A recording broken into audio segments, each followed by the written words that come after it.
Dr. Watson, would you kindly close the door behind you so that we can limit the price of your carelessness to merely hours of work rather than days?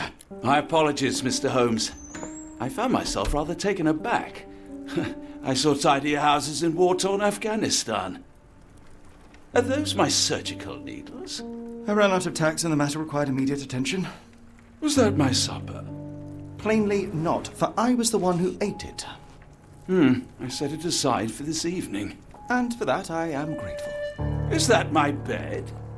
Watson, since you've proven yourself a master of observation, might I ask you to apply your skills to a more pertinent question? Namely, the whereabouts of today's newspapers. They are the key to everything. The newsboy is usually reliable. Medically speaking, I often find that the key to everything is good sleep. In a bed. Your papers are here, on the table. Let us see what the postman brought today.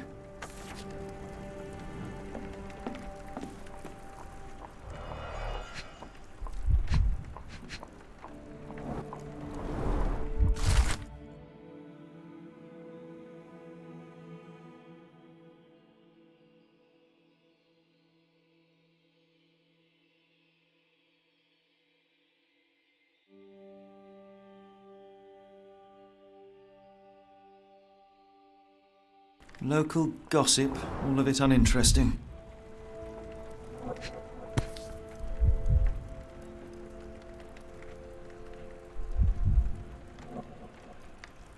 Your order from Barnes' bookshop has arrived, Doctor. Barnes insists on delivering the books to our door, even though we could easily walk to his shop. That's good service. Another letter from Werner. I never reply, but they keep coming.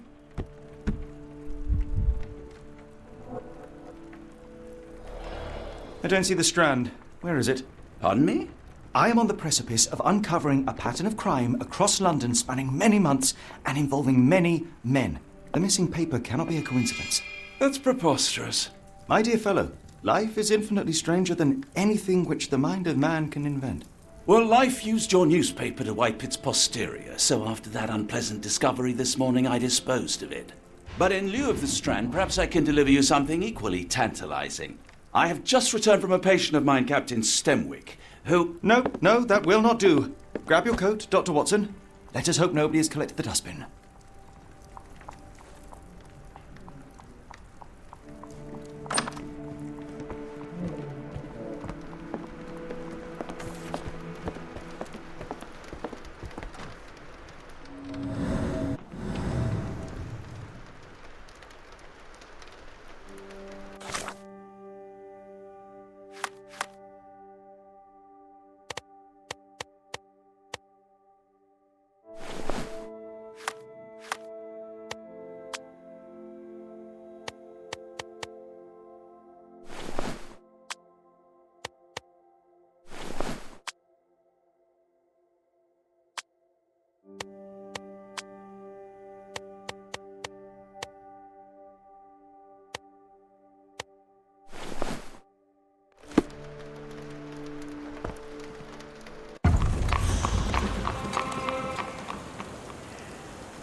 A cactus spine. If it gets in your skin, it's awfully tricky to remove, and when laced with poison, the perfect assassination tool.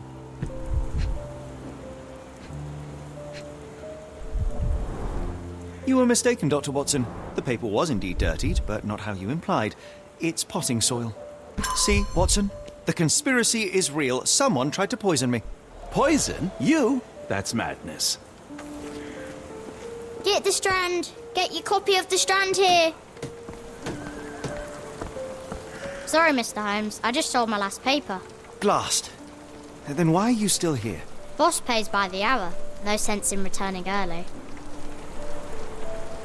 You're a bright child. I presume you see everything that goes on around here? Nothing gets past me, mister. Then tell me, did you notice anyone suspicious at my door this morning? Like the man with your newspaper? Precisely. What do you know? I know the value of a shilling. Dr. Watson? Sure, now I can take the day off.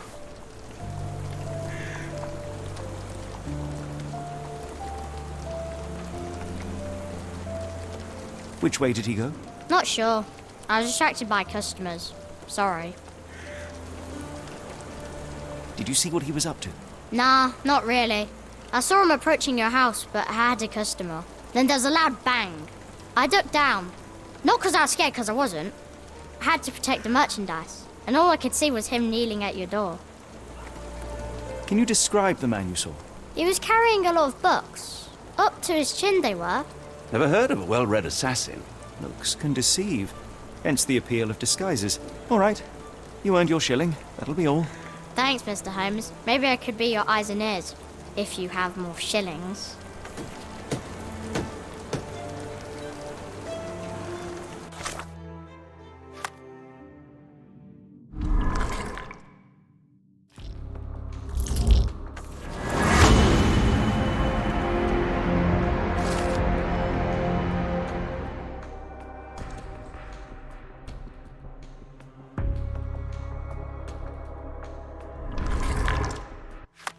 Come now, Mr. Holmes. Murder? I heard noises Yes, from your Barnes has his apartment. quirks, but he It also has sounded his like the screw. doctor was yelling in his sleep. Not every pawn knows it's part of a game.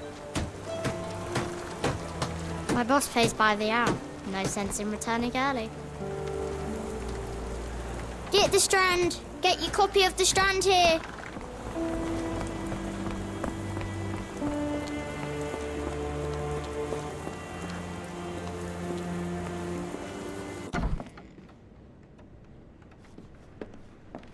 Do you even have enemies that would want to kill you? Okay, perhaps from Cordona.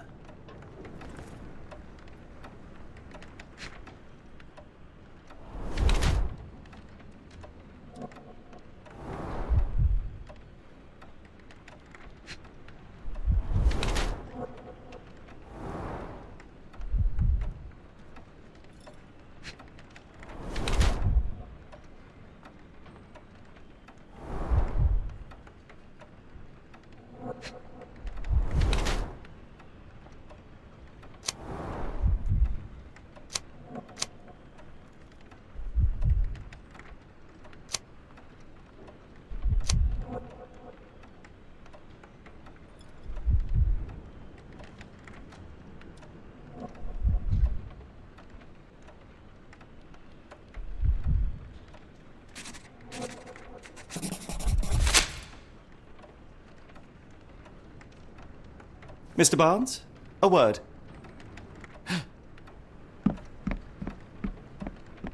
Ah, for goodness sake.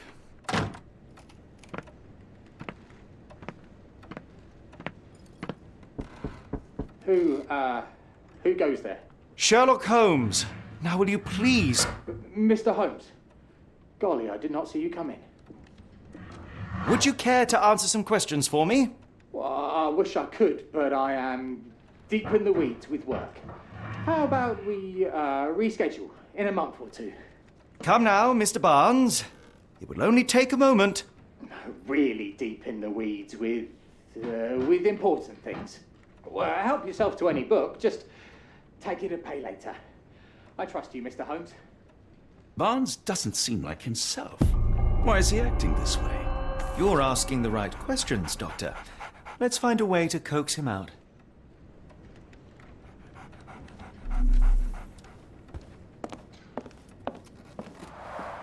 The ladder is broken, recently, judging by the freshness of the wood.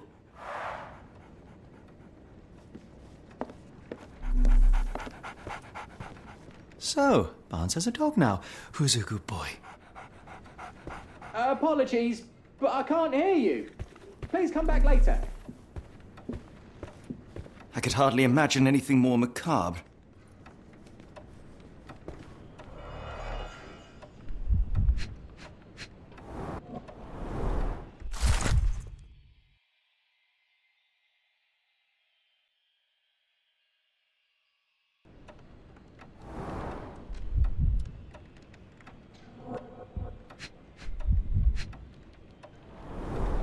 Basics of cryptoanalysis, cryptography in Egypt. It appears Barnes has an interesting hobby.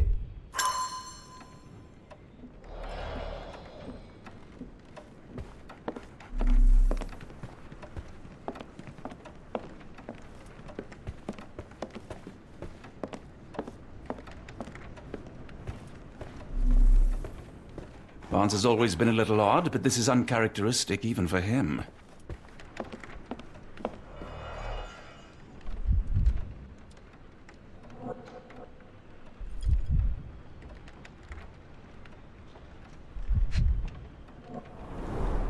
In the language of Mycroft's secret agents, it's a sign.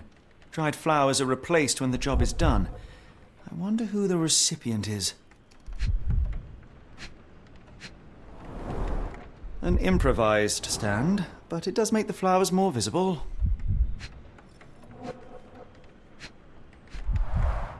The finest view London has to offer.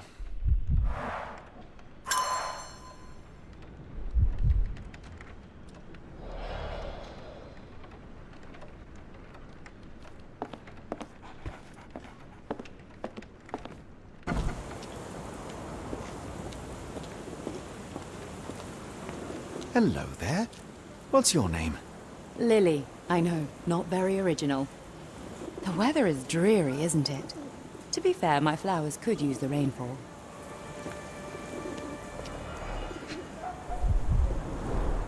Encouraging people to stop and smell the roses? Our national emblem. God save the Queen.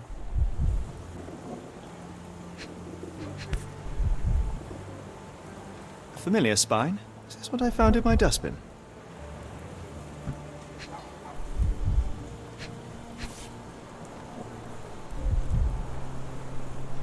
The pot is damaged. The blow was severe, but softened by something. It must take patience and care to produce a bloom so beautiful. I imagine so. I merely sell them.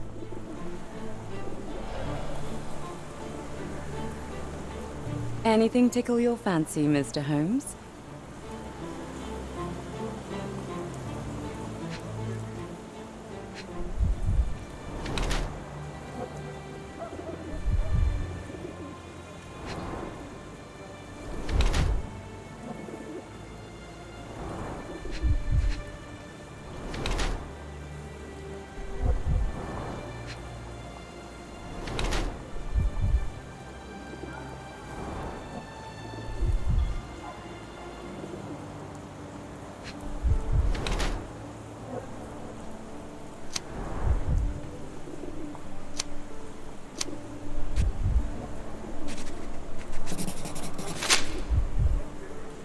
Mrs. Fleming, you look particularly lovely today. Is there a reason? Does a woman need a reason to look or feel beautiful? No, but your distant look suggests you seek one man's gaze in particular. Who told you that? Nobody. Merely a keen eye and some simple deduction. Well, I'll kindly ask you to keep your keen eye to yourself, Mr. Holmes.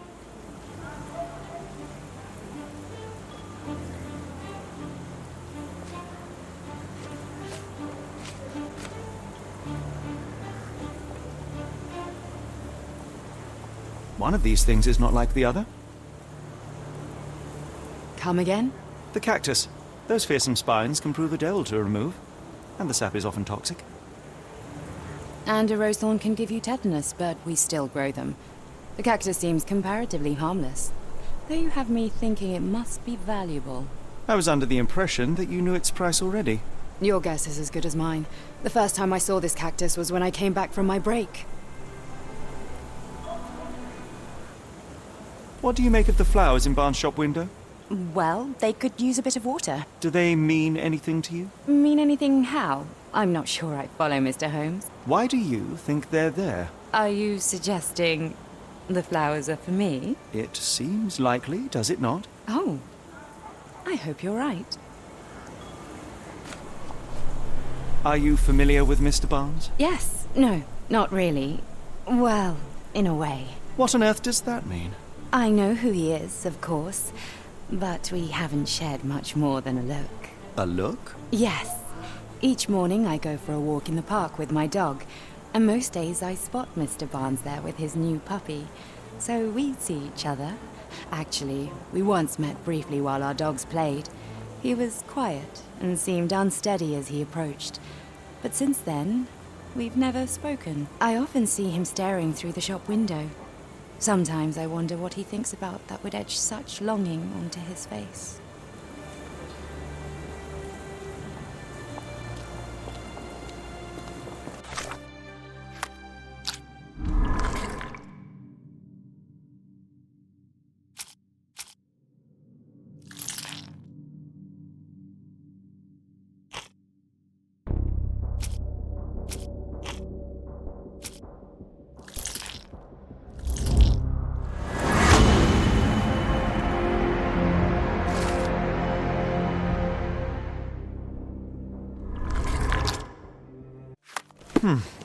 I think perhaps I have been chasing shadows. Do not despair, Mr. Holmes. Even the best of us make mistakes. We better tell Mr. Barnes what we've learned.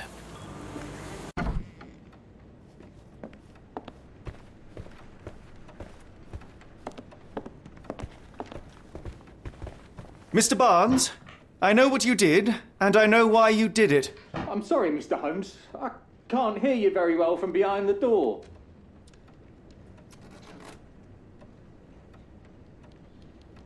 You ordered a cactus from the plant catalogue and then left it for Mrs. Fleming as a gift. You place flowers in the window to get her attention and wear high heels to appear taller and more desirable.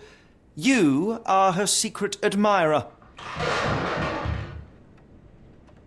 I couldn't read this morning's edition of The Strand because it was covered in soil and spines. I know you dropped a cactus on it and then fled. Barnes, it's Dr. Watson. Rest assured we are not interested in disclosing your personal affairs to anyone, including Mrs. Fleming. Please come out. All right, then.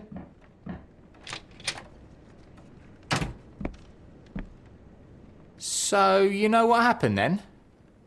I was on my way back from the post office, having picked up the cactus and some books. It was quite an awkward package, heavy too, and when I got to your door, I dropped the cactus and your paper. Forgive me.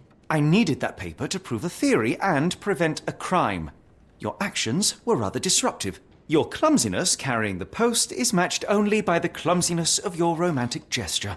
Oh, it's true. I am useless with this sort of thing. I'm not even sure if Mrs. Fleming noticed.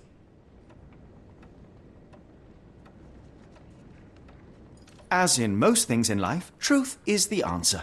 Cease with the abstruse signals and anonymous gifts, and simply talk to the woman.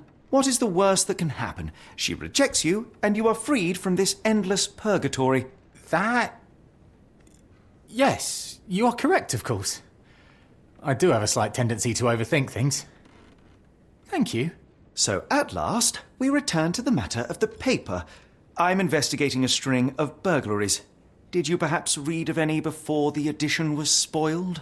I don't recall, but you're welcome to read our copy for yourself. You had an issue of The Strand here all along? Well, naturally. I am a bookseller. I have a subscription to every magazine and newspaper in London. So you ought to be familiar with the concept of burying the lead. Oh no, my apologies, Mr. Holmes. I'll make it up to you however I can.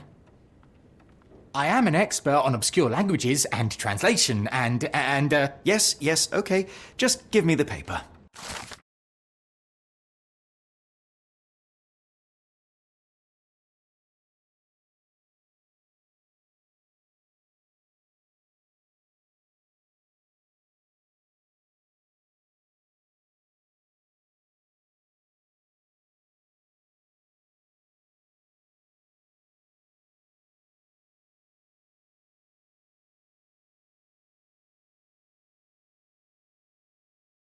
Come, Dr. Watson.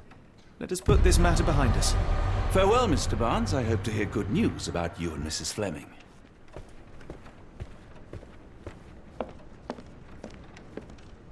Well, that was an utter waste of time. An assassination did seem rather unlikely. There was supposed to be another burglary. I was certain of it.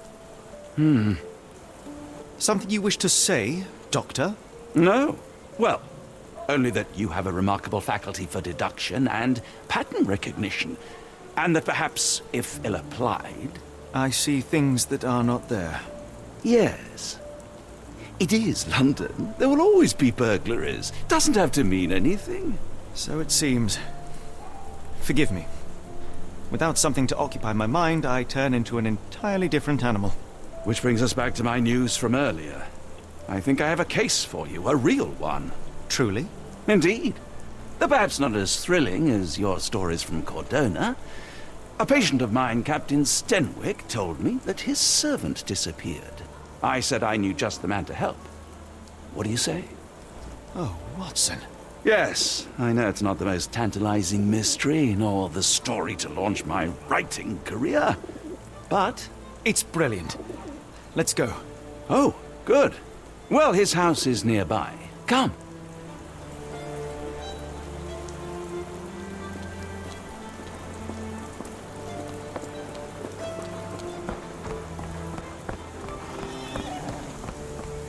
Not much further now.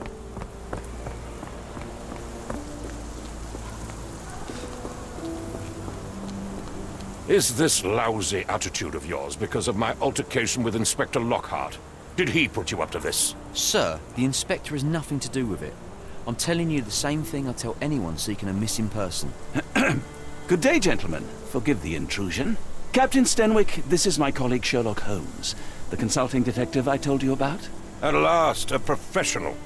This useless officer refuses to do anything about Kimmy here, my missing servant. What was your name again? I shall be certain to inform your superiors. Sergeant Ruffles, and it's my superiors who made this decision, sir. Have there been other disappearances lately? Of course, here and there. But when life is tough and opportunity comes knocking, you can't blame those who answer. Why has the police department decided not to help? We investigate murders, thefts, fraud, arson, real crimes. A servant walking away from his master is not our highest priority. That said, if we find Kimahia breaking the law, we'll be sure to notify Captain Stenwick. Now, I must be off. Best of luck in your search. You heard that, didn't you? The way that man spoke to me. I shall need your written testimony, then we can lodge a complaint. Captain, perhaps Mr. Holmes' time is better spent learning about your servant, so that he may begin his investigation. Ah, yes. Quite right. Fire away. Tell me about Kimahia. He's foreign. A Maori. All the way from New Zealand. Biggest man you've ever seen, and as strong as two. Dark hair and fearsome tattoos. He doesn't speak a whit of English. Never bothered to learn. But I made do with pointing. I invested a lot of money in him, so he must be found. When did you last see your servant? Kimmy here normally brings me the morning papers, but yesterday I had to get them myself. He must have escaped the night before yesterday. May I see your servant's bedroom? His shack is in the garden. You can't miss it. Did you search the room? Of course, but only to check he wasn't lying dead inside.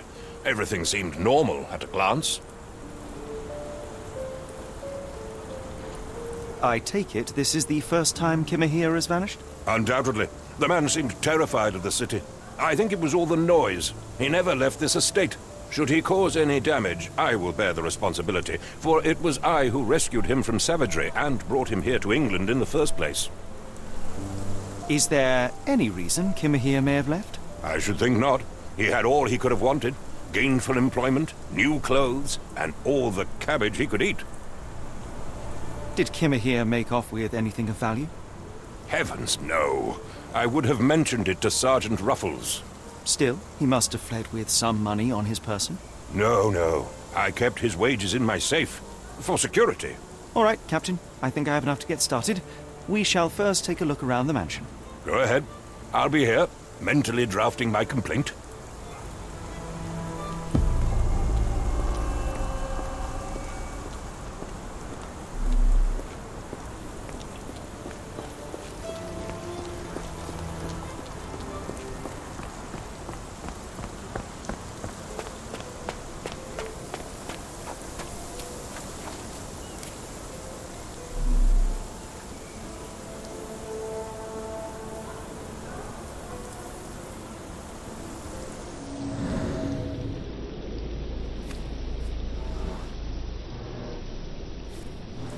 Could have left these tracks.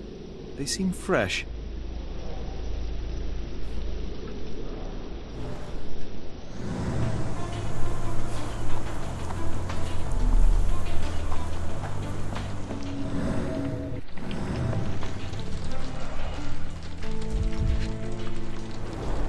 A scrap of Hessian.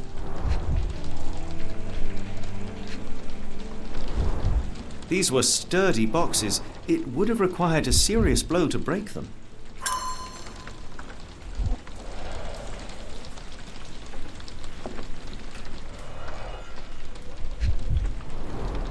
Impressive. The sack of grain retained the shape of an impact. Someone hit their head here.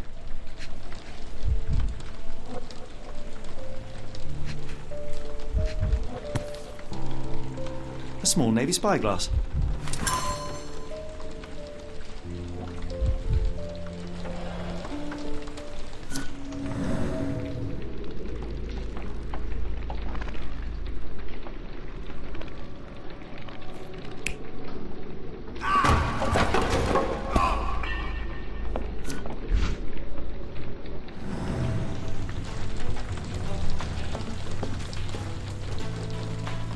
Clothes made of Hessian.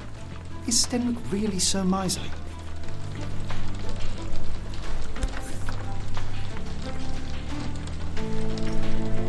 A Maori nose flute. Ngurus, they're called.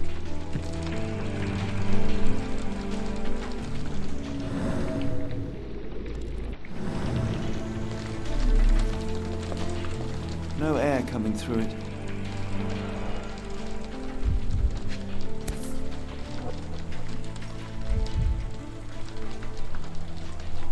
A heavy chemical odor. Lend me your nose, Doctor. Ah, I'll never forget that smell after my time in Afghanistan. That's an opioid, Mr. Holmes, a narcotic. Mutton chops. The remains of a meal.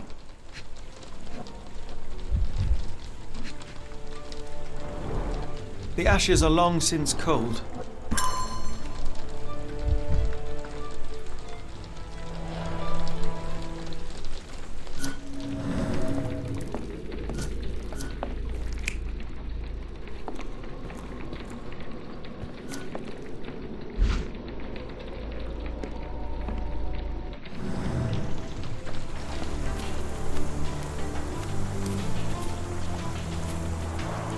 This lock is quite unusual. It appears that the key should be bent to the right.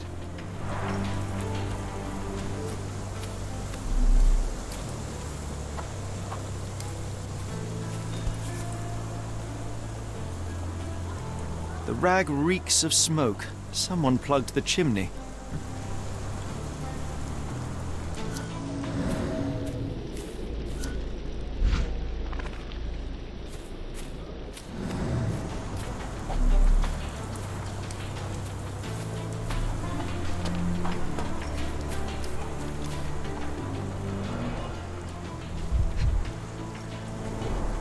Chewing tobacco.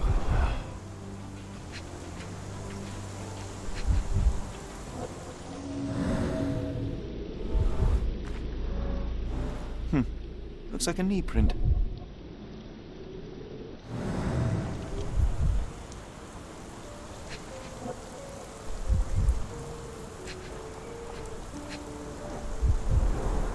A shoe print, roughly size 11, with a worn-out sole.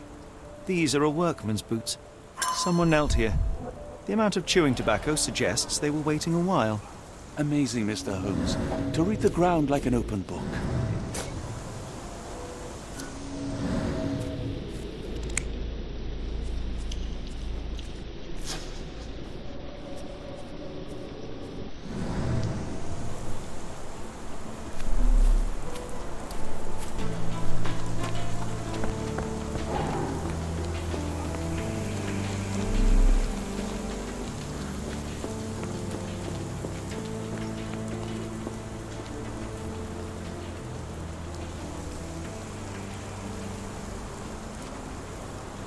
Do you happen to know Kimahir's shoe size? I wouldn't have the foggiest. But I'm sure it was enormous. Not that it matters. He spent his life barefoot. Despite my best efforts, he simply did not take to shoes. Has Kimahir ever indulged in tobacco? No, the man doesn't even drink. Are you certain? I found chewing tobacco in the garden. I controlled Kimahir's expenses since he struggled with the currency. I would have known if he used tobacco. The door to your garden has an interesting lock. Yes, I have uncommon locks on every door of my mansion. It makes them harder to pick. Kimahir and I both had a set of keys. I'll need to borrow them. No, you'll need to do what I tell you to do. Examine the garden. Is this spyglass familiar? I don't recognize it. Could it be Kimahir's, perhaps? I doubt it. I never saw him with it, nor could I suggest how he might have come by it. I came across a pile of Hessian clothes in the shack. Are they Kimahir's? Yes. I had to give him something to clothe himself. He seemed unfazed by his bare skin, but I found it distracting.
Is this a Taniwha, a Maori water spirit, or something else? Either way, it's giving me chills.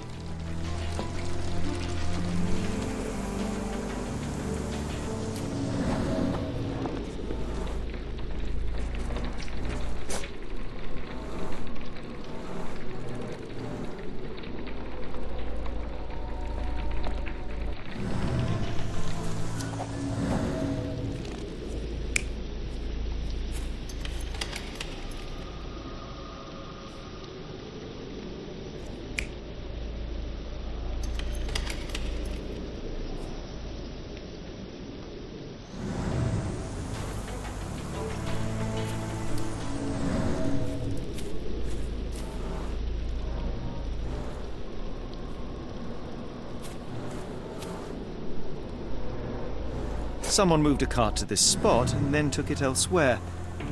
Can't see it anywhere in the garden.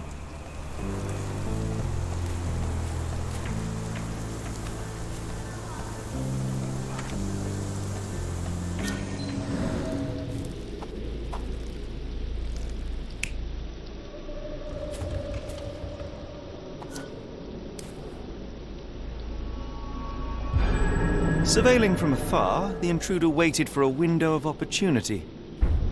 When Kimahir went to sleep, the man crept up to the shack and slipped narcotics down the chimney pipe, then blocked it with a cloth. Kimahir inhaled the sedative and fell into a deep sleep. The intruder tried to move him, but the man was heavier than expected.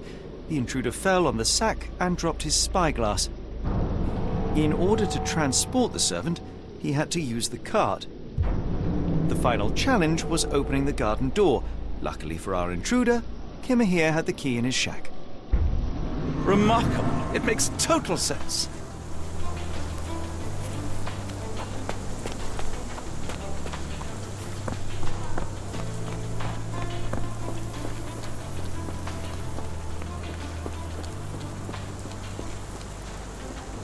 You'd best have found something by now, gentlemen. I found the residue of narcotics in Kimahir's brazier. There are several explanations, perhaps your servant's recreational interest, or an attempt at poisoning. Cut to the chase, Mr. Holmes. I fear that someone may have spied upon Kimahir, likely the owner of the spyglass I found earlier. It appears they were watching for some time, as there was an impressive amount of chewing tobacco on the ground. And your point? You said that you checked the shack earlier. Did you notice the cart tracks near it? Now, one ought to expect a servant to make regular use of such a thing. Indeed, I would have overlooked the detail were it not for the cart's absence. If, as you say, Kimahir never leaves your estate, then where did it go? I expect answers from you, Mr. Holmes, not questions. I won't keep you in suspense any longer, Captain. Kimahir was abducted by the owner of the spyglass. When your servant fell asleep, he slipped a narcotic into Kimahir's brazier to make him sleep even more soundly. In order to carry a man as large as Kimahir, the intruder stole the cart and rolled him right out of your garden. Now, hold on. All this simply to tell me what I already know? Why haven't you found him yet? I only arrived a moment ago. It is, frankly, incredible that I have already deduced so much. Every second you dawdle here, waiting for me to stroke your ego, is another second wasted. I'm not interested in the how, the why, or the who. I am only interested in recovering my investment. Spare me the claptrap, boy, and go and fetch my servant. Truly, there is no better evidence of a man's nature than the way he treats those who help him. And you, sir, are a brute. The cruelty of your ignorance about the Maori people, your selfish attitude to a man's kidnapping. The point is, Captain, we're telling you this for a reason. The intruder fled through the garden door, and we need a key to follow his trail. Well, then you should have led with that. Here you go. I hope you'll return soon with good news. And in the meantime, please teach your companion the art of brevity.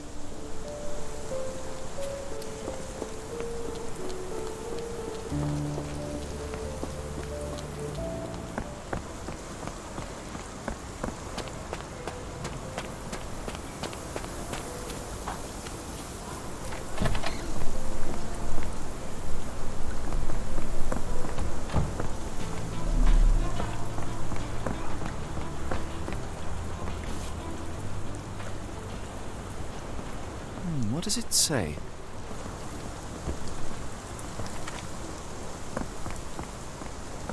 Yes, Denwick is no angel, but he's one of my few clients. Please, try to remain courteous. A large pile of horse droppings.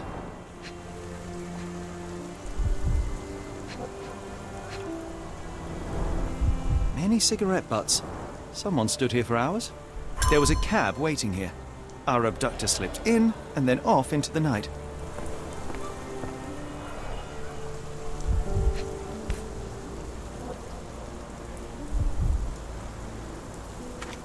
Roy Soulsby. Could that be the name of our man? A strange substance. I have my suspicions based on the colour and consistency, but would you care to hazard a guess, Doctor? Well, it's odorless, but from the way it absorbs water, I'd say saltpeter. Then we're in agreement. Well done.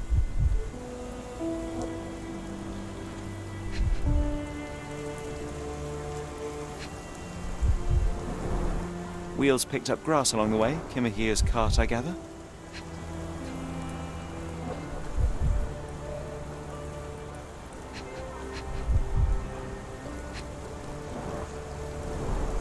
Sturdy rope, professionally tied in a Portuguese bowline.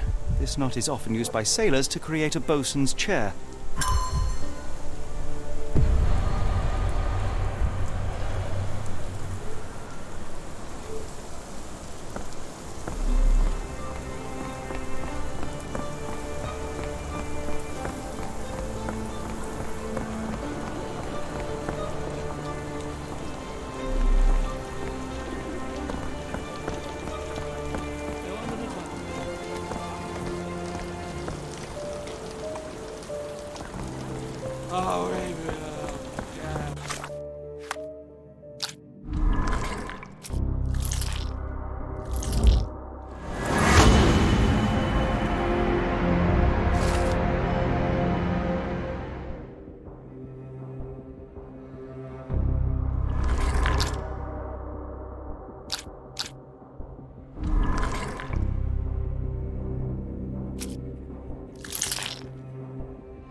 The Strand proved not so useless after all.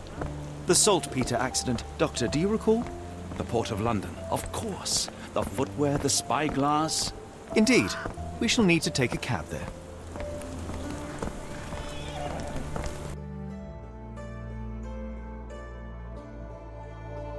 Where to, Gav? The Port of London, please. I will show you where to stop.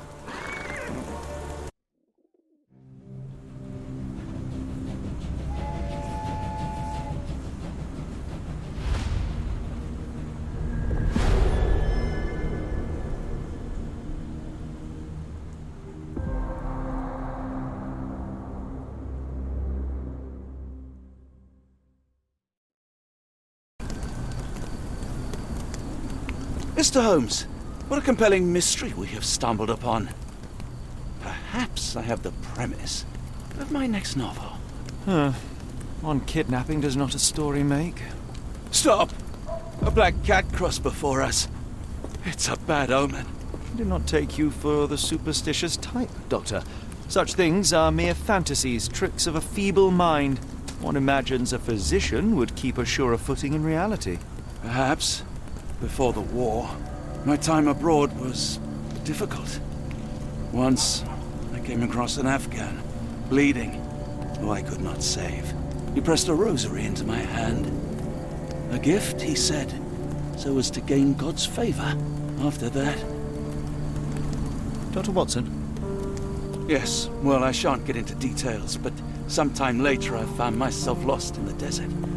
Dehydration set in, and things grew ever more dire. The man's words came to me. I said a prayer and placed the rosary on a rock. A gift to gain God's favor. And you were rescued? Yes. A detachment of British soldiers found me. To whom I'm grateful. Without their diligence, you would not be standing here and I would not have this case. I'm sure you have another explanation prepared, Mr. Holmes, but I think I shall cling to the occasional superstition all the same. To each his own, Dr. Watson. So long as it does not interfere with my methods, do it. We must press on, cat or no cat. The question remains, why abduct Kimmer here?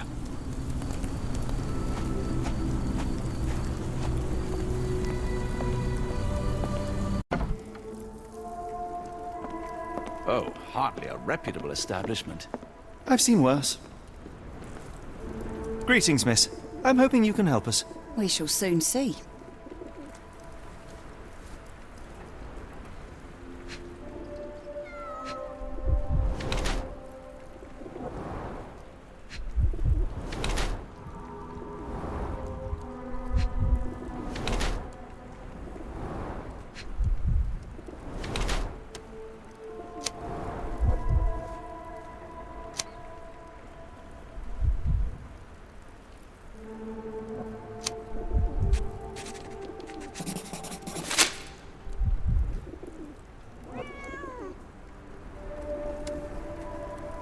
My colleague and I are seeking a burly man, above average height, with workman's boots.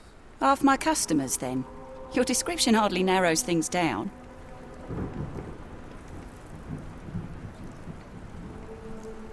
Your clothes are already tight and soon they won't fit at all. How far along are you? I thought I'd hidden it better. How did you know? Are you a doctor? In a manner of speaking. He's not. He merely has the ego of one. I apologize, miss. Mr. Holmes is fond of his observations, but I am the doctor here, not him. Do you need any help? I'm fine, thank you. I would rather not discuss my condition, nor let word of it spread. I heard tell of a recent explosion in the port. What do you know of it? Ah, yes. Something exploded in a ship's cargo hold. Caused a terrible blaze. The sky was red with smoke till morning. Where precisely did it occur? The ship sank near the third pier, next to the dockyard.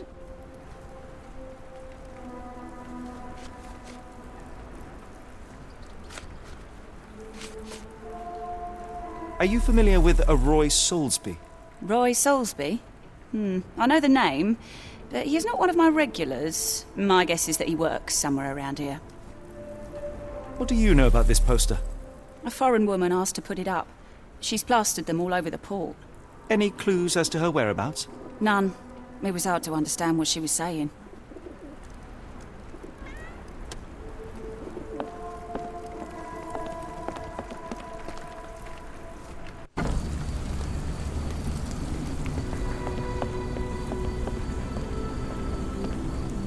Not in the mood, mate. Shoo! Pardon me, sir. I am looking for Roy... Not again. Yes, I'm Roy, but I can't help you find your uncle or whoever you've lost. Now, what makes you think I would inquire about missing people? You are the fourth person to ask this week. Just because I work at the port doesn't mean I keep track of everyone who comes here. May I ask what you're doing here? This is where the ship sank the other day. I'm trying to work out how we'll remove it. You say we are not the first to ask you about a disappearance. Do you recall anything about those who came inquiring? I only remember the foreign woman.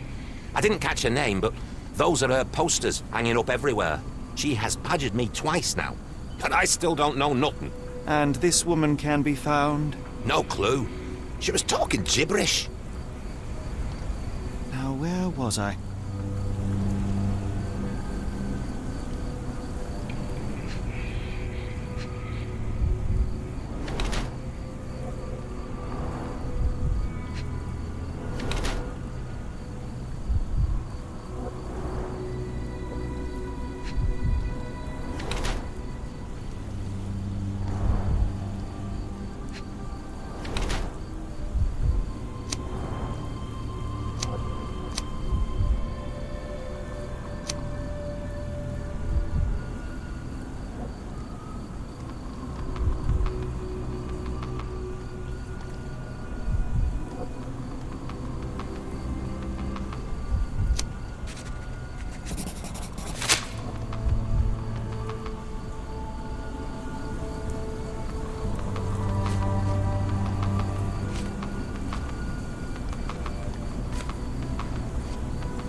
Have you seen this before?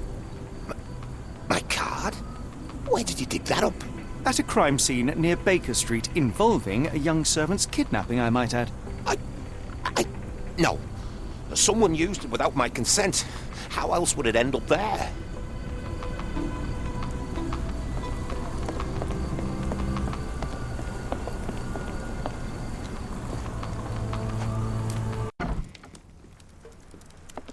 Hello, lad. Is this where I may find Dea? You read the poster? Yes? You know what my brother Girves is? Sadly, no. Well, not yet. Where did you last see Girves? He worked at a, warehouse. This man, Roy Solby, gave him the job.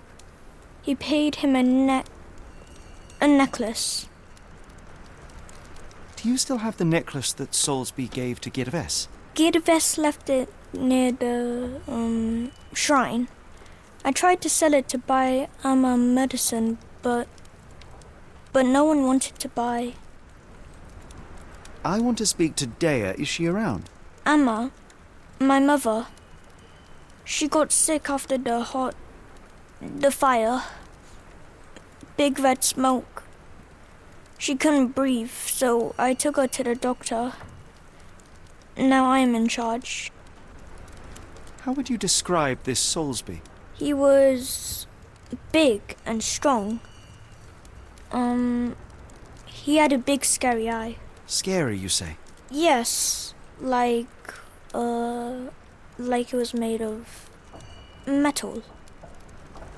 Don't go anywhere.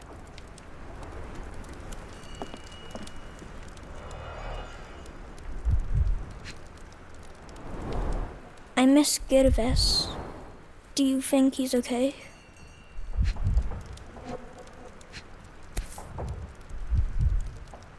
This cheap pendant looks like silver, but it's only made of tin. No surprise the boy couldn't sell it.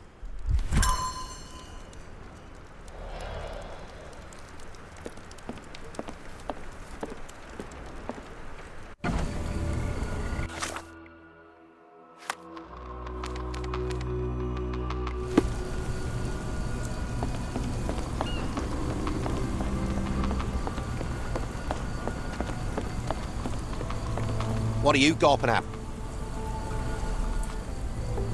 I have been told that you hired Dea's son, Girves, right before he vanished. His brother also said you had a metal eye. What do you make of this? Tell that him to stop making things up.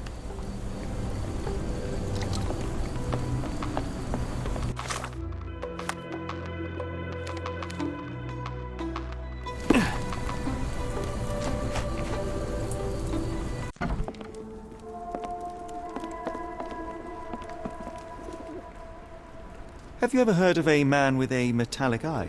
I've seen him even. Dirty Summers is the name. A nasty lout, with a silver ball in place of a missing eye. I shudder to ask, but where does one find a Dirty Summers? He likely signed on with a ship. I am not one to spy on others, let alone him.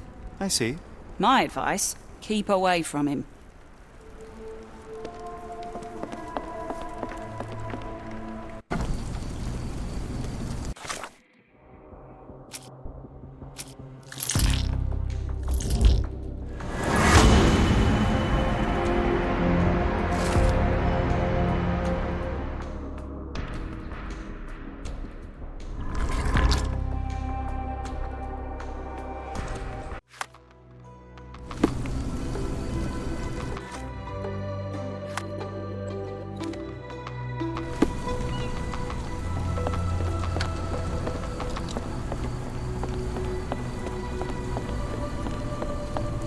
What are you gawping at? Mr. Soulsby, you know more than you're letting on. What makes you say that? A man named Dirty Summers was involved in some recent kidnappings across London. He used your name as a cover for his deeds. What? Really? That doesn't mean I'm involved, though. Your calling card was found at the crime scene. That's enough to make you a suspect. You cannot be serious.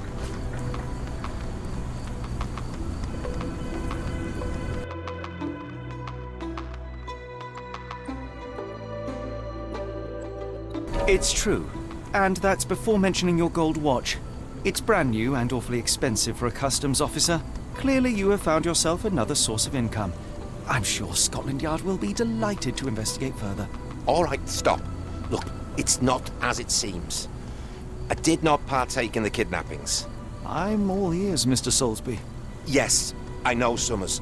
He paid me to turn a blind eye to his business in the warehouse area. Just that. On my word. You did not tell me which warehouse he used? I do not recall. But I used red paint to mark unsupervised warehouses. Ought to be one of them. What else can you say of Summers? He is a regular at the Cursed Mermaid. Goes there with his crew almost every evening. What for? I don't know. I assumed just for a drink.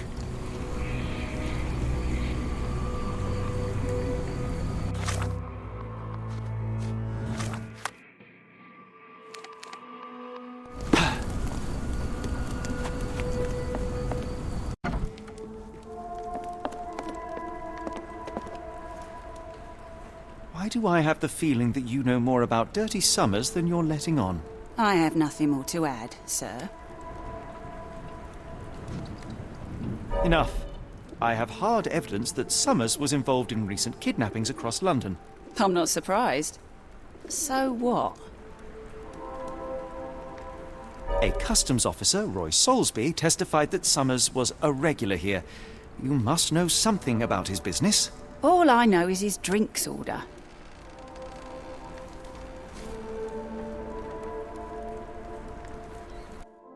If the lives of the missing do not concern you, then I would urge you to think about your unborn child. Are you threatening me?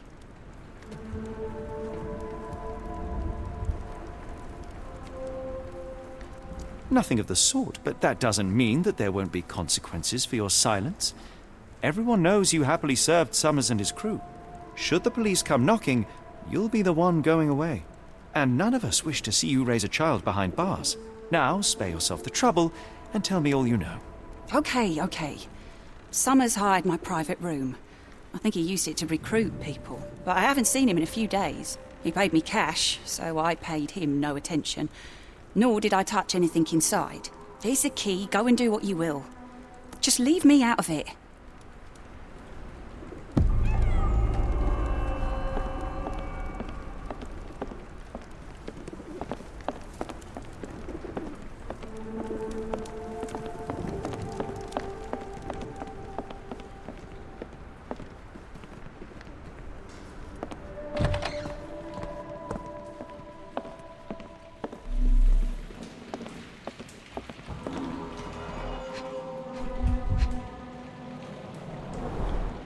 £5.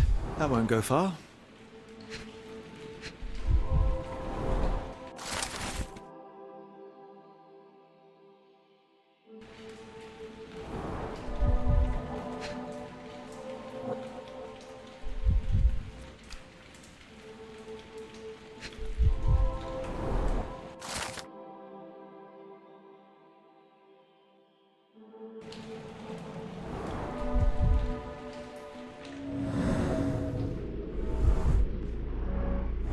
Strange symbols. I don't recognize them.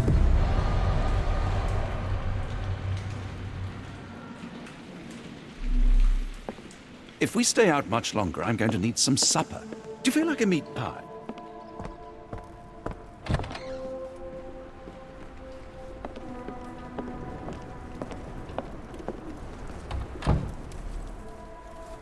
What did you see of Summers' work here? He was recruiting people? It was like the whole world came through my door. People of all creeds and colours, but always strong, always tall. They seemed like workers or journeymen. Beyond that, there's not much more to tell. I took his money and let him be. And this lasted how long? Several weeks, I wager.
Really, Holmes, this ought to be beneath you.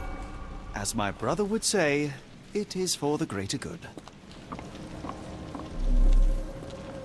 The layers of rust will prevent any movement.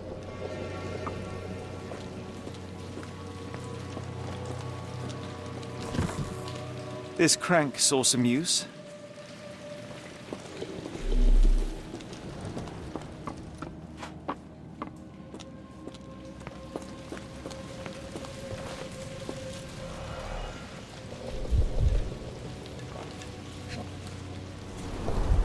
Good quality, but torn in many spots.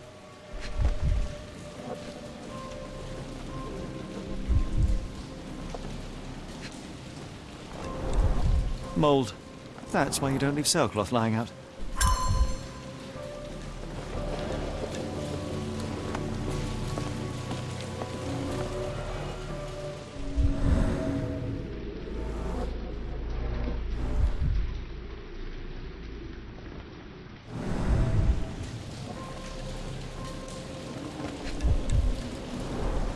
There are a couple of marks on this end.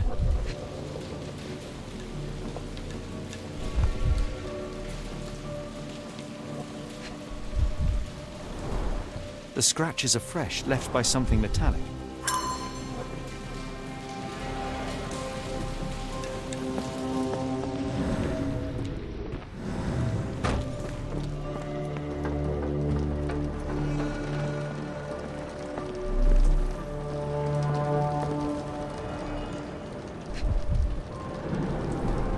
Well oiled and well maintained.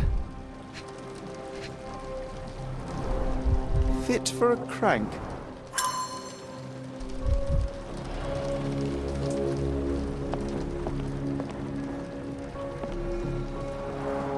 It's stuck. No one's used it in a very long time.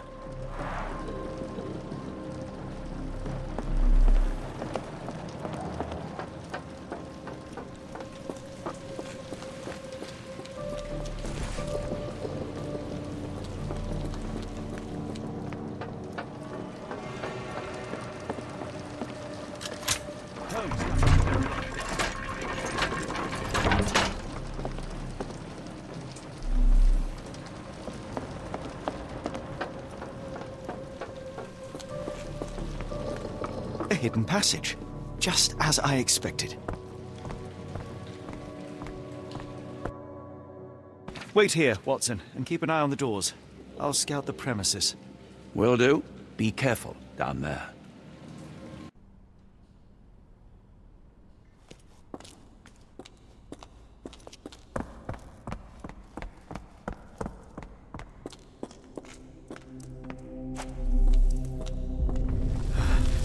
Wait. What's happening?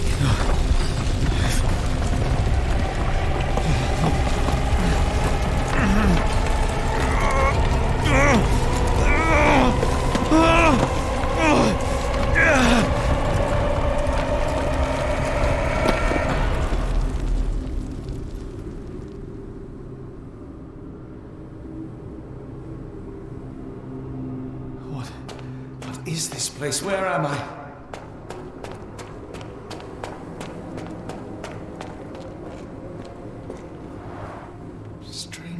Cold. Something is missing.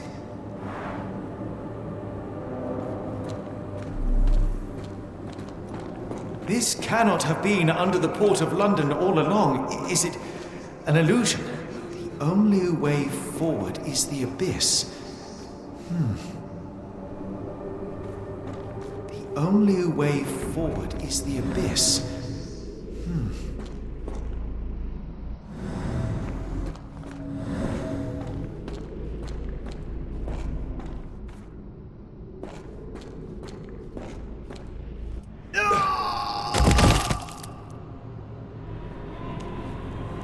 Phew, I didn't die. It is icy cold and pulsating.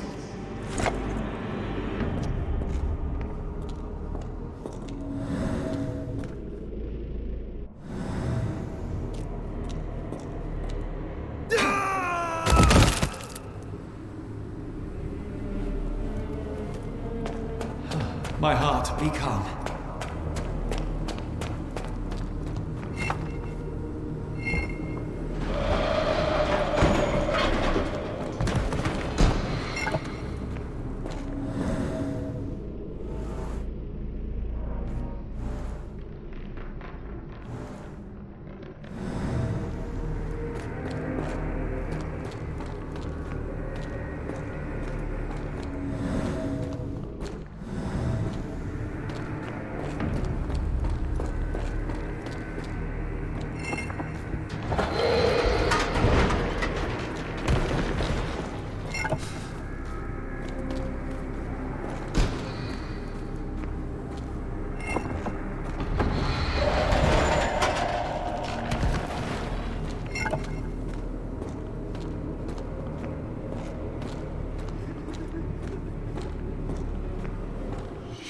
I am somewhere else. How? It's harder to breathe here.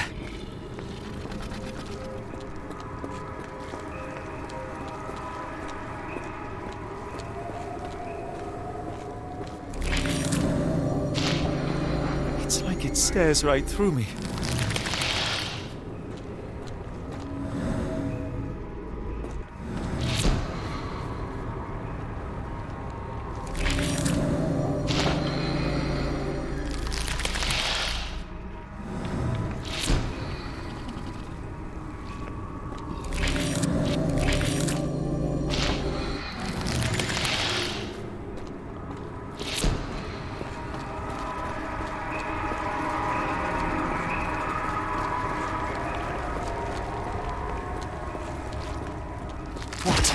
Is that?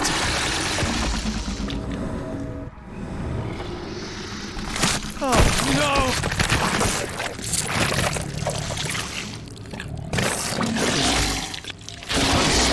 Revolting.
Head is already spinning. When will this end?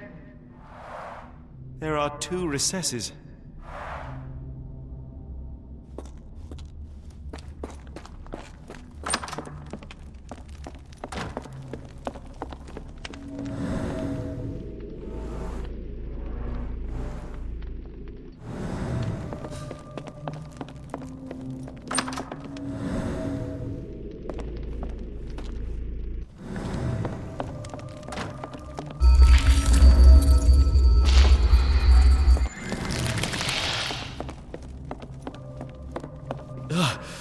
The stench.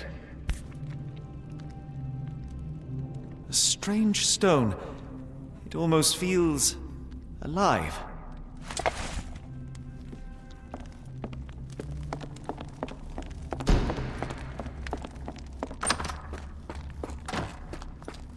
One down, one to go.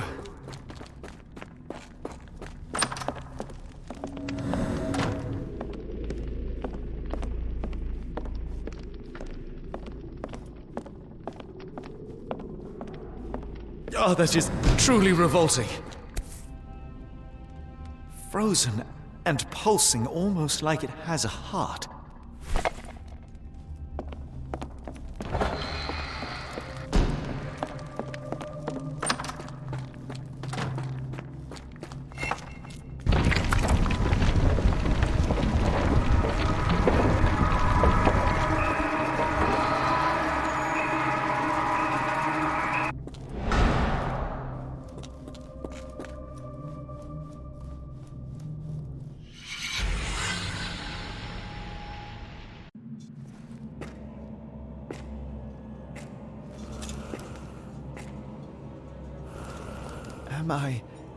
Did I get out?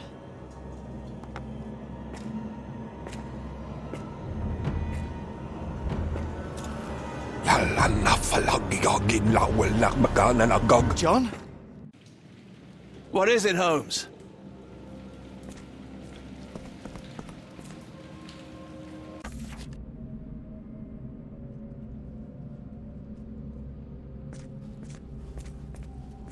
Watson! Holmes, where are you?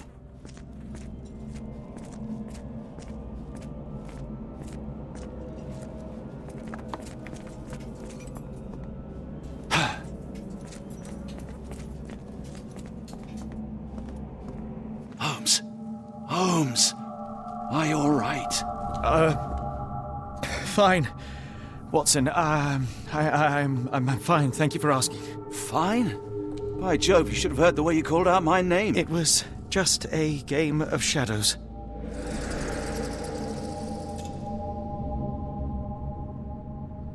I'm glad. This place gives me the chills. What are we dealing with? Something that's finally interesting.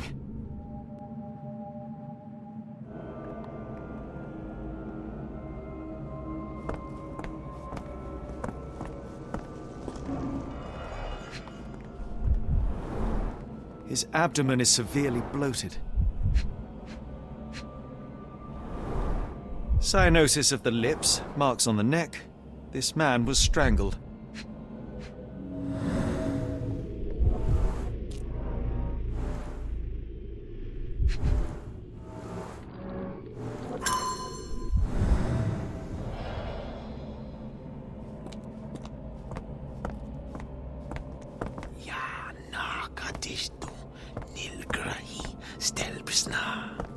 Did you hear that, Watson?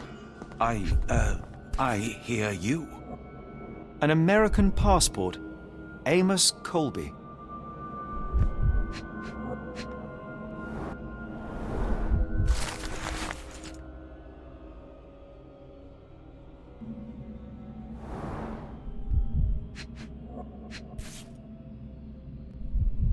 Someone got their hands dirty painting this with blood.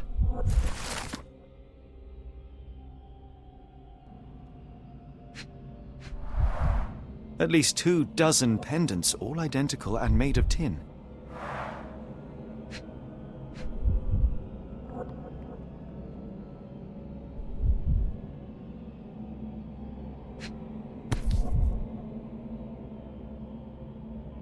Old blood stains.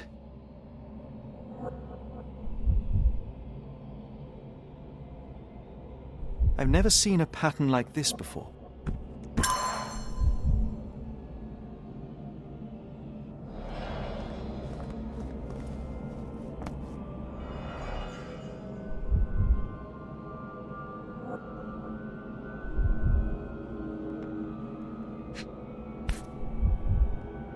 This box contained a narcotic substance, much like the one in Kimihia's brazier.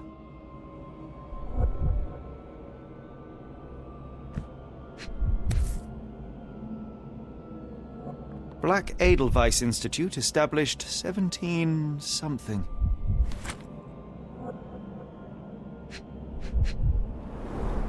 It seems made for simple experiments. I wager they could not afford a better set.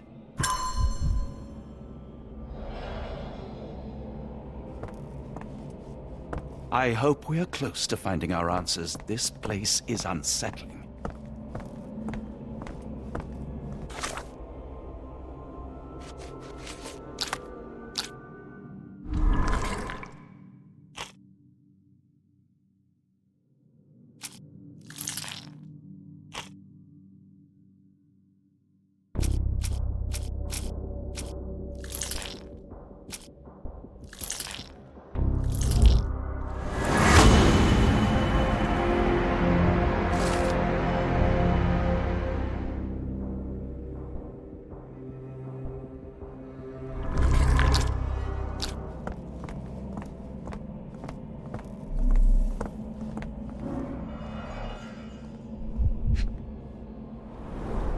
These clothes were crudely cut off someone. An American, judging by the style.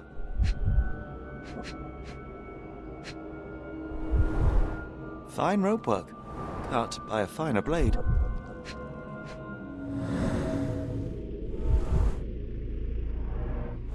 Someone used mud to draw a cross in a rectangle. Why?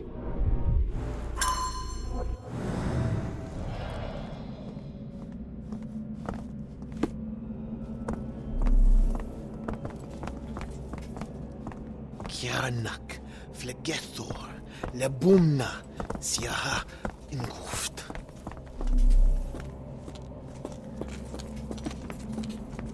Oh, potent. This sensor has more narcotic residues. What on earth? It looks like the scribbling of madmen.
These clothes are missing buttons.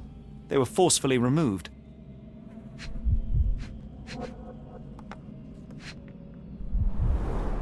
Dumpra, a staple of lepcha attire in Nepal, gathered from dozens of people at the very least.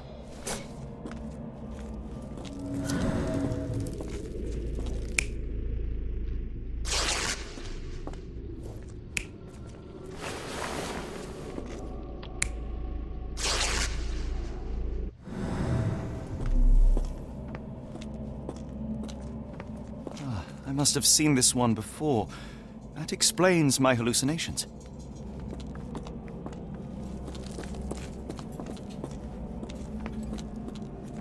Miserable food, mass-produced.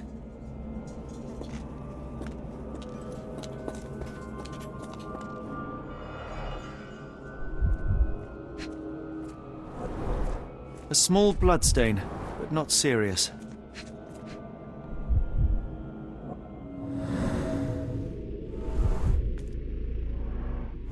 Deep scratches left in a frenzy. The strength it would take to carry this crate, let alone break it.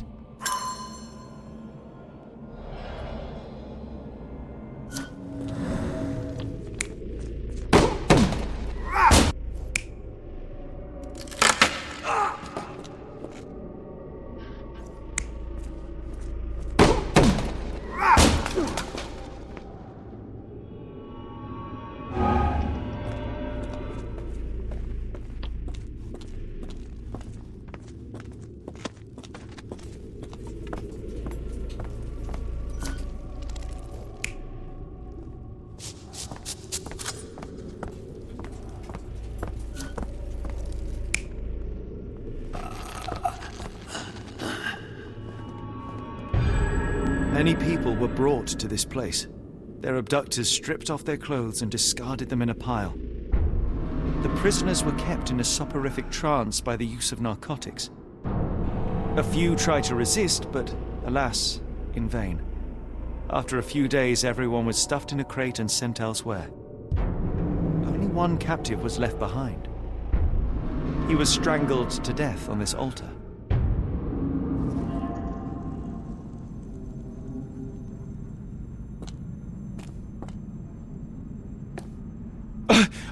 What the hell is happening, Holmes? Calm yourself.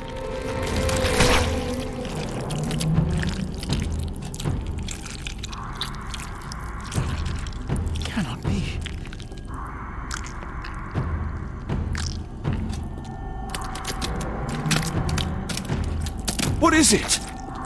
Oh my God.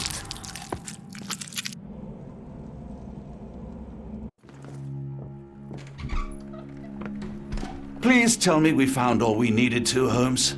I think we found a bit more than that. Yet we have no clue as to where those people have been taken. And that's where you're wrong, Watson. We have more than enough.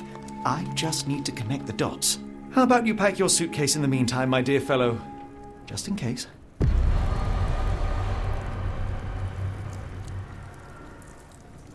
It's hard to know how much to pack. I might bring a spare notebook just in case.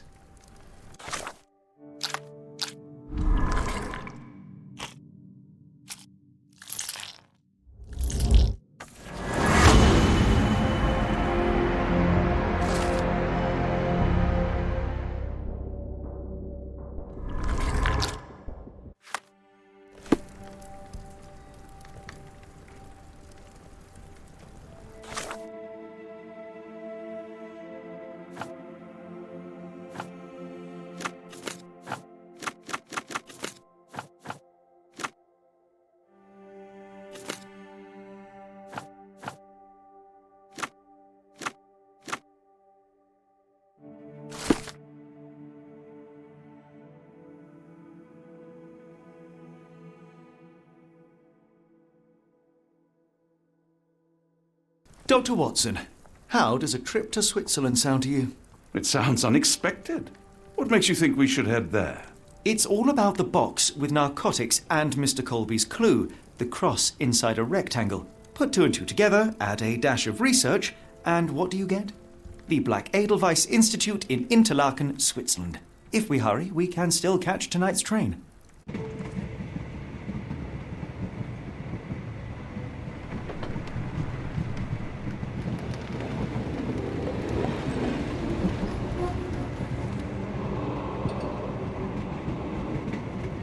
As grateful as I have been for your company, Dr. Watson, I'm afraid you shall have to investigate Edelweiss alone. Alone? Mr. Holmes, I fear you overestimate my abilities. Nonsense. You are a military man, a bastion of British courage. I'm no such thing. As a doctor, I avoided most combat, save for one dreadful day. My troop was ambushed in a village with innocents caught in the crossfire. Too many to help. The man with the rosary. He was one of them? A translator, yes. We were trapped. 6 soldiers and myself. I thought it was the end. But Lieutenant Paget refused to go quietly. The men prepared for a final stand. I rose to follow, but Paget shook his head. He told me to run.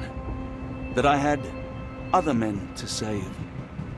They charged, and I fled through the rear. So you see, Mr. Holmes, I am a coward. The logic seems inescapable. Yes. You, a surgeon by trade, would have been perfectly useless in that conflict. What? No. And how many men have you helped since? Ailments eased, troubles tended? No more than a handful. Truth be told, I have become somewhat of a recluse. How many people could you help with 30 years ahead of you? Dozens? Hundreds? Paget was correct. You can cease your self-recrimination. Holmes, I don't know what to say. I would start with, I am Dr. John Watson, may I look around?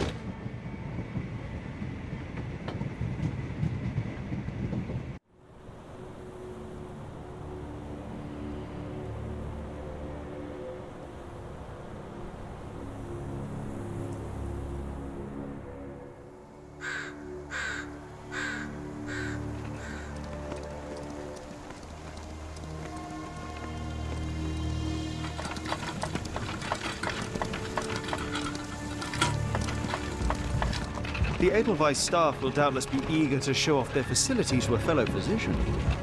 I have already taken the liberty of sending a letter on your behalf to request a visit. And what of you? I shall be pursuing other avenues. Should you see anything troublesome or improper, simply notify the local authorities. Otherwise, try a little analysis yourself. You know my methods. Apply them.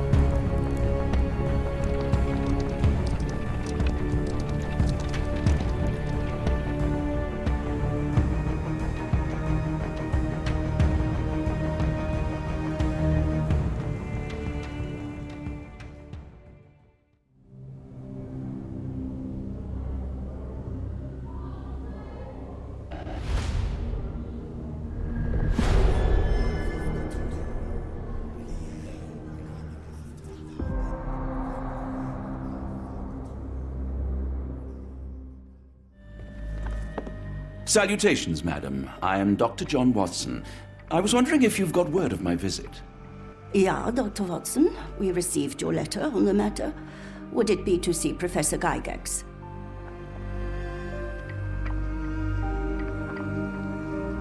At their earliest convenience, yes. I shall try not to take up too much of their valuable time. Wait here, bitte. Mr. and Mrs. Bronson, your girl has made remarkable progress. See? Take a look for yourself. My apologies for keeping you waiting, Dr. Watson. Surely you understand how medical work can make one lose track of time. Do not be sorry, Professor. I too know the importance of closely attending to patients. The work hardly stops here, yet the satisfaction of perfecting the mind compels us to persevere. I take it you welcome many a soul into your establishment? Admissions, yes. Visitors, though? I am curious as to what brought you to the Schwarzes Edelweiss. Word of mouth. An article I read back in London spoke highly of your institution. But rather than taking its word for it, I thought I would see things for myself. My asylum's reputation precedes it, then. Everyone, your attention, please. Guten Day. Yes, hi. Hello. The name's Amos Colby, Northwood Detective Agency, Boston. I got questions that need answers. Who's in charge here? What seems to be the matter, Dr. Watson? You can tell me. By Jove, it cannot be him.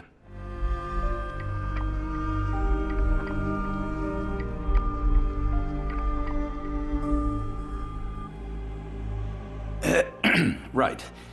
Yes.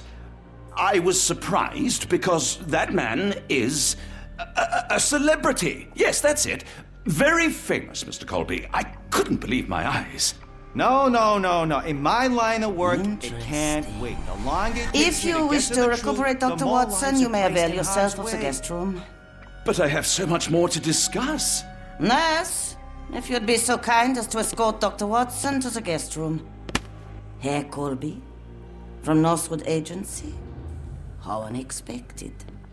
I am Professor Gygax. I would be happy to answer your questions in the examination room. Look, Professor, unless you got any clues as to the whereabouts of...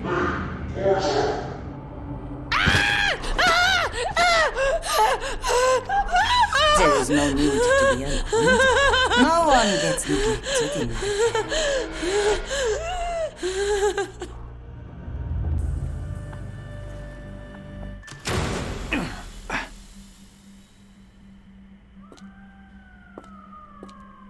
Now, let's not resort to brute force. Do not worry, Herr Colby.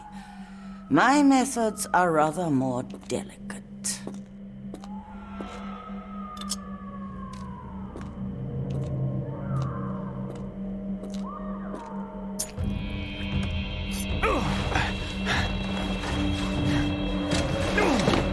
Search him thoroughly. Then take him to the holding chamber. I need to decide precisely what to do with our guest.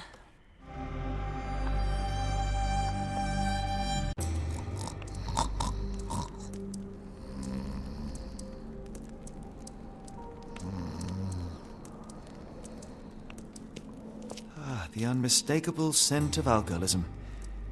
Did you walk through their doors as I did, or did they collect you off the streets?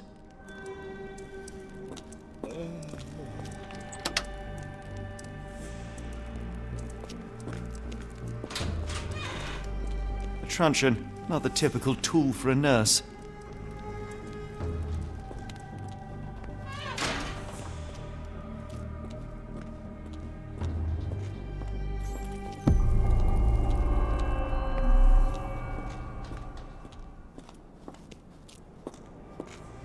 You there! I command you to free me at once! I'm not sure that's a great idea at the moment. How dare you deny me? I must have my revenge against the lickspittles upstairs! Fortunately for you, I'm here to stop the very same people. You are? Indeed. But first, I must discover all I can about this institution. Tell me, have you witnessed the arrival of any foreign patients? Tell me? The gall! The impertinence to bark such orders! Please, we don't have time for this. Do you know with whom you speak? I am the great Napoleon.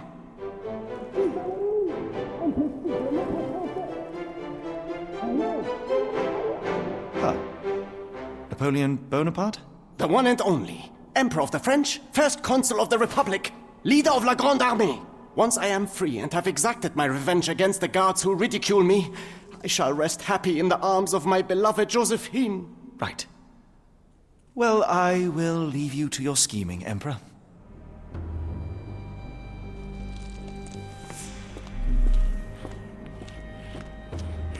My heart is pierced by Cupid. I disdain all glittering gold. There is nothing can console me.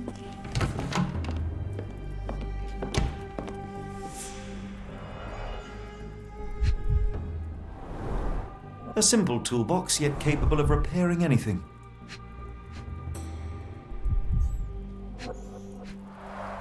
A certificate of appreciation from the municipal councillor to Professor Becker for contributions to the development of medicine in Interlaken.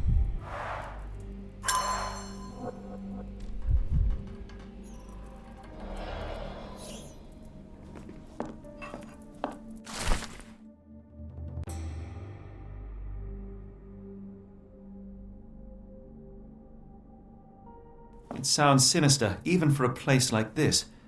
I wonder if there are more frogs in the pond.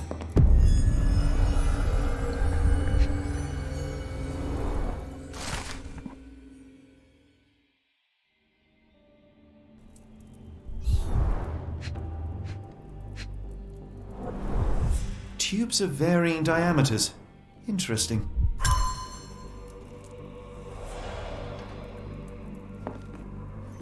R.G. Hill, Dr. Connolly. It appears that all the psychiatric classics were banished here. John Sallow, the Tulpa phenomenon. I'm somewhat of an expert already.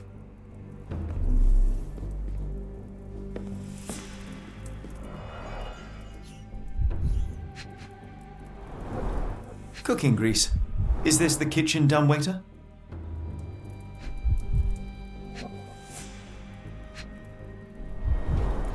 Looks like it's still operational.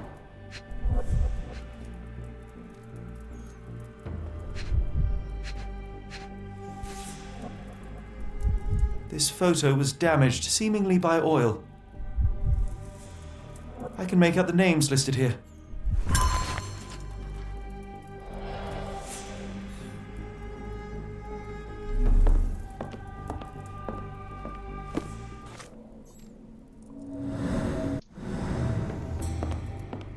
Speech and the Cerebellum by S.A. Becker.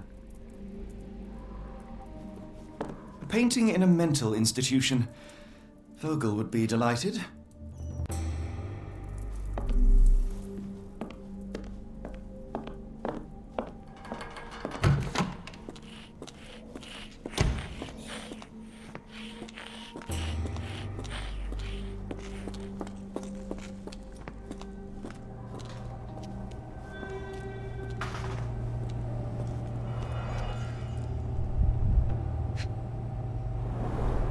The final product, ready to cure madness or to push one deeper into its grasp.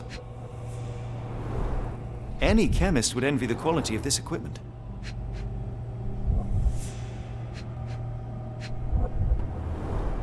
Raw materials used to formulate medicine. With this equipment, they can create any type of medication.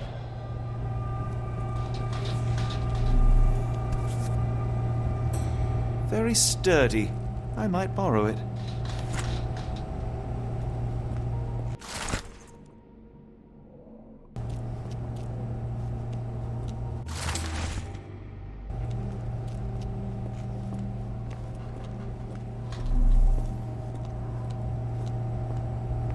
What was that? Is someone there? I'm sure I heard something.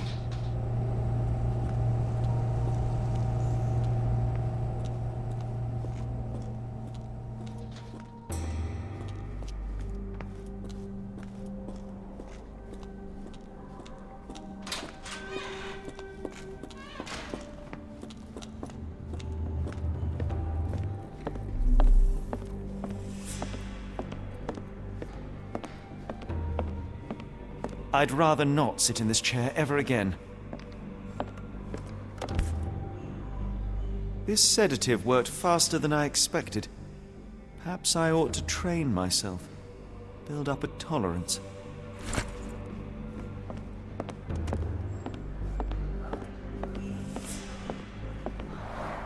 There's the guest room. I wonder if Watson was able to speak to Gygax.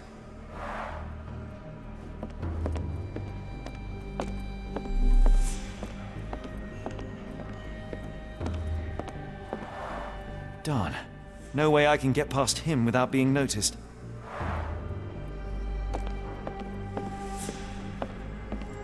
Locked. I suppose the reception will be guarded anyway.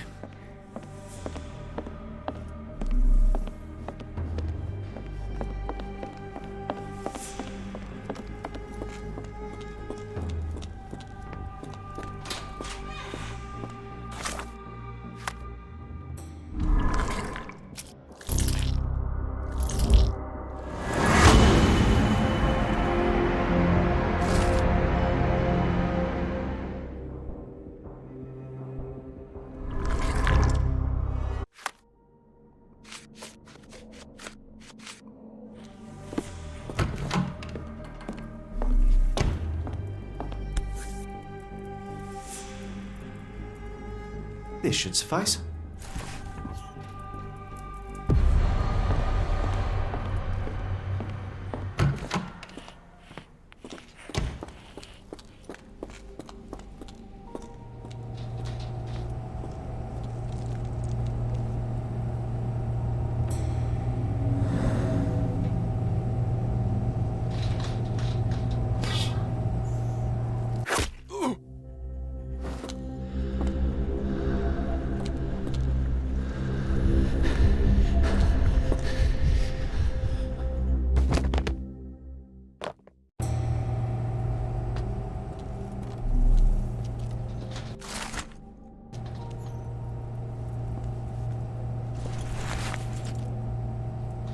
This should be enough to avoid unwanted attention, at least from a distance.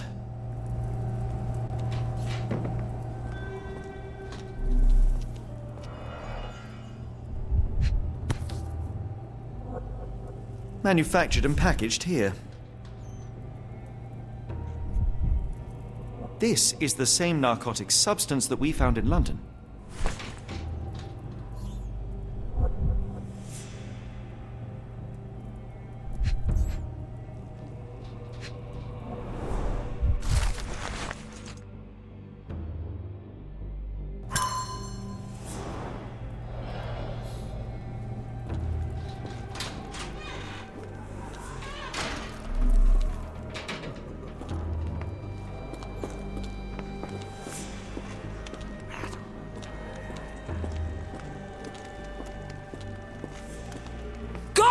Or I will tear your lips from your skull with my fingernails!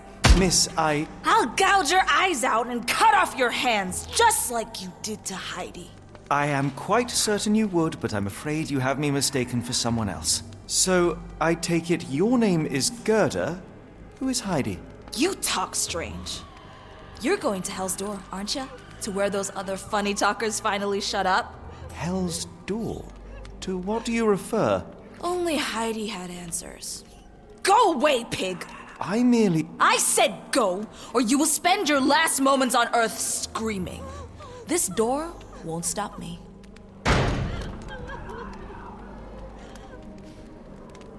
They took you away, and I'll never forgive them.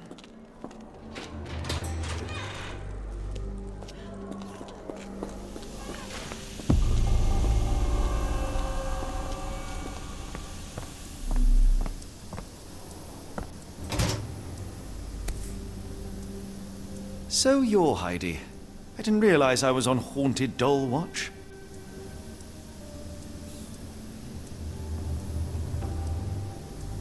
Good Lord, how unsettling. The damage seems intentional.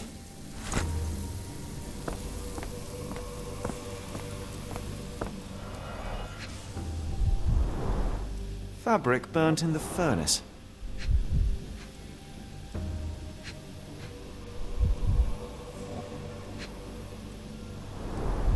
A jalabia, a traditional garment from northern Africa.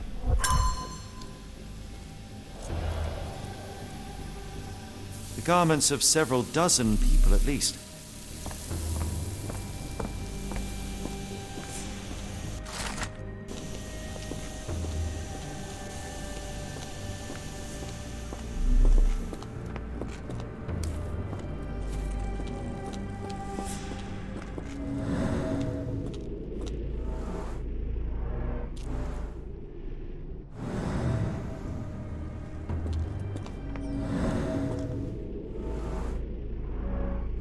This stretcher was disinfected frequently.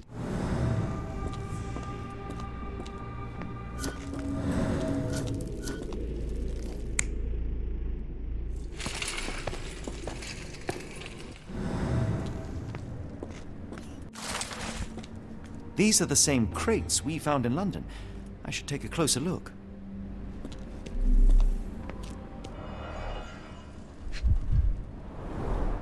I doubt that one could survive such a journey with this little water. Dirt and sweat.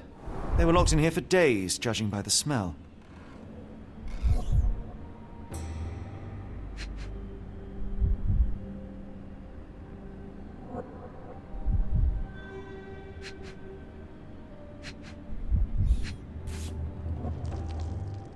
This is the same design as the one from London.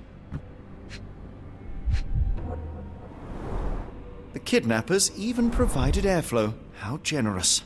This trip was prolonged and perilous.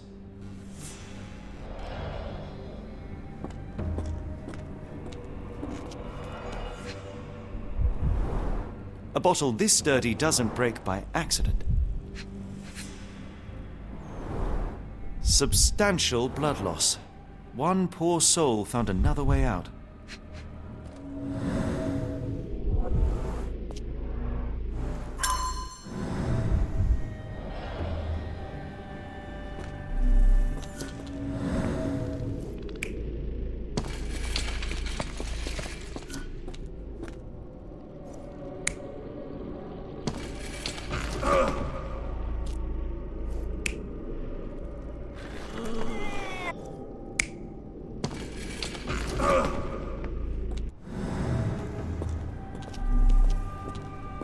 Doors can be opened for deliveries.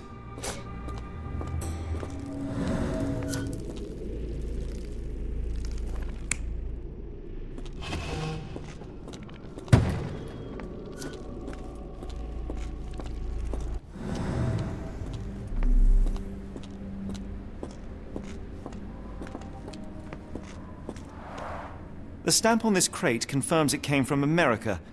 That's quite a distance to travel.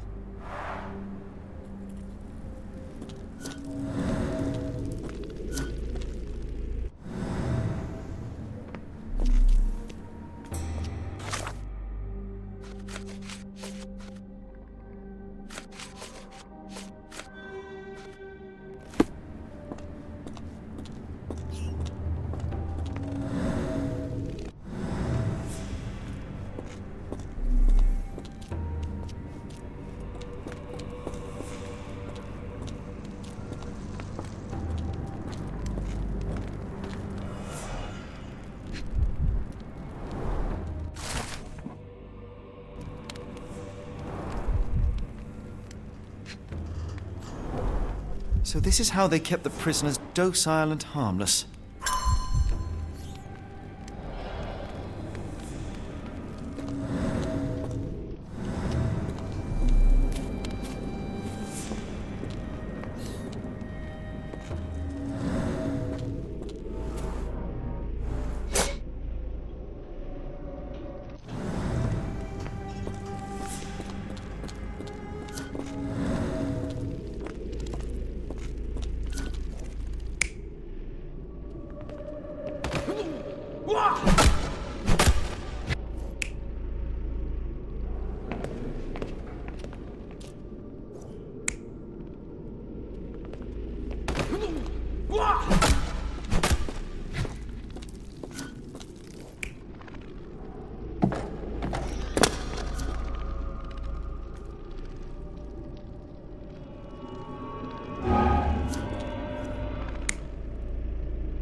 carriages were backed through these doors, and they began to unload their cargo in secret.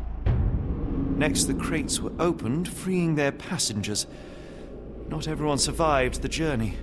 The dirty, exhausted, and dehydrated prisoners were then herded into cells. But all the cells are now empty, and I have not located a morgue. Time to find Hell's Door.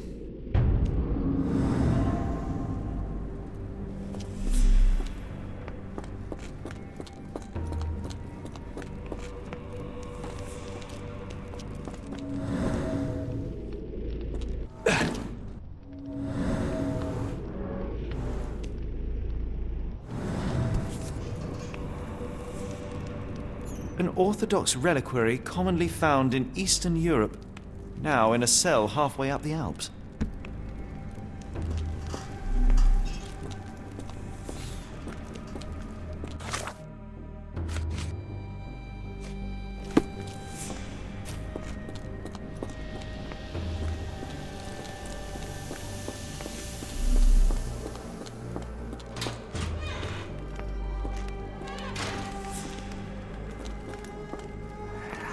I will make them pay for what they did to Heidi.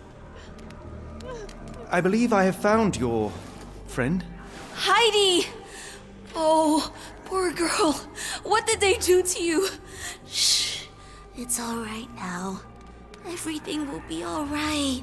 Please, Gerda, now I have found Heidi, I need some help from you in return. Shh, Heidi.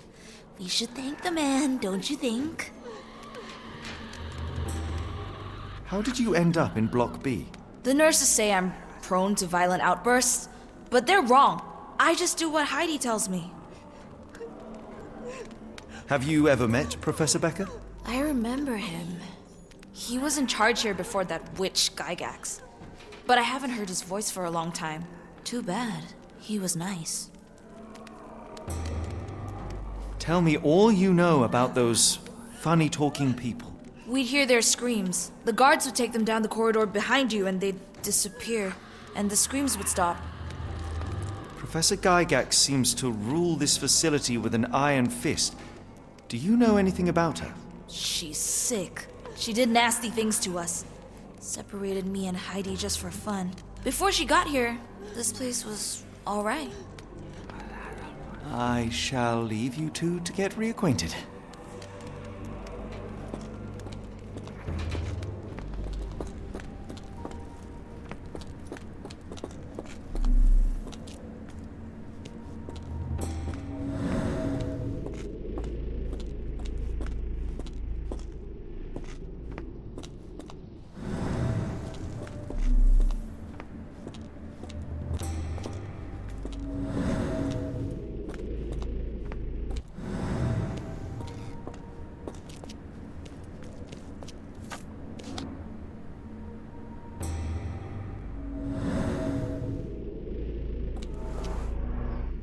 Scratches.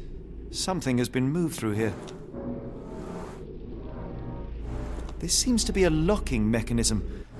The whole thing must be a door.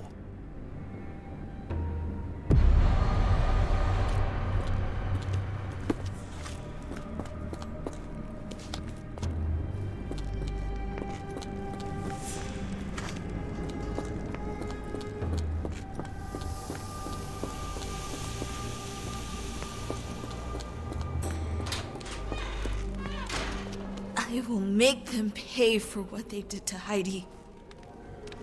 I found Hell's Door, the one that made the foreigners silent, remember? How do I open it? Gerda, please, I cannot get inside. You have to tell me how to open it. How can you speak to me like nothing's wrong? Can't you hear Heidi crying? Look at her! Look! She's suffering. I can't even hear my thoughts over her screams. Poor Heidi. We will fix you. I promise. We will fix you. Leave it with me, Gerda.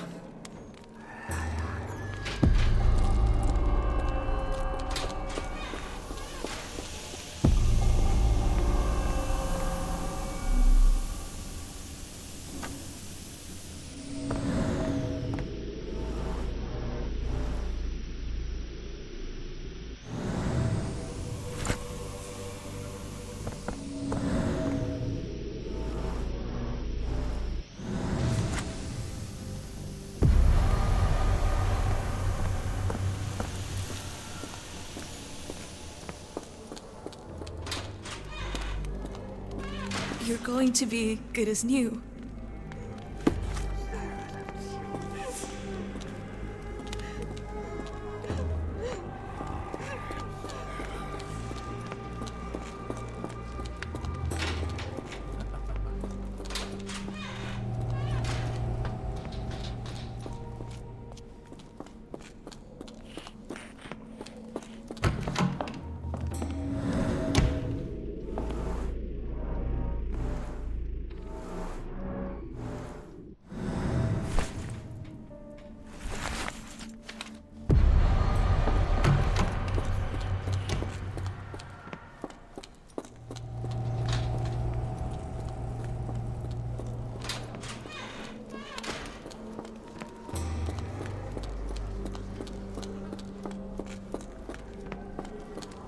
Will this help fix your friend?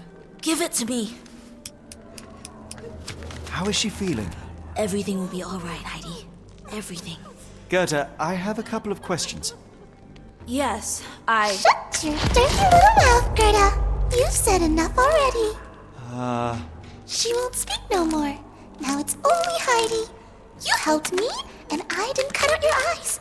So we're even. Now go! Heidi, there are things I need some clarity on. Ask if you dare, but if I get bored, there will be consequences. I found Hell's Door, but it's locked. Is there a way to get in? Hell's Door?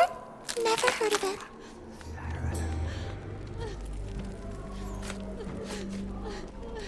That's not true. You, Gerda, told me that Hell's Door makes people silent forever. And you believe that snotty little girl? I'll personally ensure that she never dares to speak again! Professor Gygax hurt you repeatedly, scarred your body and mind. You are not protecting Hell's Door. You are simply afraid of the consequences were I to enter. I could tap your teeth out with a hammer until you choked on the blood in bits. You could. But then you would live the rest of your life in fear of Professor Gygax. I can make that feeling go away. How? I can stop her. But the key, Heidi, the key to Hell's Door is critical to stopping Professor Gygax. And I think you know where it is. Tell him! But you said... And now I say tell him! The professor. She has a special key. Keeps it close and only brings it down when new people go through. Behind those closed doors, those people start to sing. Oh, they sing in so much pain. Gygax. Of course. Thank you, Gerda. Heidi. I must leave. Leave? You joke. Nobody leaves the Edelweiss. Now you will be with us forever!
At last!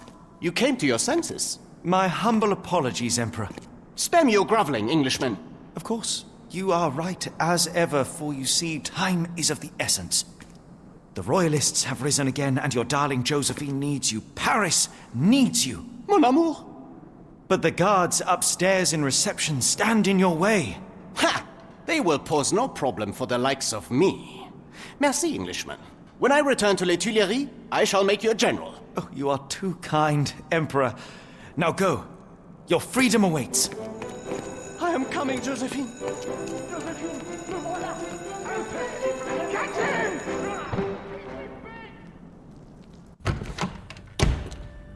Psst. Watson. Over here. Holmes? What are you doing here, and where did you get that outfit? It is unimportant. I require your assistance.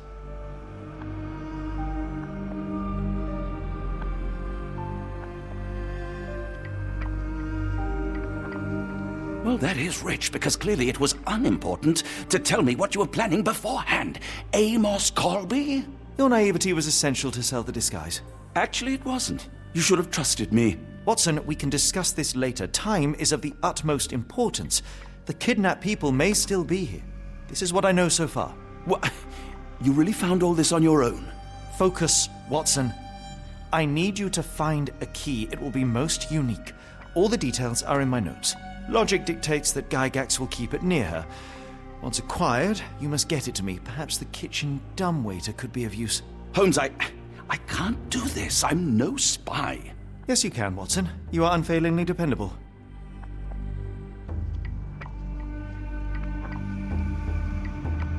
Dr. Watson, visitors are not permitted back here. I'm terribly sorry, Mr. Kuntz. After the war, my nerves, I fled all that commotion. It is nothing. A patient attempted to escape. He will not get far. Now, if you would like to follow me.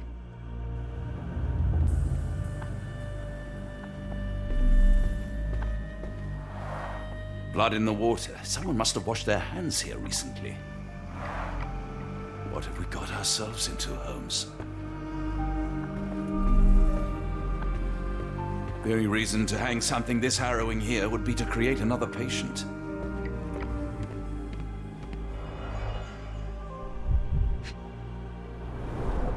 Did a child make these?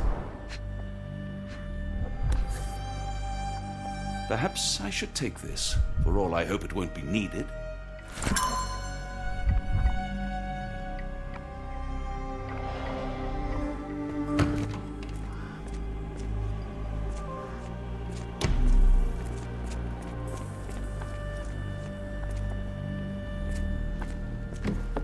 Ah, Dr. Watson. Just the man I wanted to see. Professor, I'm surprised you're not trying to catch that escapee. Please, my time is far too valuable. I hope Nurse Kuntz has been taking good care of you. He has certainly kept me out of trouble. Professor, it is time for your appointment with your next patient, Mr. Wolf. Herr Wolf can wait until tomorrow. I wish to speak with Dr. Watson. As you wish. You still see patients yourself, even as the director of this entire facility? Only the important ones. And yet I rarely get to pick the brain of a man like yourself. I think it is time we got to know each other. No? I'm afraid there's not much to know. I'm just an average chap living a rather prosaic life these days.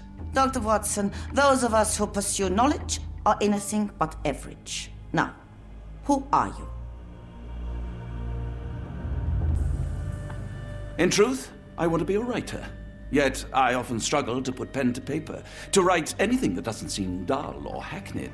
So when I read about the Black Edelweiss and your work on the healing of minds, I simply had to learn more. I suppose my Edelweiss was always destined to attract other curious minds. But before we continue, I want you to understand one thing. A broken mind can never be truly healed. Ah, I see. So, what exactly do you do here? It is simple. If you cannot fix a person's nature, you must force them to forget it. Surely there are other methods of treatment. How naive. You remind me of a man I once knew, Professor Becker. But we do not speak of him anymore. A colleague? The former director here. One day he realized that Edelweiss had outgrown him and had to leave his house.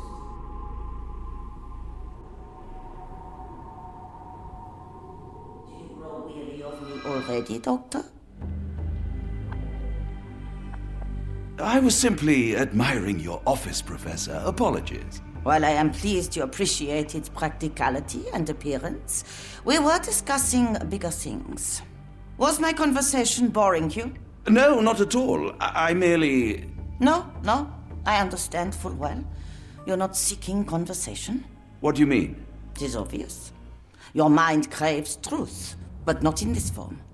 You must witness a practical demonstration if you are to learn. I'm certainly intrigued. Would that be possible? Of course. I propose a journey between the jury of the human brain. You will not leave without being truly enlightened. Kuntz, take Dr. Watson back to the courtyard. Then tell the nurses to prepare the operation room and the girl with the doll. Yes, Professor. Our preparations will take a little time. I will come for you soon, Doctor.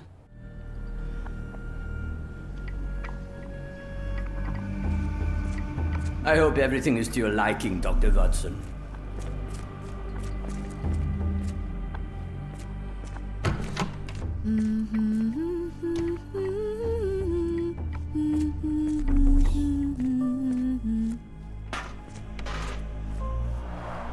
Looks dusty but functional. Oh, we never use that. I think it connects somewhere downstairs. Did you hear that a patient escaped? All the guards rushed off to find him.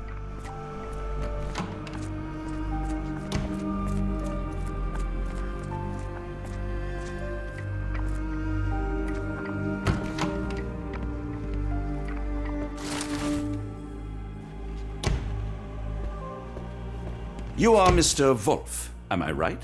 Oh, hello. Who might you be? My name is Dr. John Watson. I wanted to talk with you, if you didn't mind. Ah, Doctor. I don't suppose you could help. I seem to have forgotten where I am. We're in the Black Edelweiss, Mr. Wolf. It's an asylum in Switzerland, and you are one of its most important patients. But why am I here? That's what I was about to ask you. I can't remember. Sorry, I can't remember anything. It's all right. You don't need to push. Try to relax. Let the thoughts come and go. Now, what comes to mind? Mr. Wolf? Oh, hello. Who might you be? We just went over this. I'm sorry, but I don't think we've met. We were just discussing this facility, the Black Edelweiss Asylum, and why you are here. That name does sound familiar. Holmes, the things I do for you. Excuse me, who are you? And who's this Holmes fellow? I am Dr. Watson, and Holmes is, well, you could call him my imaginary friend. That's just a little joke, don't mind me. But why am I here, Doctor? Am I sick? I'm sure I can take a look.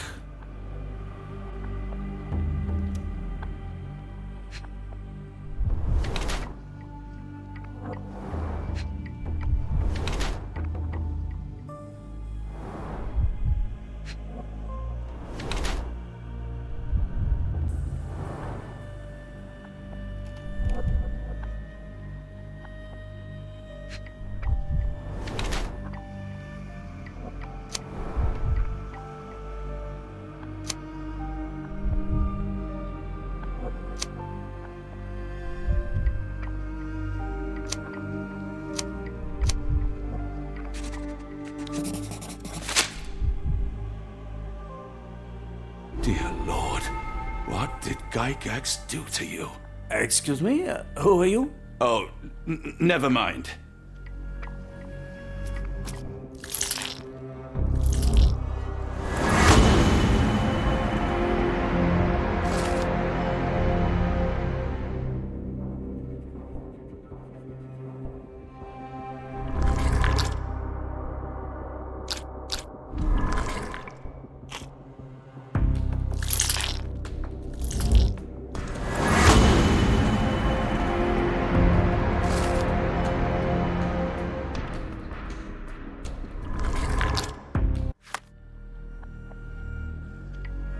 Hello again.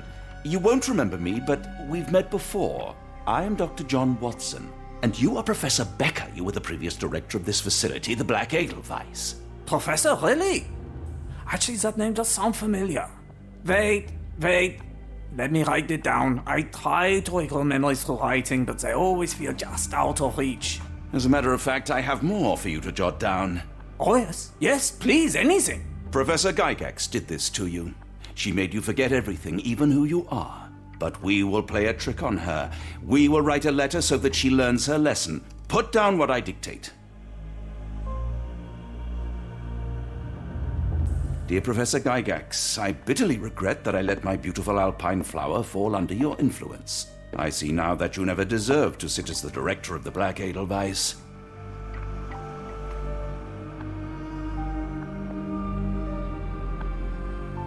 You are not, as you so claimed, the future of the Edelweiss, and you never were.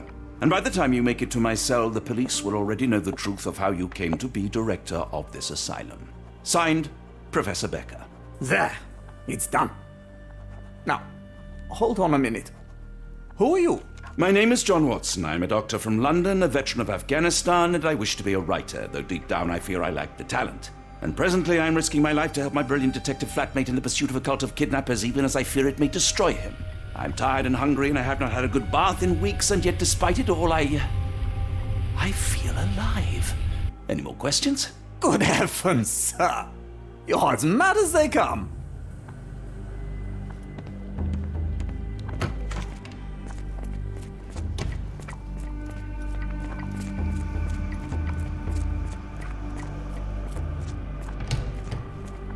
One of the patients asked me to deliver this note. It's for Professor Gygax.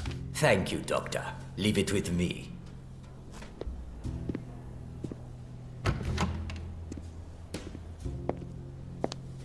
A letter for you. Unbelievable. Kunz, with me.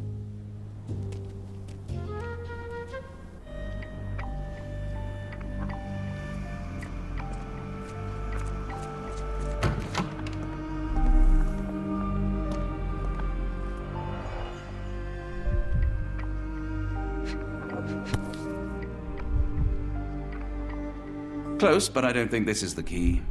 This is too small to be what Holmes asked for.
An Edelweiss relief about 2 inches in diameter. This must be what Holmes was after.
The tooth of an adult male, likely lost in a beating.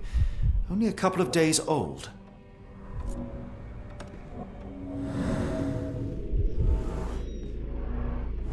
The inside of the cuff is worn. It's been used often. The writing is mostly gone. Phonetic symbols, perhaps.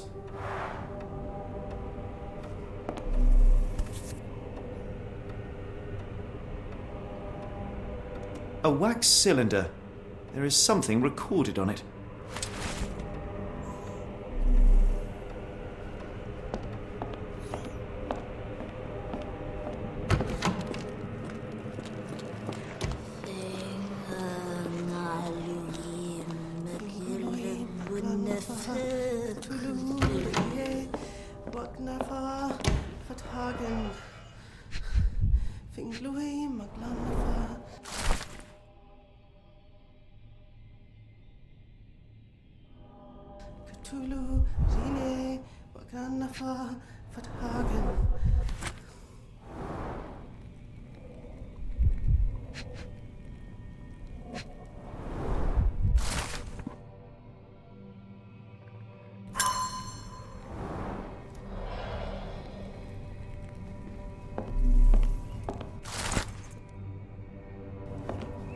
Looks as if it's been recently used.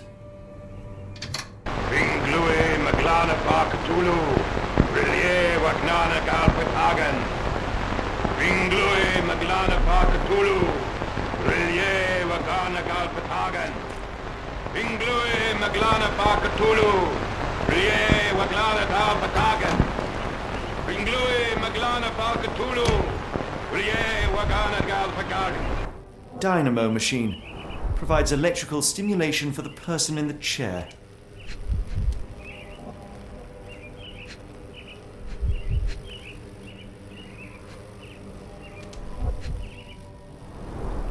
Full grain leather straps. Impossible to escape.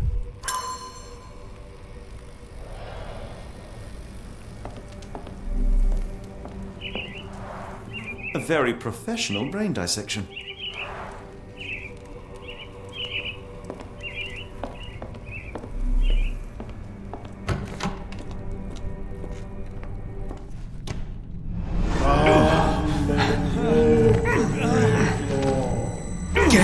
Out of my head!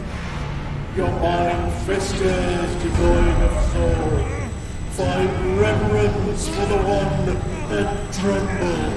The great lord! Cleft your surrender your soul and become a servant of madness. Please! No more! Stop it! Watson! John! Somebody!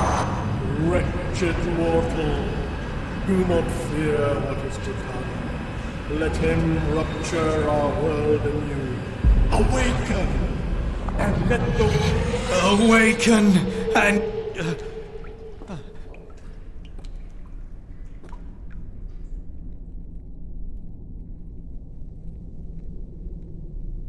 The light of the abyss is the light from the abyss. Get out of my head!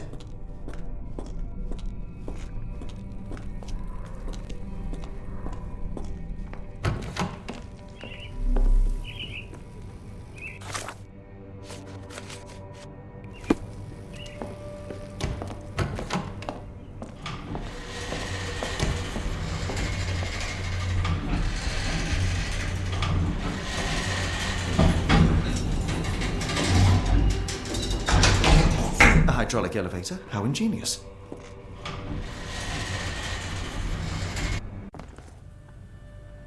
Watson? Holmes? What are you still doing here? Still? I was trying to find more information. Did you think I was just going to sit in my room twiddling my thumbs? I only asked you to find the key. I had everything else under control. Says the man who looks like he saw a ghost. I'm fine, Watson. You're hardly fine. You reek of congealed blood and chemicals. What did you see down there? Never mind me. Where's Gygax? I'm afraid she's over there. I found her like that when I entered, on my word. What? She was our biggest lead. Yet another wrinkle in our investigation. What do we do now, Holmes? Hush. Let me think.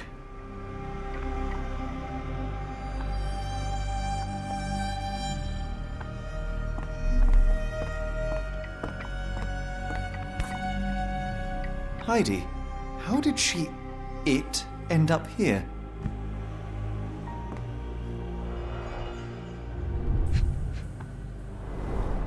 The pencil is buried deep all the way to the brain. Instant death.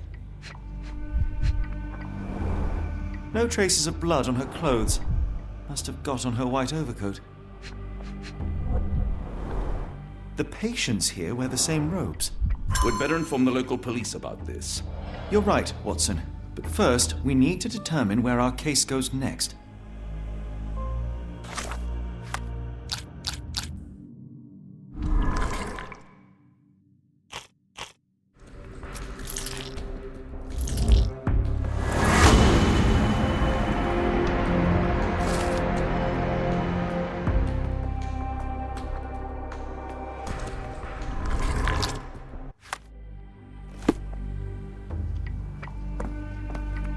We've got what we needed, Watson. This conspiracy reaches further than we thought. I don't suppose you've ever been to New Orleans? You are joking. I seldom do. Let's go. There's no time to waste.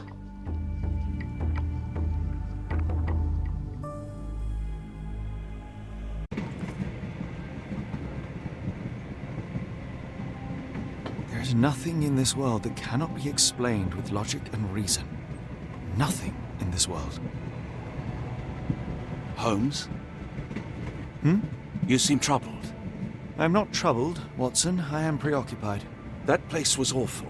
Inhumane. It would be natural to experience some feelings of shock or fear. Men reduced to gibbering imbeciles, numb beyond recognition, powerless to help themselves. When a doctor does go wrong, they are the first of criminals. They have the nerve and they have the knowledge. That woman did not deserve the title. Such casual cruelty for such selfish aims. I knew another man like that once.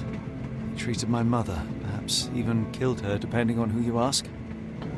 My sincere condolences. In the end, she was just a shadow of herself. The outline of the person I recognized, but lacking all else. She was pushed until she cracked. Should you see me cracking, John, I must ask you to intervene. Nothing compels us to pursue this matter further, Sherlock. We can return to London, report what we have discovered. Let more capable hands take over. Alas, there are no such hands. Were we to abandon our quest now, I fear no other would succeed in our stead. We know nothing of what awaits, what dangers lurk in the darkness. Nonsense. We draw nearer to New Orleans with every passing minute, and thus closer to the answers we seek. Those answers, for all their perversity and improbability, will, nevertheless, be the work of men.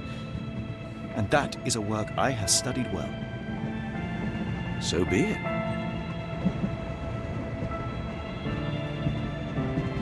I know you to be a diligent author, but if I may make one request. Kindly omit my mother and her suffering from your tale. Of course. Thank you, John.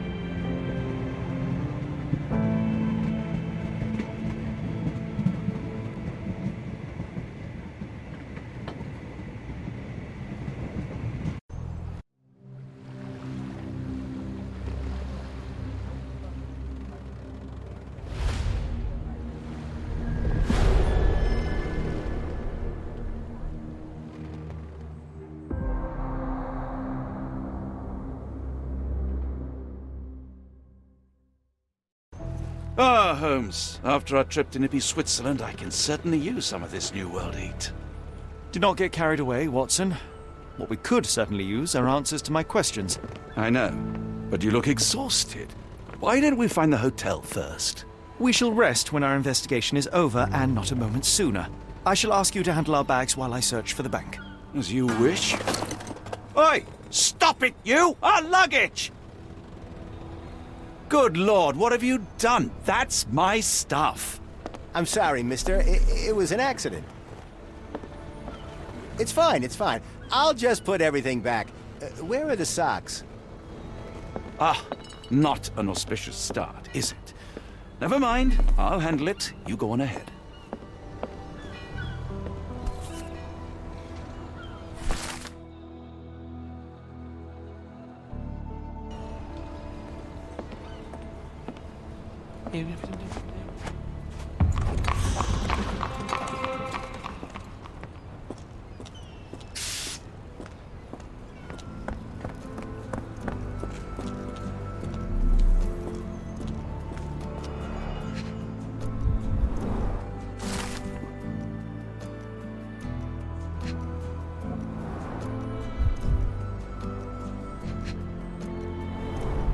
Our ship leaves tomorrow morning. No room for sightseeing then. More people missing here, too. Black opals being auctioned at the banking house of E.W. Gray.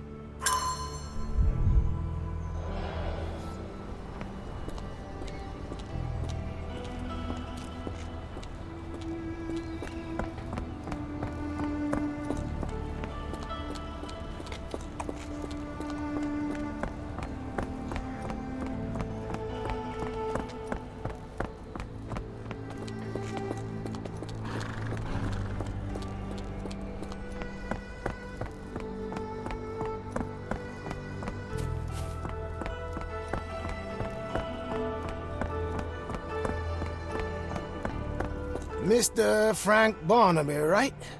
Auction's about to start.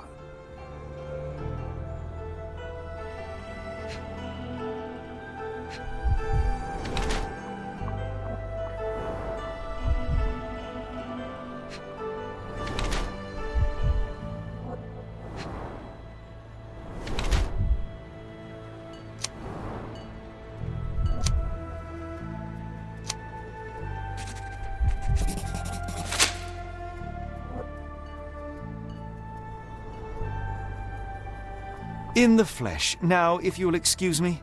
Well, hold up. Written invitation first. Can I present another piece of identification?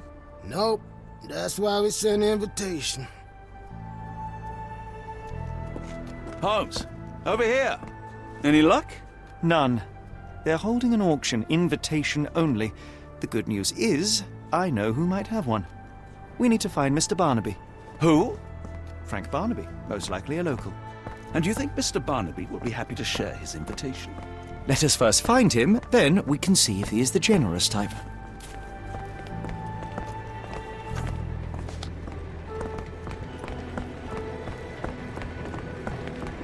How marvelous, Holmes. A city within a city.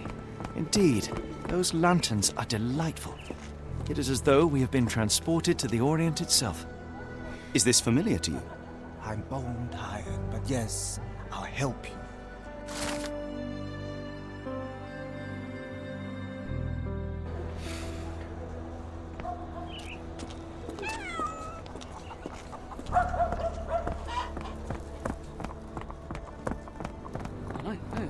Here. Yeah, there. Is that the sort of thing? I don't know. Rather unassuming for a jewellery store. Damn, he at it again. Barnaby still owes you. Locked. He can't No pay one's in here. greenbacks. He'll pay in blood. Is this familiar to you? I'm bone tired, but yeah, I'll help you.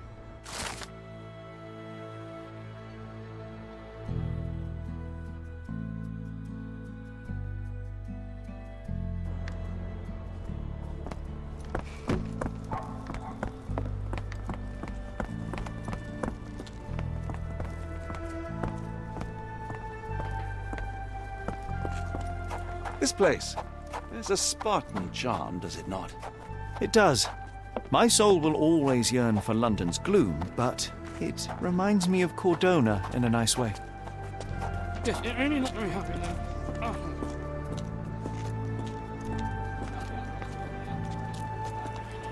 Barnaby, unconscious but with his eyes open.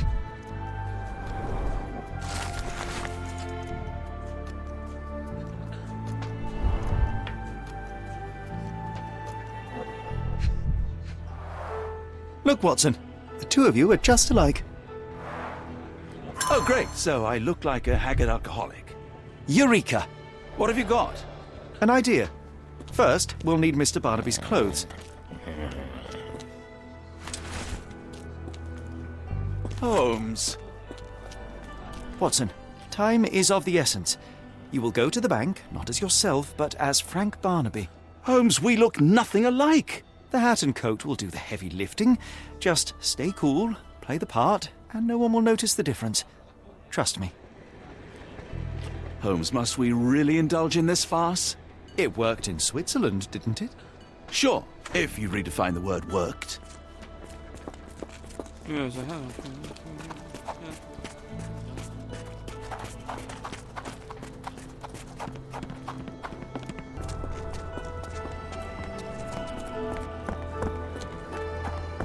Where's the money, Barnaby? I'll wait here so as not to arouse suspicion. Mr. Barnaby. Right you are. Shop owner. Right. Your invitation, sir? Here you go. You okay, sir? Seem to have the jumps. I'm in a rush. Come on in.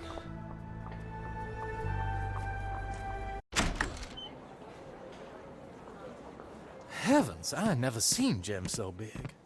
Sorry, I'm just dealing with another client's request. Please wait a moment.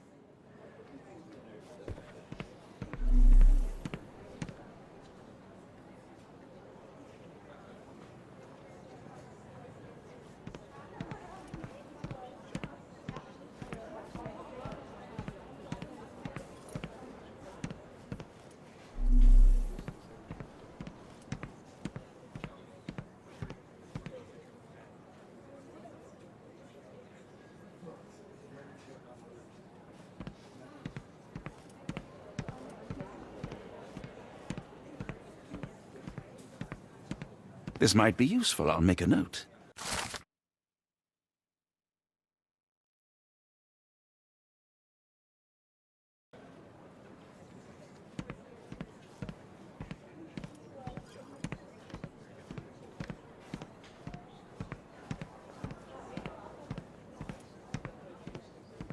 Morning, sir, and welcome to the E.W. Gray Banking House. The auction will begin shortly. Name's Zoe Clemens, and I'd be delighted to help you. Pleasure to meet you, Miss Clemens. I am Frank Barnaby. I do have some questions, if you don't mind.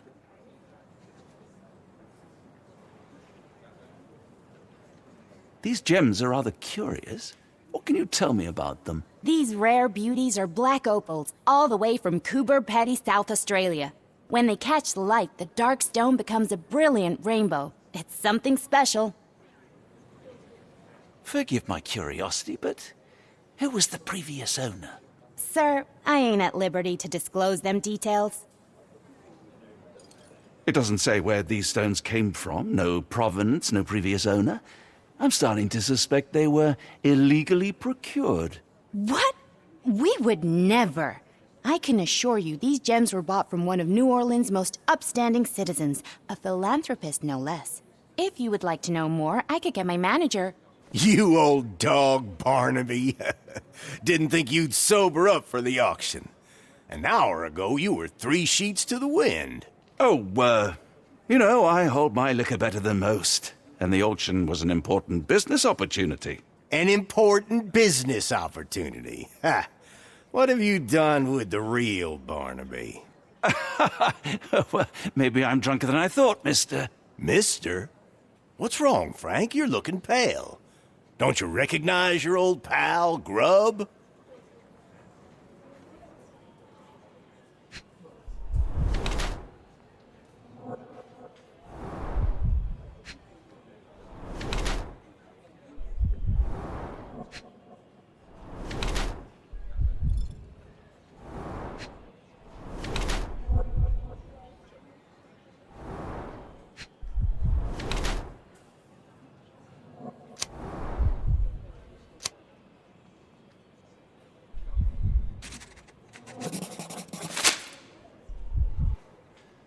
Of course I know you, Sheriff.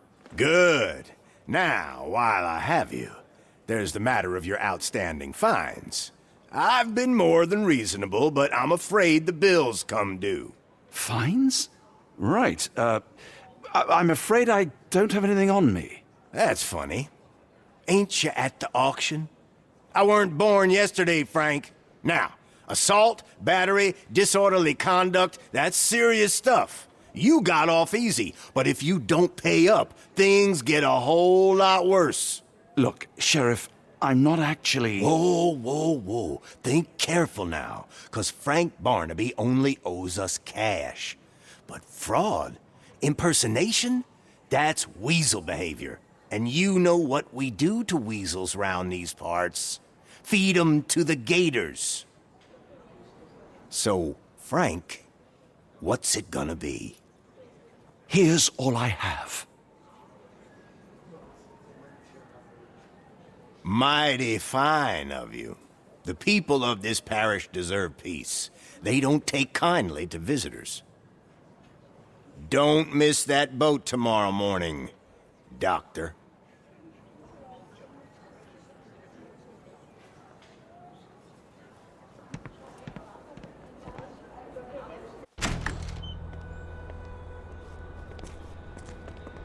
I told you, Holmes. I told you it was a bad plan. Now we're penniless and wanted criminals. Hysteria gets us nowhere, Watson. Tell me what happened. The sheriff saw right through me. He knew who I was from the start. Extorted me for every coin I had. Bah, all that matters is what you learned about the gems. I shan't discuss it while still wearing that blighter's clothes. I'm going back to the boat to get changed.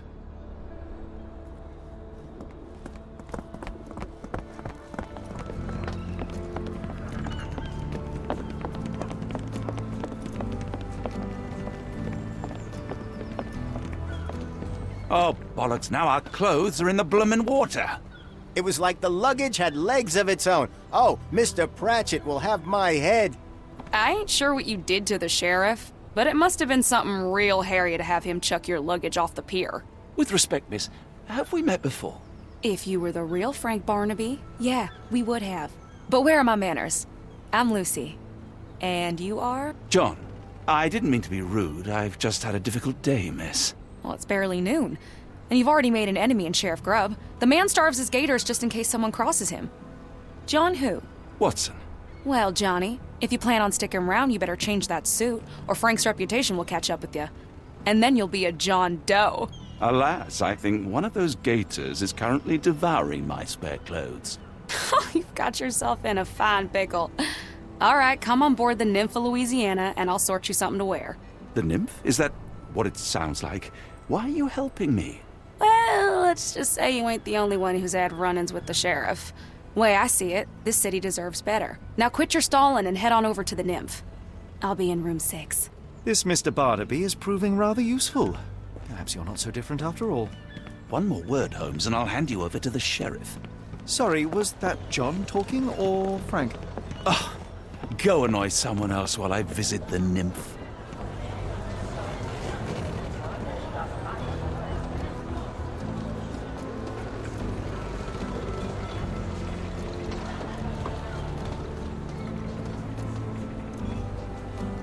Well, look at you. All dressed up with nowhere to go. I can't thank you enough. As I was saying, our journey has hardly gone to plan.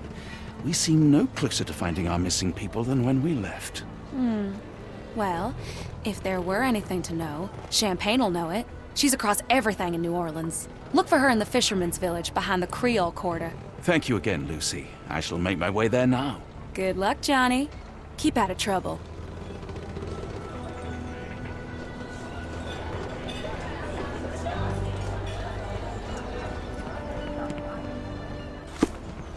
Ah, forgive me, Watson.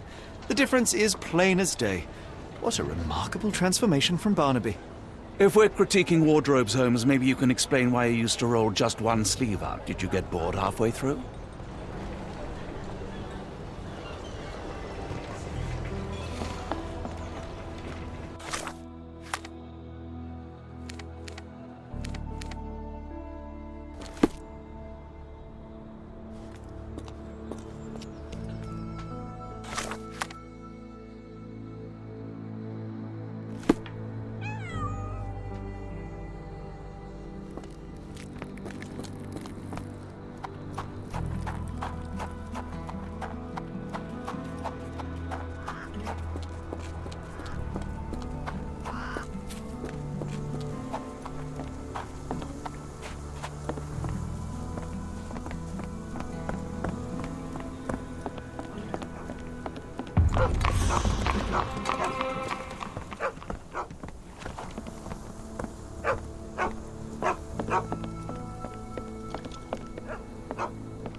Tocqueville? Lafayette! Hush now. No offense, Cher. Them two don't take kindly to gents. Especially foreigners. How can champagne help you? Trip to the bayou? Feeding a huge crocodile? Some other time, perhaps. Word has it you know everything that goes on round these parts. Maybe. Maybe not. What you want to know? The bank in town recently purchased a valuable collection of gemstones from a wealthy man. What do you know of it? Sure. I hear everything. This time I tell you for free. Next time, you pay. Thank you. May have been 2 weeks ago. Rich man's butler sold him some black opals. And this rich man is? Don't know his name, only that he from the French Quarter. Folk back in town could take you there. That's all I know. You need a boat? I hire 'em out for dollars. Or a bottle of you-know-what. Thank you for the offer and the help.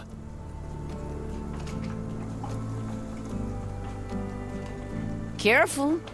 Nolans may look welcoming, but not every smile is friendly.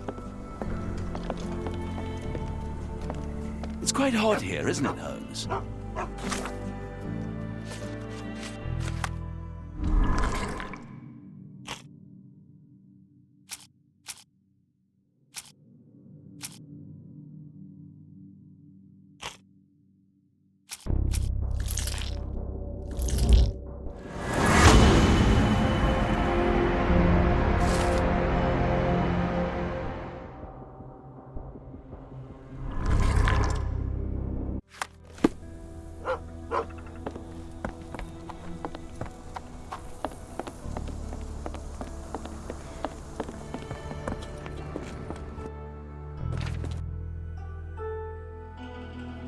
Got a spot in mind. French Quarter, and get us there fast.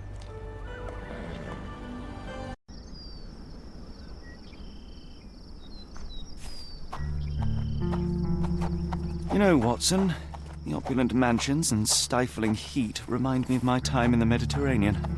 Corona does sound rather magical. Do you think you shall ever return? I don't know. That place was home to some of my greatest memories and some of my lowest moments.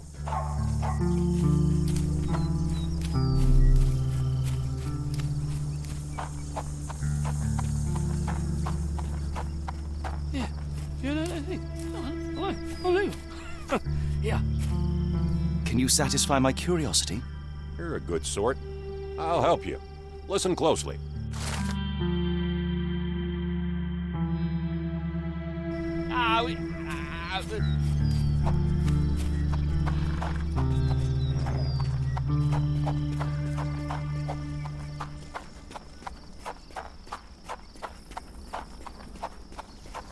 Lord, help me.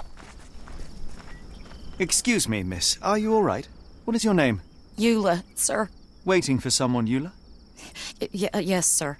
My brother Davy. He works for Mr. Arneson in that mansion yonder. Been 5 days now since I last heard from him. Come now, why all the tears? Something happened to Davy. I feel it in my bones. Do you think he may have left the premises? No, sir. Davy, he ain't like you and me. He's smart in some ways, but he can't talk. Not a word. He's pure and kind. Fear not. We will look for your brother. One presumes this gate is locked. Is there any other way inside? There's another entrance through the stables you could try. That's where I meet Davy normally, but I couldn't get in. See, I couldn't find the key. It wasn't in its usual spot. Please hurry, sir. Find him for me.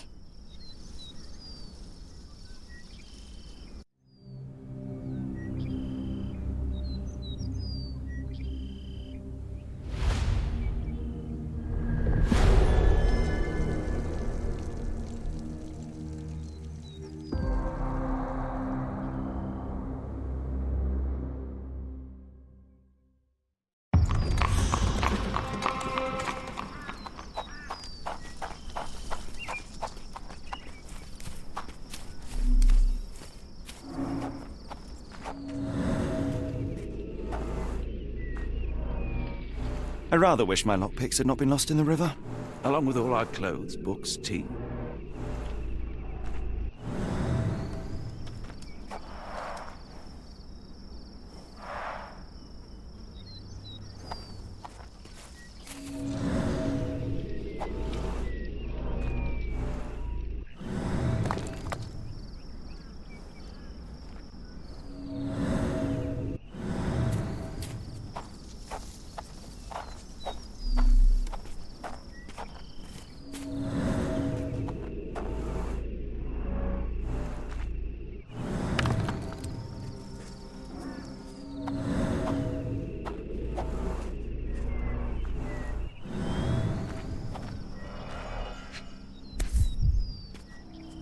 This must be the key to the stables.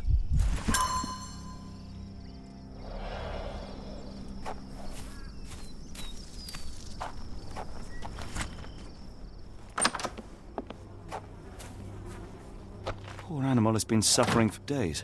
It's dehydrated, Holmes. Without water, it will die. Mr. Arneson's cab is still here.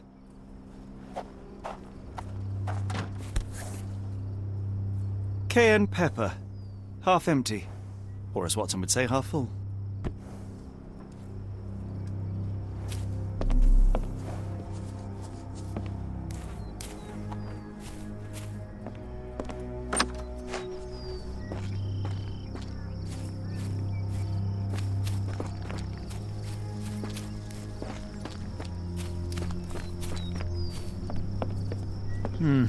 No way in.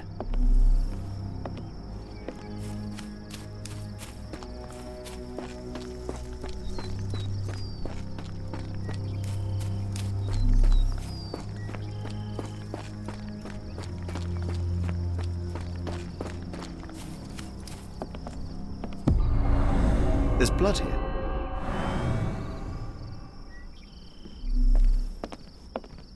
Ah! Do you smell that, Holmes? Something bad happened here. I know. Be prepared for anything.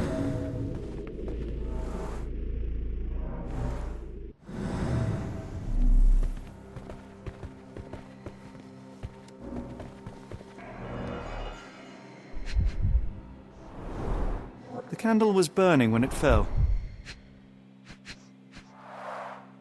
A trail of wax leads to the door.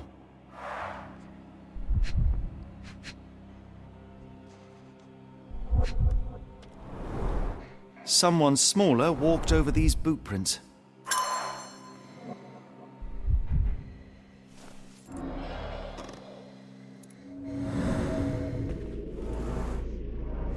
A few drops of blood, but not from a mortal wound.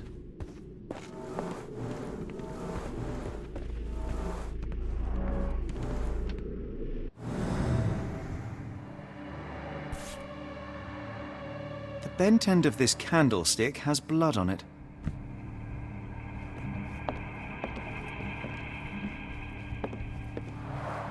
Someone was bleeding, but it doesn't look lethal. Watson, would you please lend me your medical expertise? I'll do my best.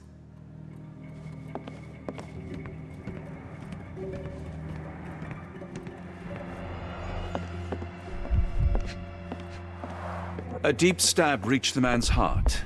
Clean edges suggest a sharp blade, but the wound is too wide for an ordinary knife.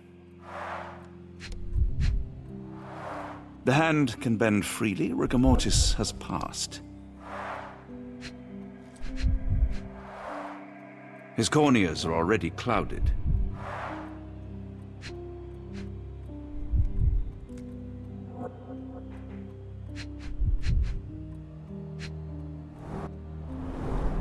Hay on his trousers suggests a gardener or groom. This man has been dead for a week. The result of a sharp object piercing his heart. You are mostly right, but I would bet he died 5 days ago. Heat and humidity will have accelerated the decomposition.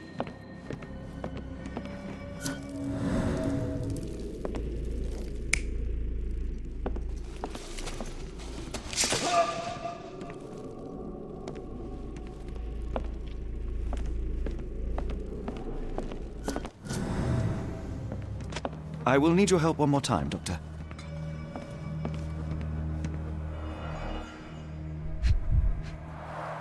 An enormous blow shattered her ribcage.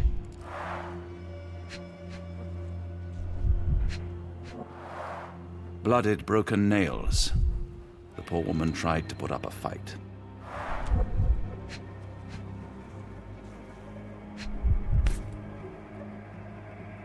Extremely sharp and deadly. A wound like this could only be dealt by a man of incredible strength. And cruelty. Why does it look so familiar?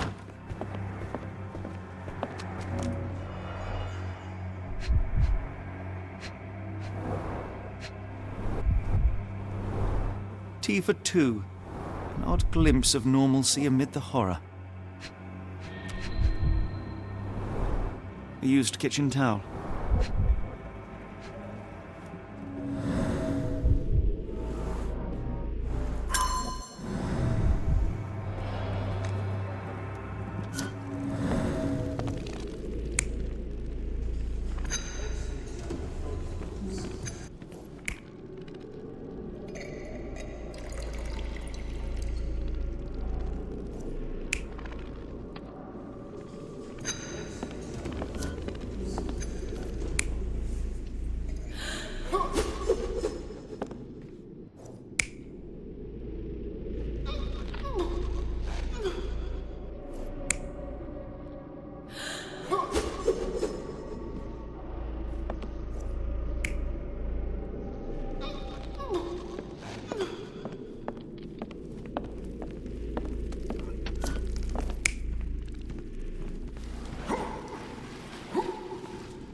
Burnt papers, now completely unreadable.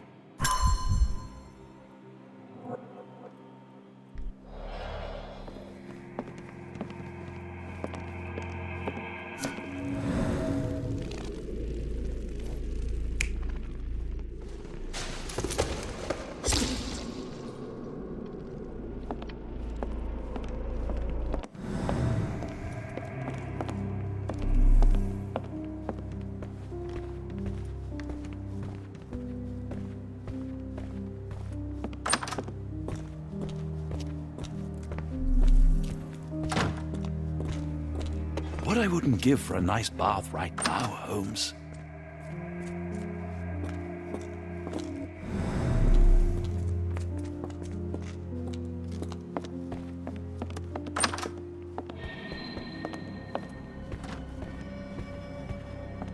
A dashing portrait of Mr. Arneson.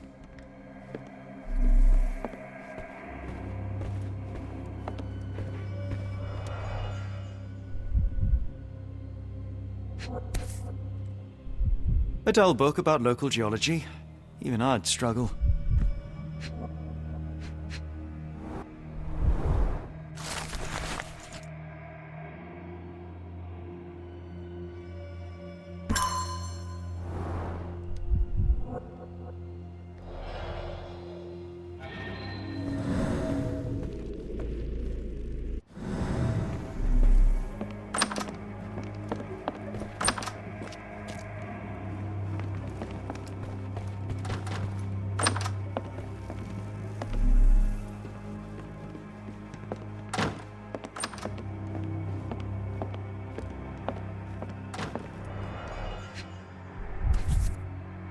Arneson and Davy seem to have got along well.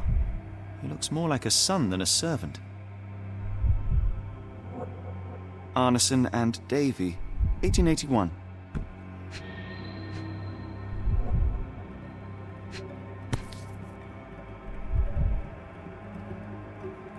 Fauna of Louisiana.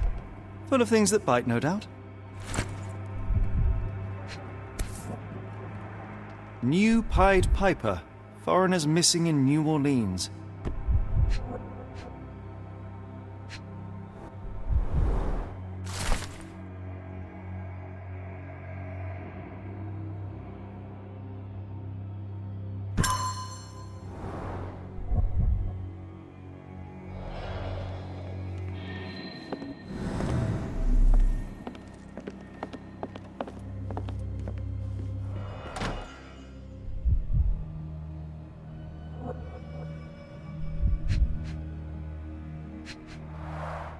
Note the blade, Watson. A curved dagger, probably of Persian or Indian origin. 9 or 10 inches, I'd say.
An intruder entered through the back door at night, leaving mud traces in the hallway. Without being noticed, they picked up a candlestick and struck the man in the chair from behind. In the kitchen, 2 people were drinking tea, the workman and cook. They were startled by the noise of a falling body and went to investigate the parlor. The workman tried to subdue the intruder but was stabbed by the attacker's knife. Judging by the wound, it was a curved blade. The cook panicked and fled back to the kitchen. The intruder followed, but since their blade was stuck in the workman, they used the meat cleaver on the table to kill her. Someone smaller arrived and discovered the carnage. They dropped the candlestick in horror and ran for safety to a room down the hallway. Meanwhile, the intruder returned to his first victim and dragged their stunned body away from the fireplace and out into the garden.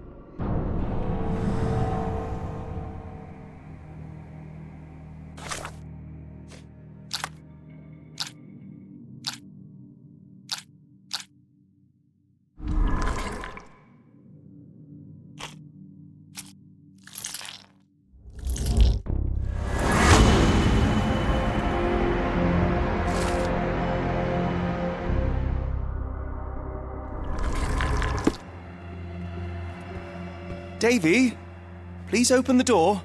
After all this, Holmes, I doubt the young man would open the door to a stranger. Davy, please open the door.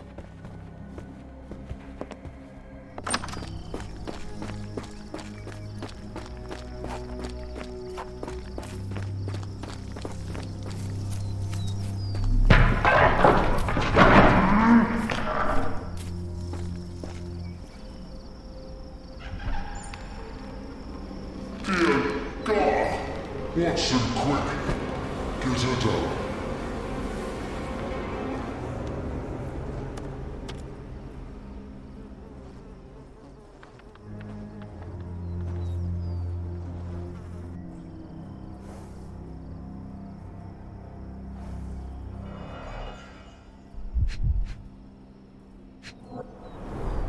Ligature marks on her neck. There'll be a bruise, but she should be okay.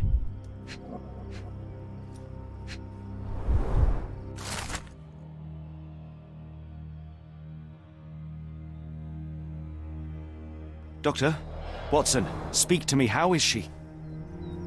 We were just in time, Holmes. Eula is stable, but lucky to be alive. We should take her to a hospital for a further examination. Yes. I fear I was wrong, Watson. The sheriff is not a man to be underestimated. To lynch an innocent woman just to send a message, it's evil. We're not safe in this city, nor is anyone around us. Then we must not dawdle. Help me get Eula to her feet. No. I will not leave here without Davy. Miss, please, we must get you help. No, I will not be deterred. I will get my brother and bring him home.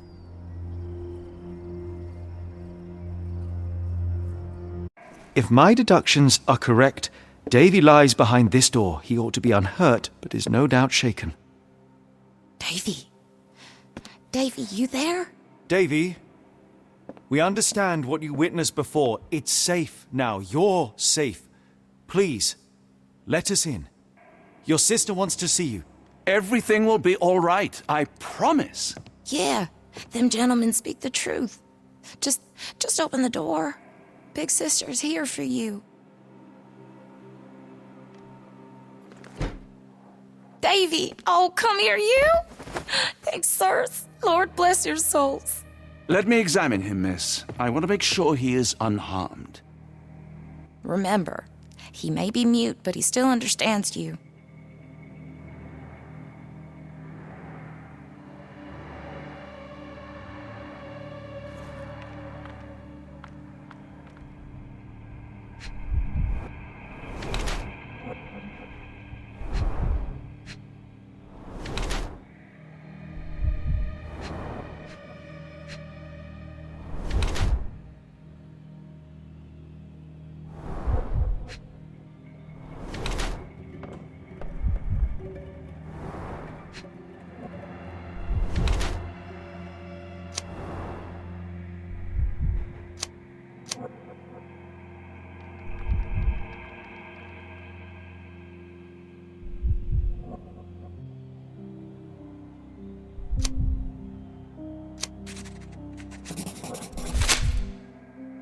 Davy seems in good health. The bruise is a remnant of that awful night, perhaps even caused by the intruder, but he is otherwise unharmed. In fact, I believe life here was good for the boy. Arneson and the others cared for Davy. That may have allowed him to withstand such horrors. I need your help, Davy. We know that the man with the curved dagger is responsible for all this. You recognized the man, yes? The same one in the photograph in the office upstairs, standing with Arneson. Good. Please, write his name. And one last thing. The room with an image of a bell on its door may hold important answers. Do you know a way in?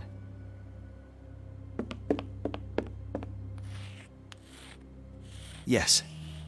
I think I've got it. You have been very helpful, Davy.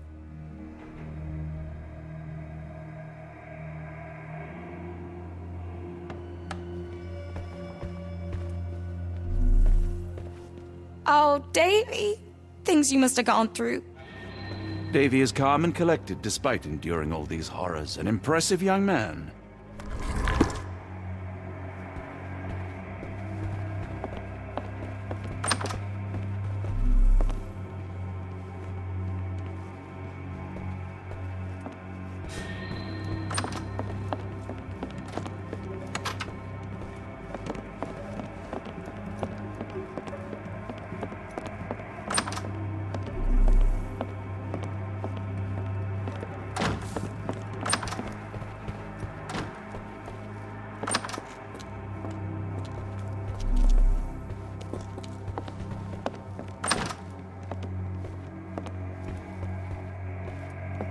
Let's take a closer look.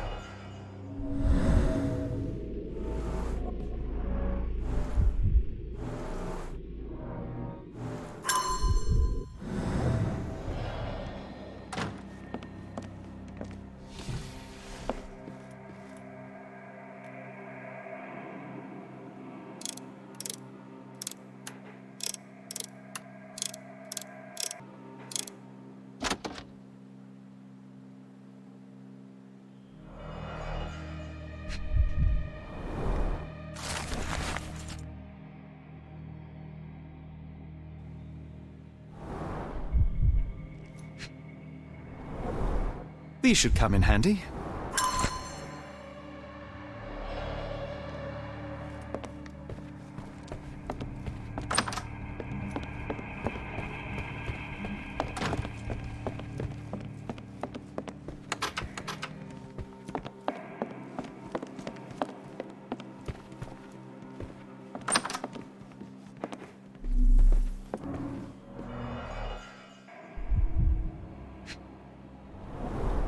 The scene is impossible, unnatural, but also familiar.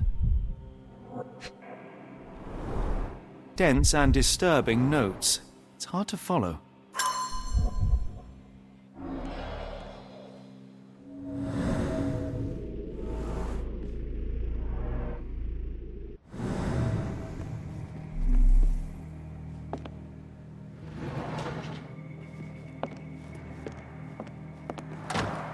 A foreigner's clothes, by the looks of things from the Near East.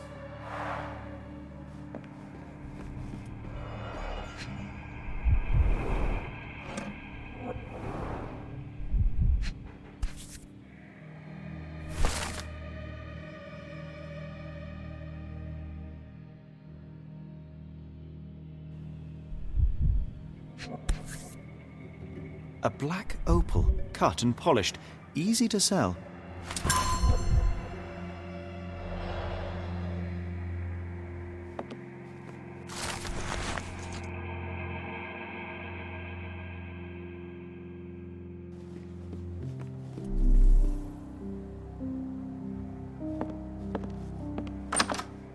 We must stop this, Holmes. All these atrocities.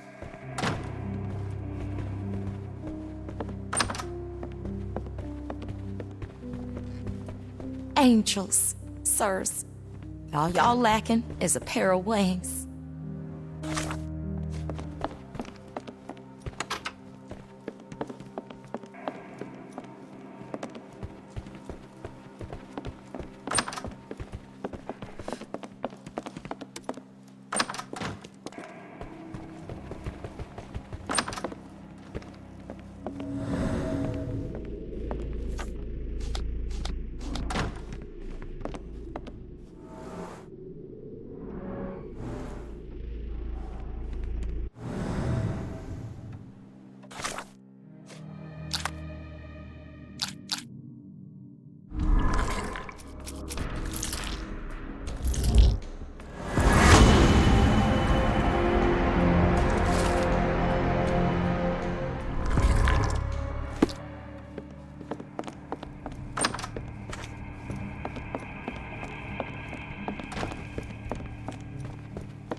Size 10, the owner's footprints were shallow.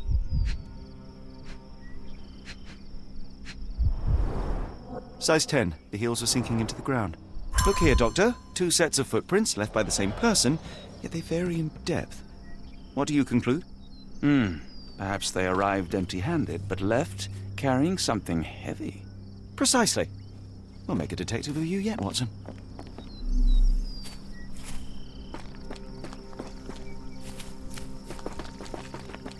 More boot prints.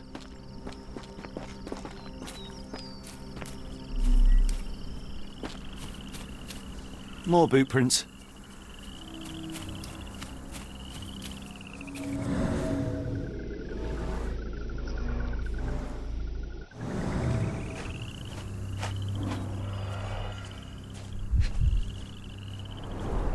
These fingers were severed with a single clean stroke, but I don't see the thumb or middle finger.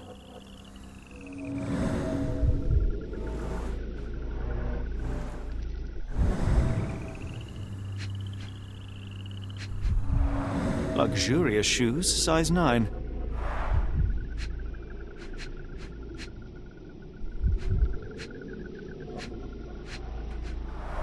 Look, Watson, animal prints. I wonder what kind.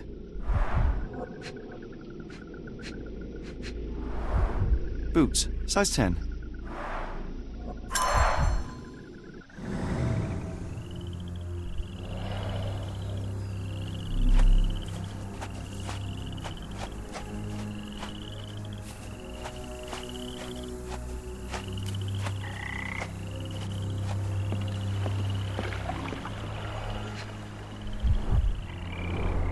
A scrap of silk, soft and elegant.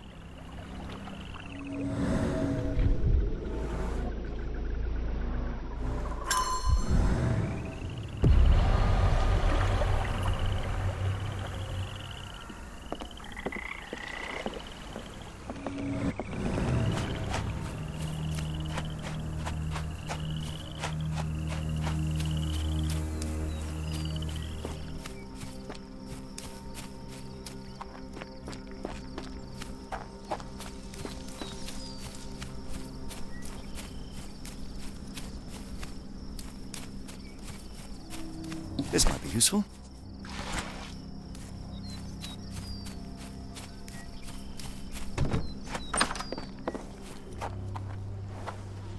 At least that's one life saved.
Arneson's signet ring, as we saw in his portrait.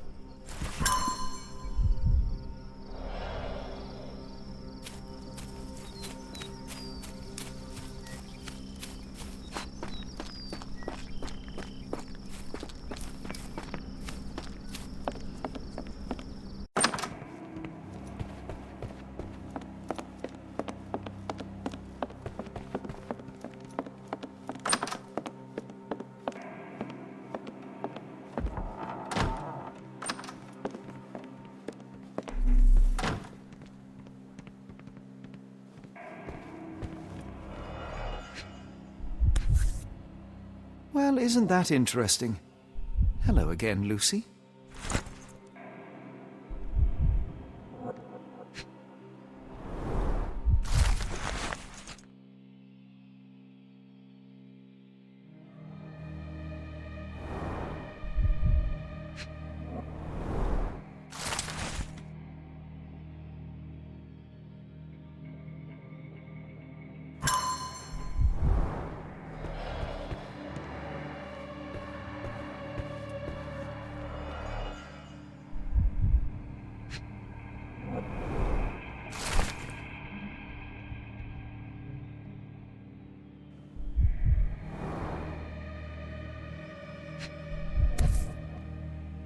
My princess, my love, my heart. Fitting words.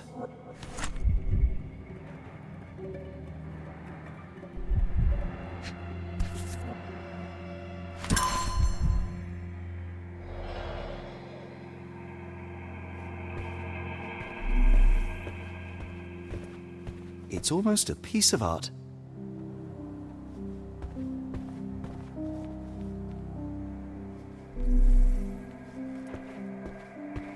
We must put an end to all this evil, and I doubt we can count on the sheriff's help.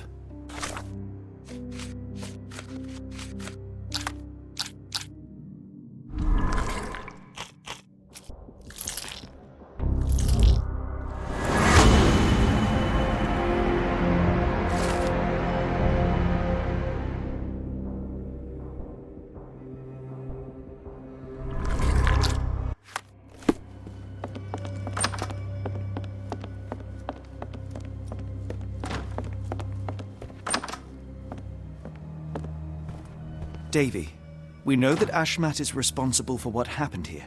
We must catch him and hold him accountable.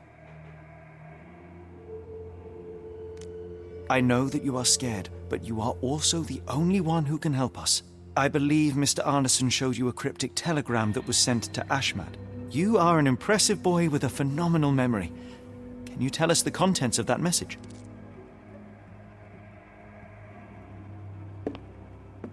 Thank you, Davy. Watson, please copy down everything he writes.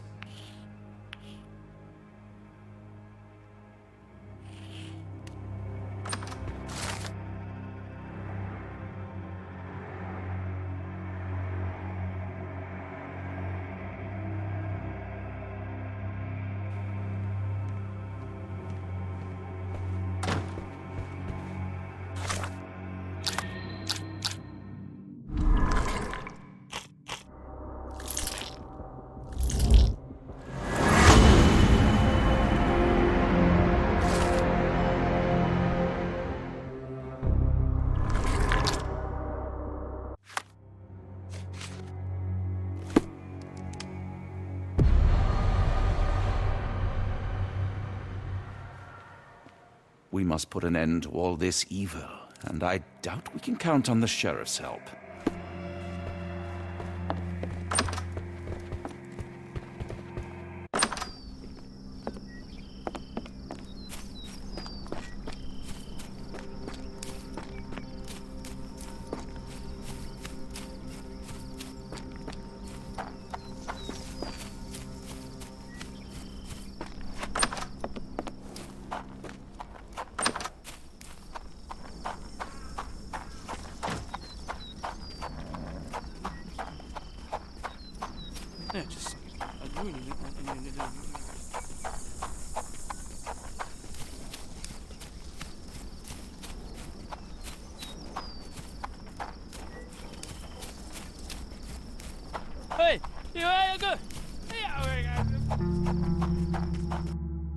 Got a spot in mind.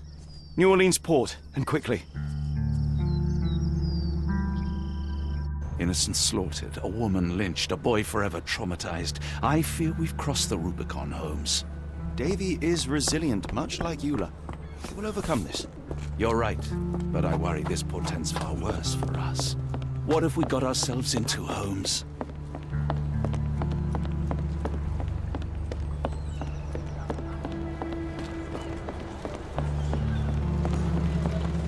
Who's your friend, Frank? We love a new face, and his is particularly lovely. Johnny boy, so how was it with Champagne? Most enlightening, thank you. And now my friend Mr. Holmes would like to talk to you too. Well, ain't you something? What can I do for you? I'm afraid I bring bad tidings. How bad? It concerns your significant other, Arneson. Arneson? Now, who said we were lovebirds? Lucy, we only mean to help. No word of the matter shall spread. What are you implying?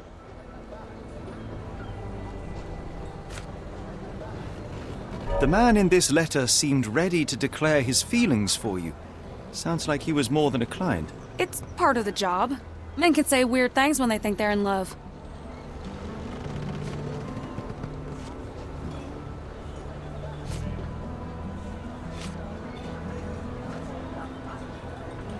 This photo of you and Mr. Arneson suggests the feelings were reciprocated. Looking interested when with the client is part of the job, Mr. Holmes. I don't even remember the man. You mean to say you take pictures with everyone? If they ask nicely. And pay.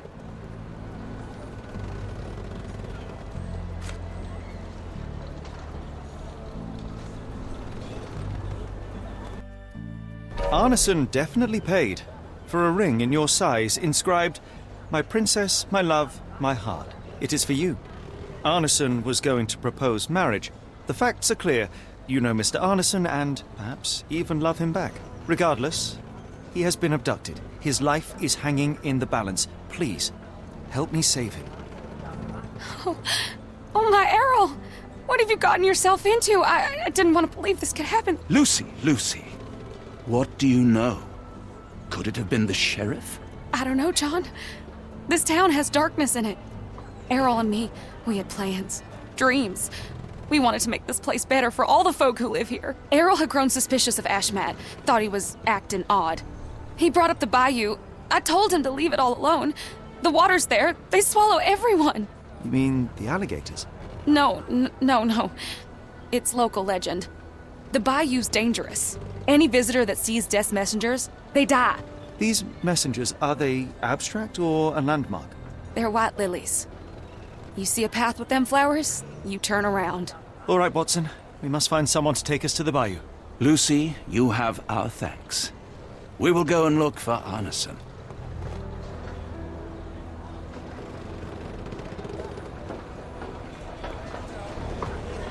At least the weather is on our side.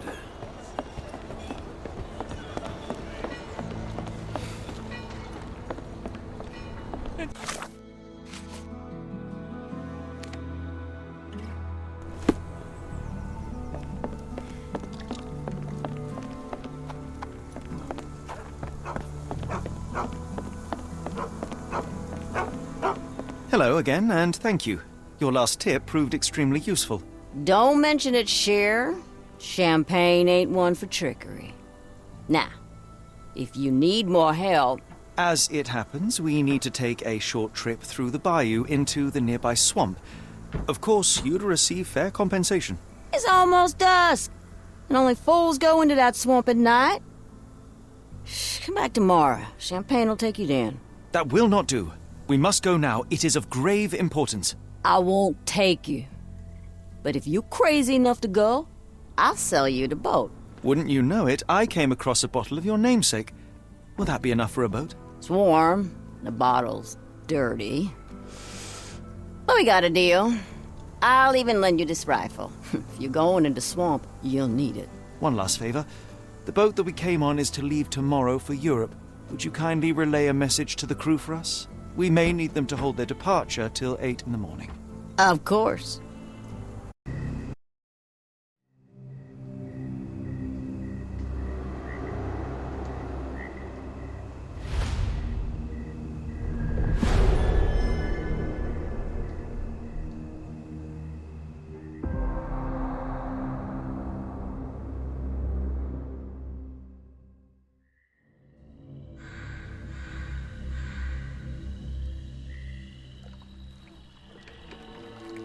At least in Afghanistan, we had nippy nights.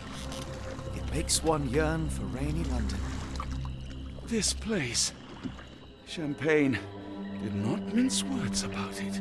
Keep your wits about you, Watson. We are inching closer to the heart of this mystery, however dark it may be. Hell's bells! I told you to stay away, Doctor. That he did, Holmes. I rule these parts. No hiding from me here.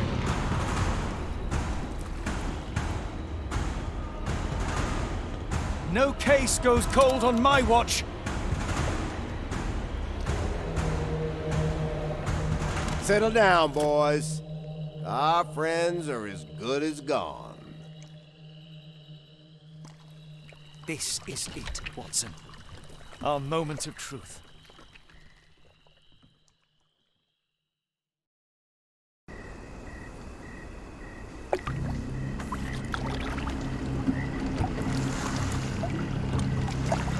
Holmes, do you believe the sheriff that we won't escape? One cannot be hurt by superstition, Watson.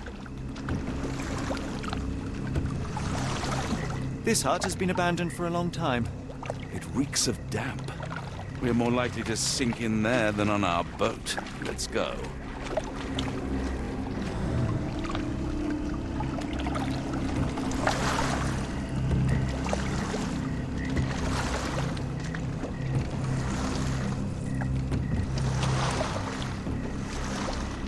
Look, Holmes! Fireflies!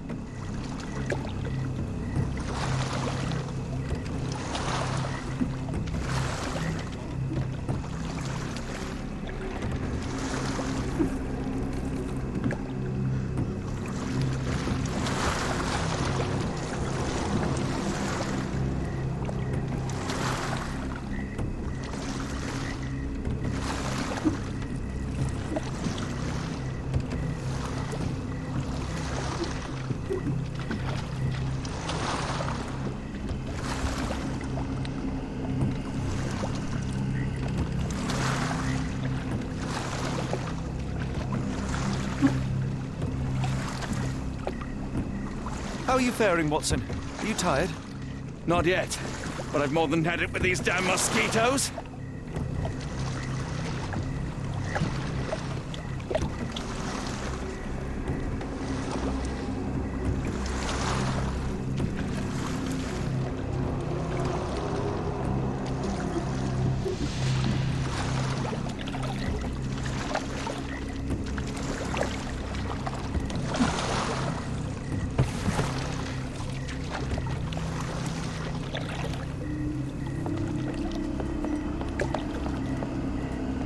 Fisherman's hut. Not what we're looking for.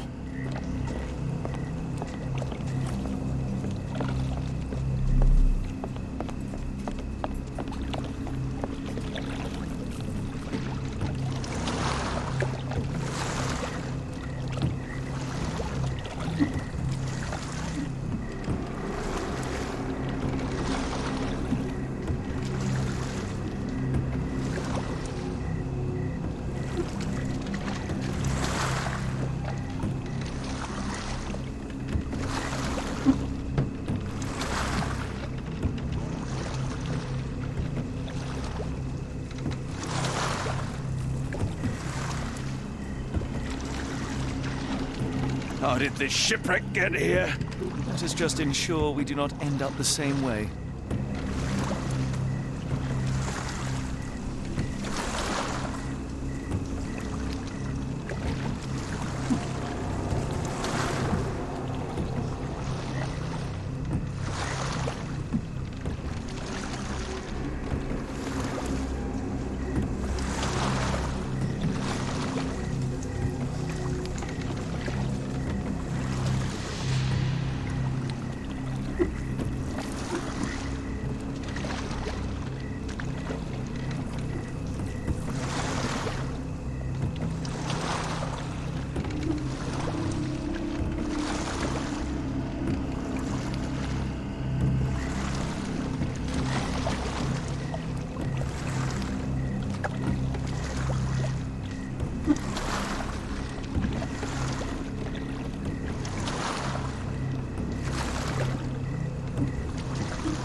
What was that, Holmes? Whatever, or whoever it was, we should ready ourselves.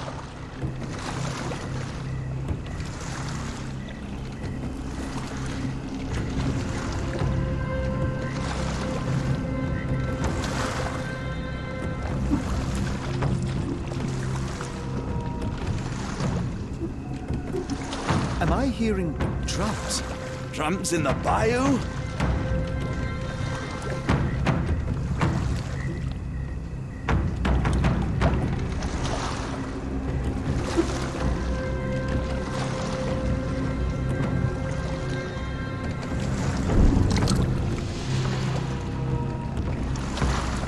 Holmes, I think I heard something swim underneath our boat. Probably just a rotten log. Did you hear that, Holmes? What do you see? A shadow. Nothing more.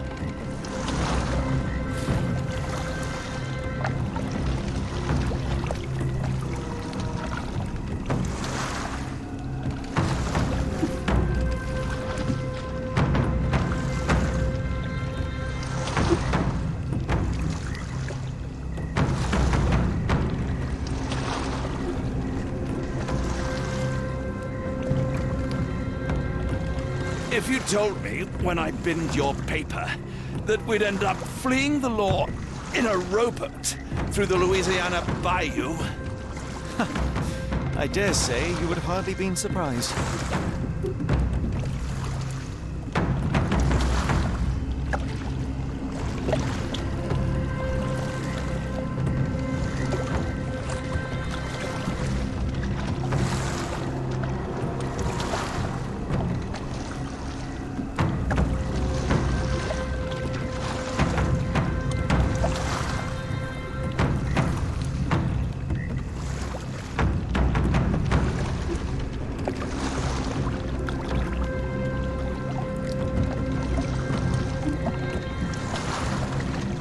Is getting thicker, almost suffocating.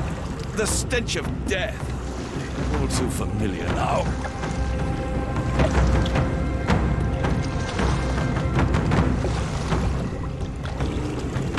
Weeks of damp. We're more likely to sink in there than on our boat. Let's go.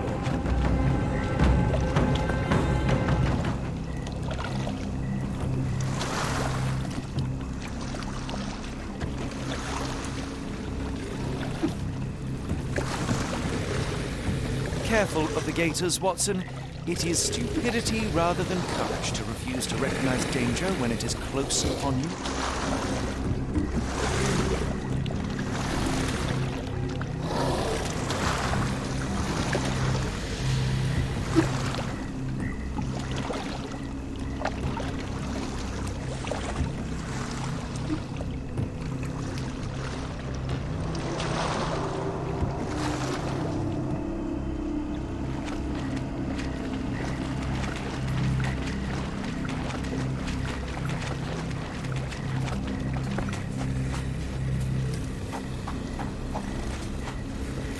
Holmes, hand me the rifle. I can shoot the ropes holding a few of those poor souls. Come on, Holmes, give me the rifle. We shouldn't waste time in a place like this. Watson, stay calm, but be quick. An alligator has noticed us.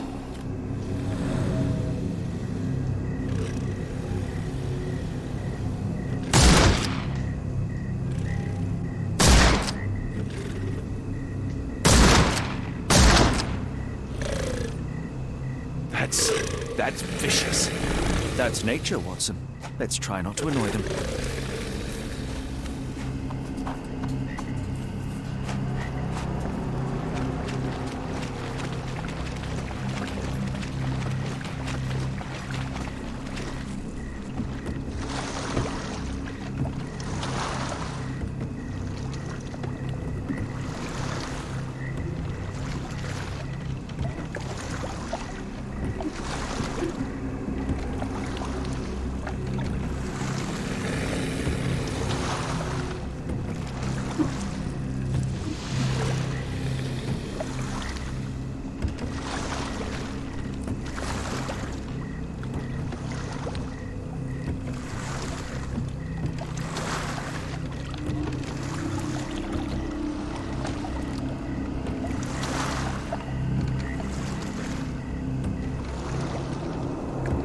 That pier looks promising over there, Watson.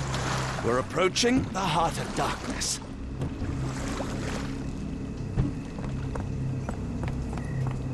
This place gives me the shivers, despite the muggy night.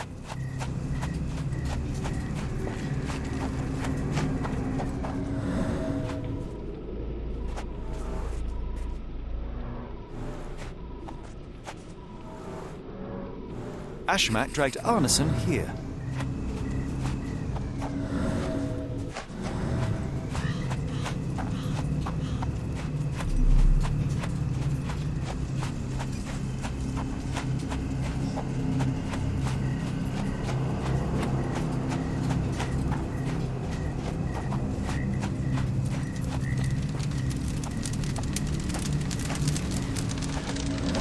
Ugh, the smell of burning flesh just...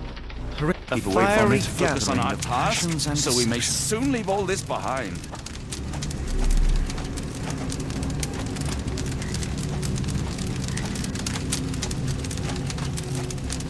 This is not Arneson, just another unfortunate soul.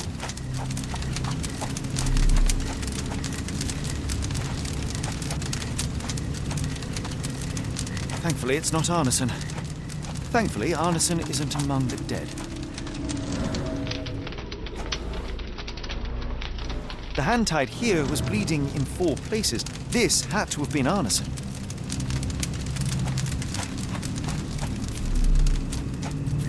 A heavy weight scored impressions in the ground 1 inch deep. The wood is swamp cypress, endemic to the area.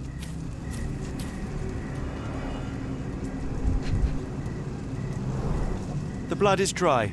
The axe has not been used for some time. A simple rope. This is how those poor people were crucified.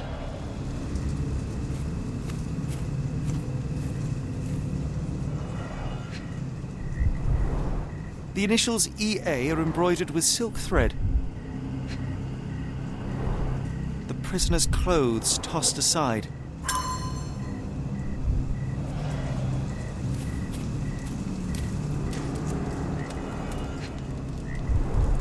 Days old and rotten. Damp and mouldy hay. The prisoners were kept like animals, slowly deteriorating under the gruesome treatment.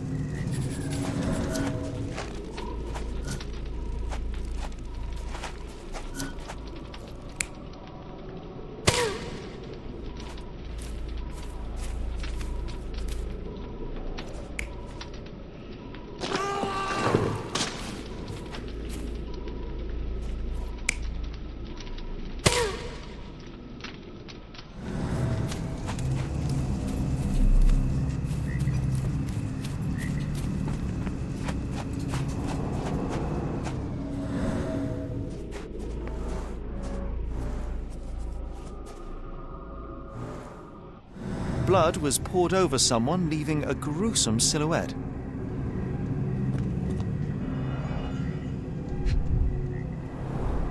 Bowls filled with blood.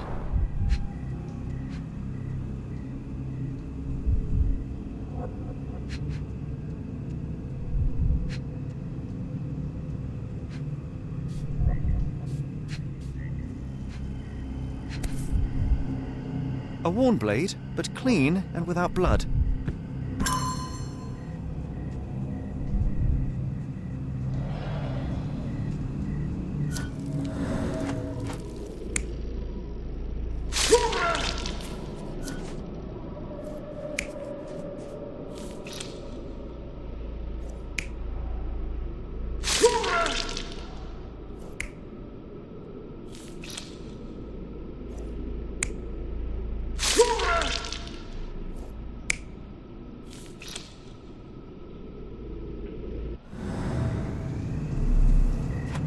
I should be glad we're out of the water, but I'm not.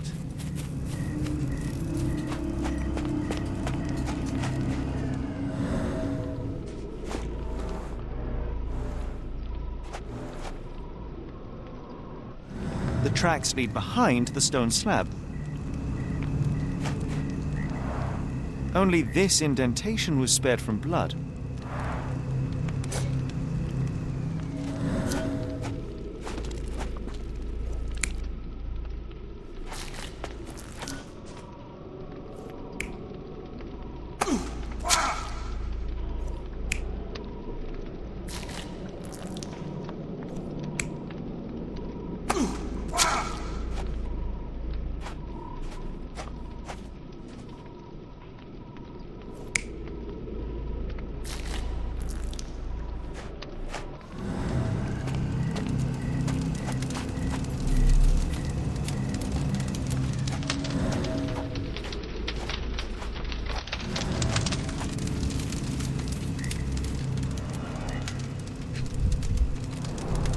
The bloody handprint on this stone lacks 4 fingers.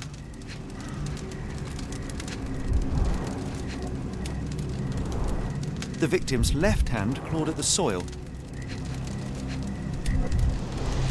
Sunken heels, the result of dragging a heavy body.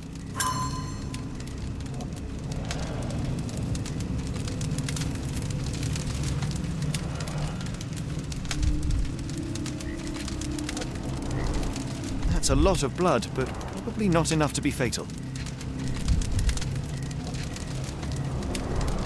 Both ends of the rope were cut cleanly. The captive was dragged through hell.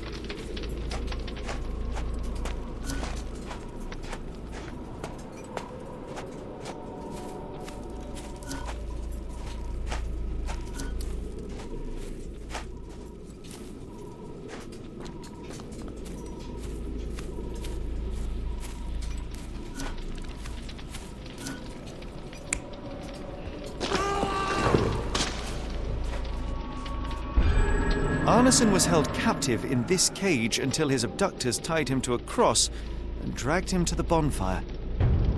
Arneson was left hanging here for a while before being freed and led to the altar. At the altar, Arneson's captors performed a ritual on him and poured blood over his head. With Arneson now prepared, he was escorted to the sealed entrance.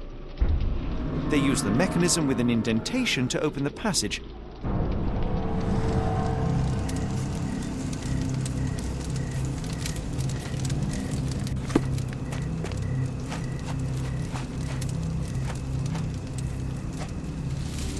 Heavy and covered in blood.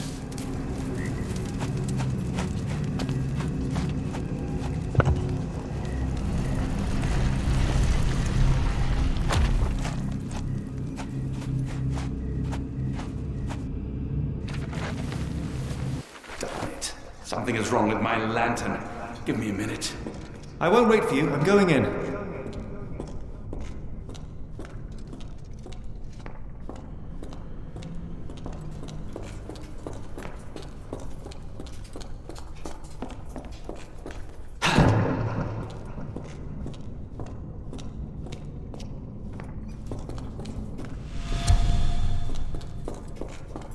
What?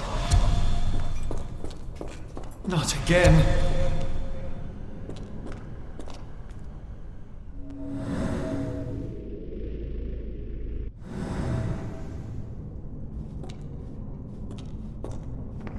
Woe betide those who take it. Walk away. Let the unknown be. That's human skin and still warm. What's happening?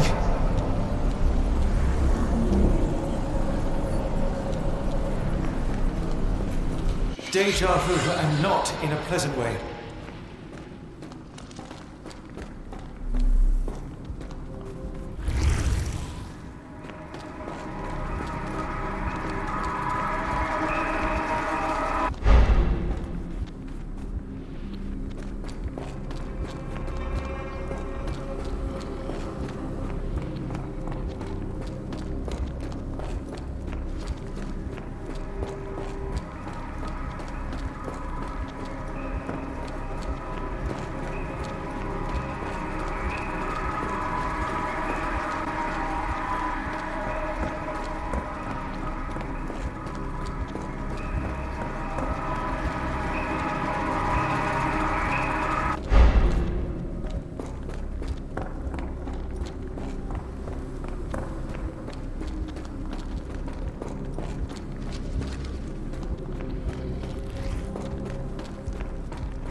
And now, Axes? What on earth for?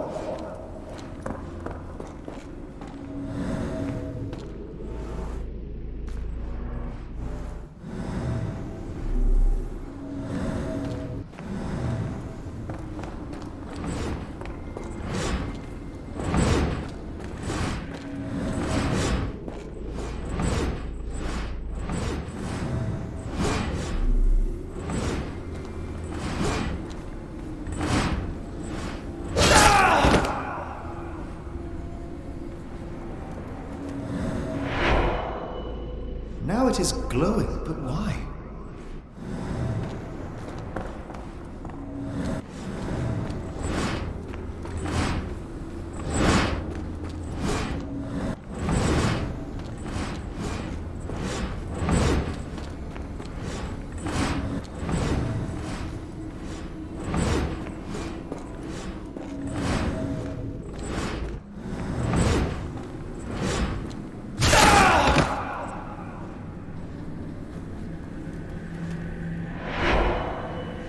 There's that glow again.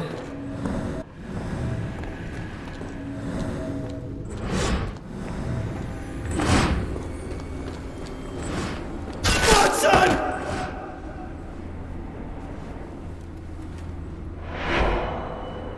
I hope that was all. I can't take any more.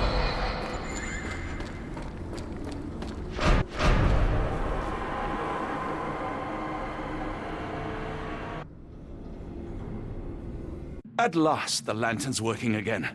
Holmes, I'm coming.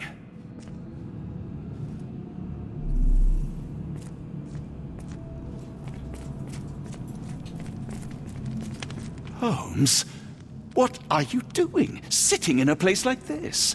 How did you get here? How did you get through the maze? Tell me, Watson. What maze? I walked straight up to you. You saw me. Do not lie to me, John. How did you get out? Sherlock, what happened? Are you feeling all... Oh, heavens. Is that Arneson? Why didn't you mention him? Stay put. I must check if he is alive. I just need a second, John. The unknown, beckoning, great one, lightning! I should examine him before he has another seizure.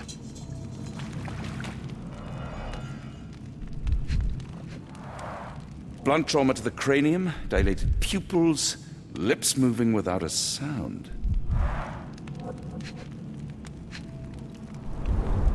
Severed fingers, the wounds are inflamed. Cold sweat. 2, no, 3 ribs fractured. Pulse is racing, 110 beats a minute. Arneson is delirious after all he's endured. We can't get him to the boat in a state like that. It's dangerous to us and him.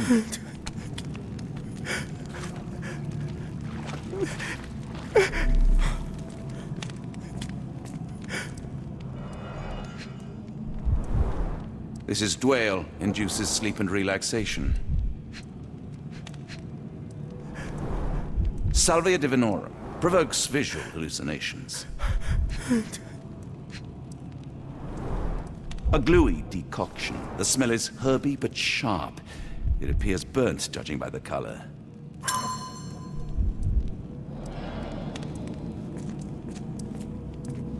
Hard to tell what it says.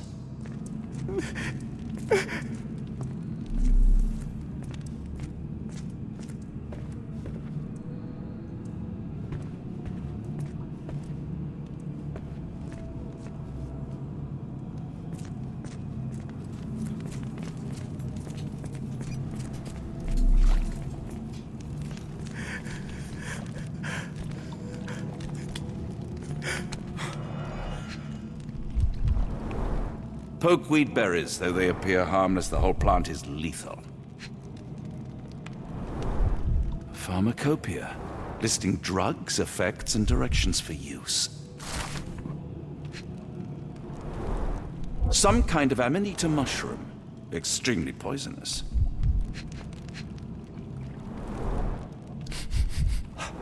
Odorless, watery, and hard to identify.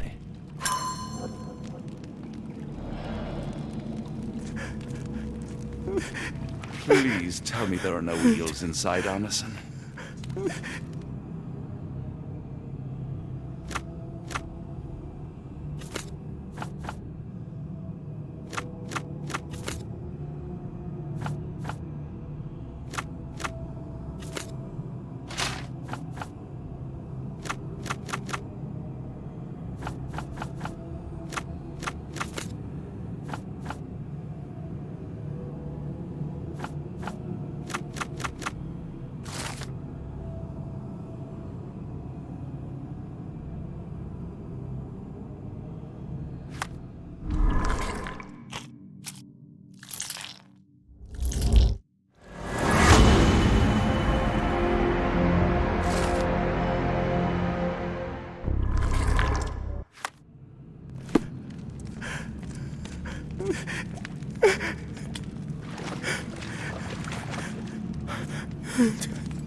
Please tell me there are no wheels inside, Arneson. This should help soothe Arneson.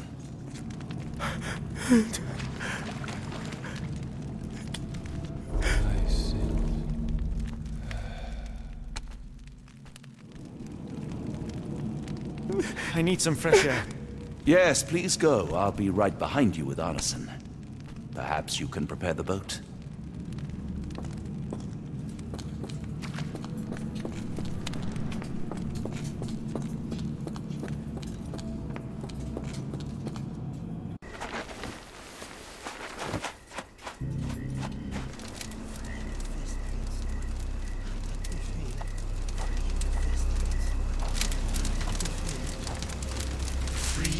Festering soul and let me feel. Free me festering soul and let me feel. Eyes without purpose and now see the truth. Tear me mind from me flesh, score me festering soul. Phantoms of nothing, we are born to die. Filth in the eyes of our eldritch lord. Free my festering soul and let me feel. Oh, please, I wish to return. Free me, let me return. Free me and rejoice. Eyes without purpose, I now see the truth. Tear my mind from my flesh. Holmes, are you all right? Here, let me help. I'm fine. Holmes? Sherlock! What the hell were you doing? He almost killed you. I don't... You're right. Let's go, Watson.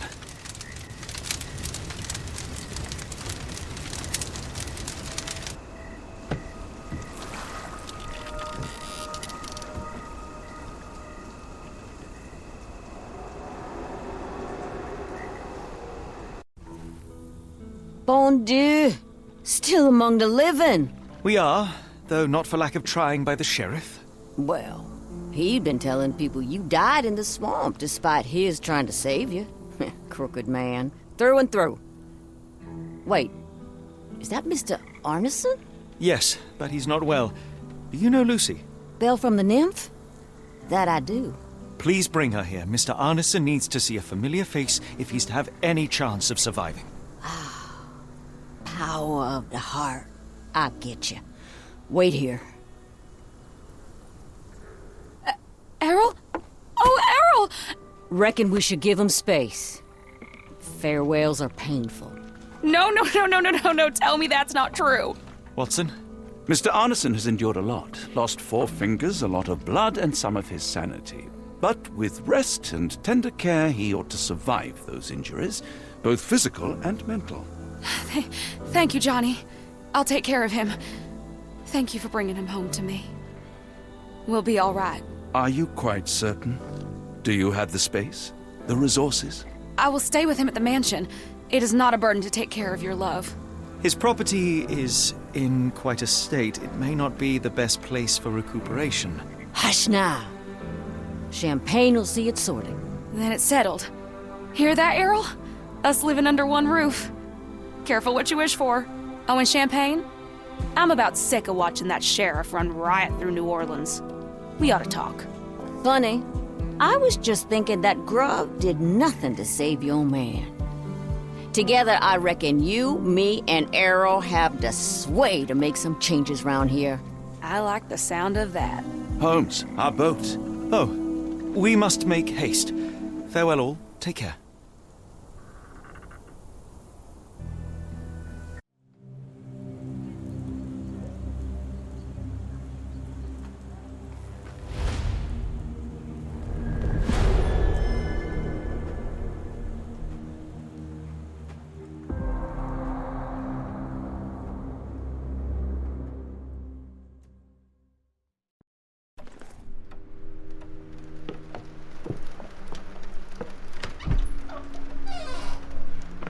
Who's there?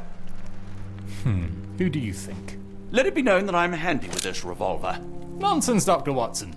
As I understand it, when faced with the imperative to defend oneself, one's comrades, and one's nation, you fled. Aren't you going to introduce us, Sherlock? Watson, meet my brother Mycroft, the Queen's best boy. This is a grim augury indeed, for wherever Mycroft travels, tedium surely follows. In contrast, of course, to Sherlock, a man whose obsessive pursuit of the trivial tears through the most carefully laid plans like a hurricane. Do you have any idea what you have disrupted? Your ego is inflated as much as your waistband. What word comes to mind? You work for the government? International trade is a delicate beast. Your antics and Edelweiss have jeopardized one of the Crown's richest relationships. Oh dear. As rich as all the butter you've been slathering on your bread? We need your help. What? There is evil afoot. Strangeness and savagery like I have never seen. Something otherworldly festering in the dark beyond our reach. We have seen things that defy explanation. Mystic forces, magic. You must help us. It's true. The British government does not invest its resources in the insane or intoxicated. Pull yourself together. I know men like you. Men like you grease palms, whisper in ears, start wars, and you send men like me to die in them. You and the rest of your corpulent cronies. Ha! Corpulent! That was it. Interesting, Sherlock. That as you again drift away from sanity, you find yourself another John. All right, so the choice is made. I beg your pardon? There is only us. We cannot run from this problem. I shall take the book and Davy's cryptic message to Barnes. See what he makes of it.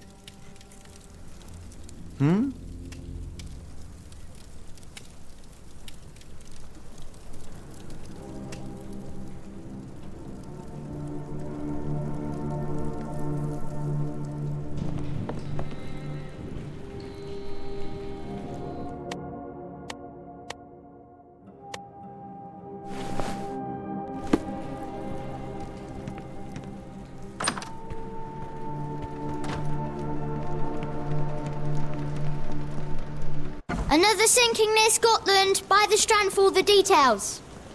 Cool. Thank you, sir.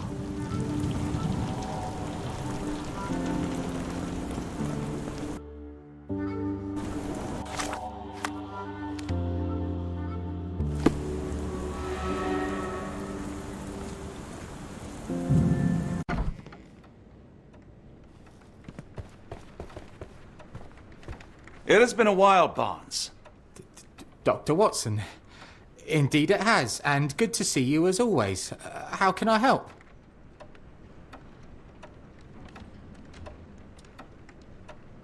Someone is full of pep. Oh, yes. Mr. Holmes, he was quite the inspiration. Last time you were in town, he offered me some stirring advice, which I have since acted upon. Holmes is nothing if not provocative. Indeed, the thorny truth is often hard to hear, but it did the job. And now my heart is full. I'm glad to hear it. Much obliged, Doctor. Barnes, does Stevenson's guiding light mean anything to you? Well, my mind first goes to Robert Louis Stevenson, an up-and-coming author.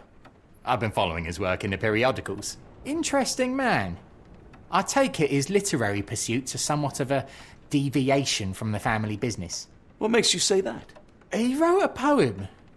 Let me see if I have it still. Yes. Say not of me that weakly I declined the labours of my sires, and fled the sea, the towers we founded, and the lamps we lit. The labours of his sires. I wonder what they do. I have a book on great British families. If the Stevensons have achieved anything of note, they will be in there. Please, feel free to take a look. It should be on the shelves to the right. Much obliged. Last time we met, you mentioned your knack for translating occult texts. I was wondering if you could help me with this book. Certainly, Goodness. Where on earth did you procure this grimoire? That's a long story. What do you make of it? It seems to describe pagan rituals, ancient deities. Wow, what a marvel. I can try and translate it for you. Just the pages bearing that symbol. This section, really. Entity of ocean or time. Oh my. Oh, already on it, as you can tell. If you can have it done at your earliest convenience, that would be lovely.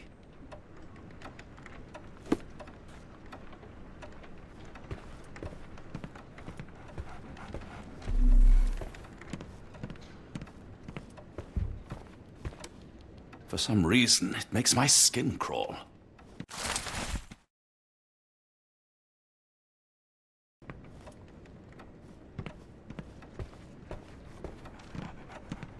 A moment, please. Spellbinding pages.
Say, do you possess coastal maps of Scotland?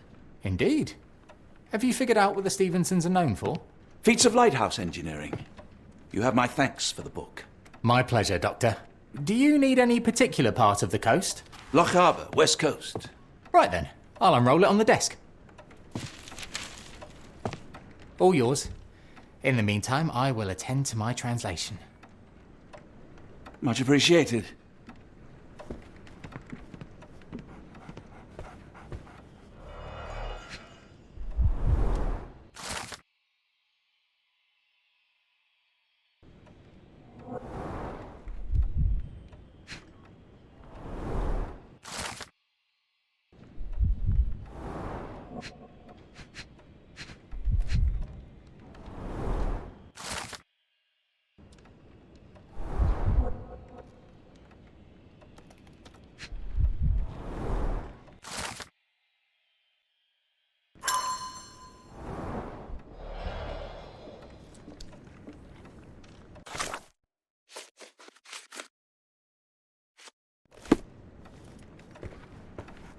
Doctor! Look what I just found. Barnes, have you finished with the book? Yes. I've written out a translation of the section you wanted. It, puts the grim in grimoire. I thought as much. Long story short, it details macabre rituals, death, leviathans, and the apocalypse. See for yourself. I must ask you to leave the book with me so I can read more of it. It's compelling. Very compelling. I don't think that would be wise. Please give it back. That said, I remain grateful for your immeasurable help. Oh, how disappointing. I hope you will consider lending it to me in the future. Good day, Doctor.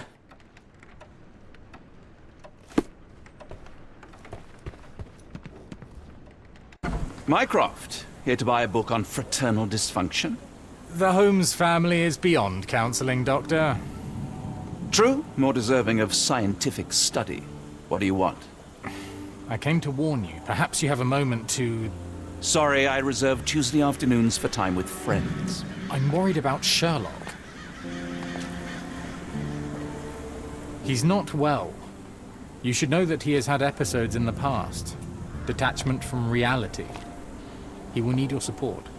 Such gall. First you crush him under your boot heel, now you ask me to pick up the pieces. Your emotions are impeding your rationality. He needs to be distracted, diverted into something less harmful.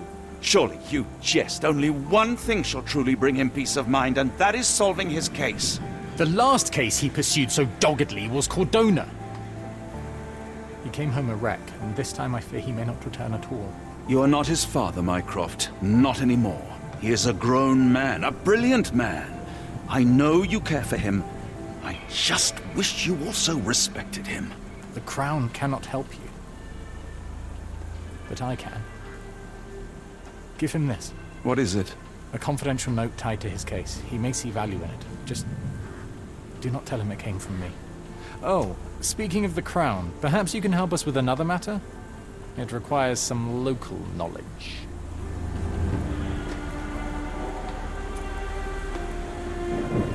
I'm all ears.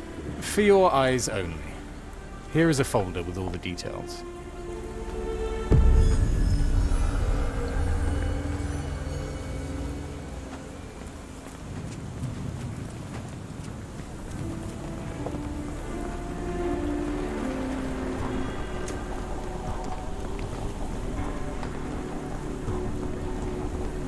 Another...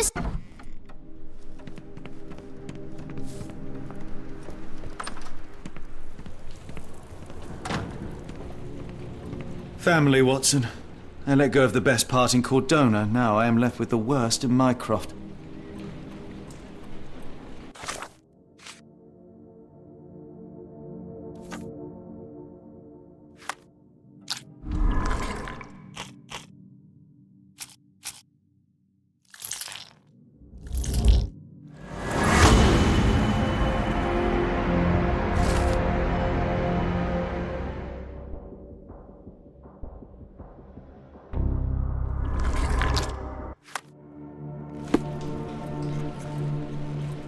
Holmes, I have the translation.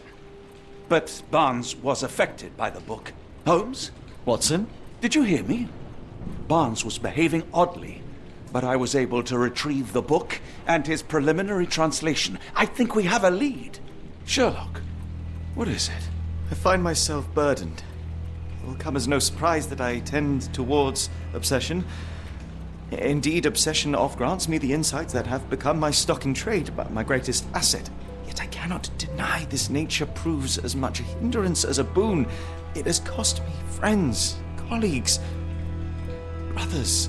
And despite my obsession as I contend with the matter at hand, no closer to understanding than when we began, I must conclude that I am of no worth at all. Without an answer, what use is the question? Sherlock, this is no time for despair. The book is real. Those men went mad. John, I fear that I am as mad as the rest of them. I bore witness to the same events that you did. I saw with my own eyes the inexplicable, the ghastly, and the unnatural. I can attest to their occurrence. So take heart, for it was as real as you or I, and thus we must persist. Lives hang in the balance. If you cannot see your worth, then trust in me, for I see it. And I know of no other man capable of putting this matter right. Thank you, John. Would that I possessed even half your courage. Pray tell, where does our journey end? Ardnamurchan, Scotland. Well, shall we be off? Yes, of course. You can apprise me of your actions while we pack.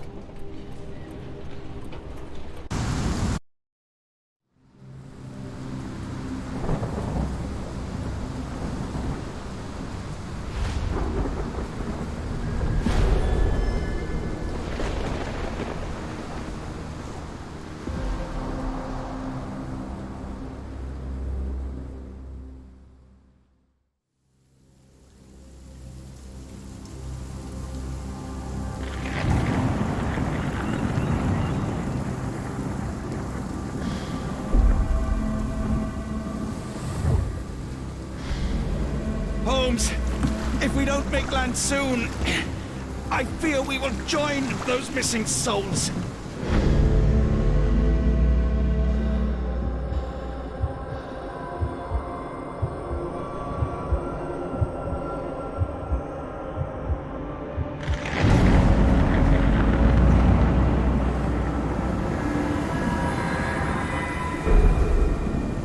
These seas have taken too many, John.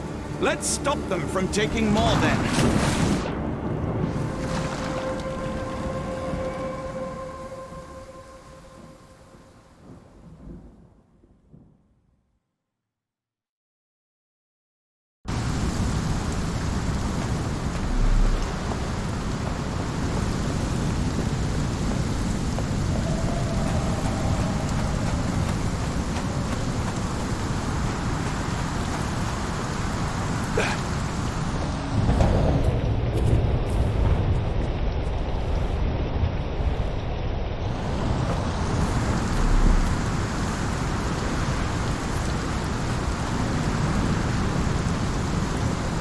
Barred and barricaded from the inside.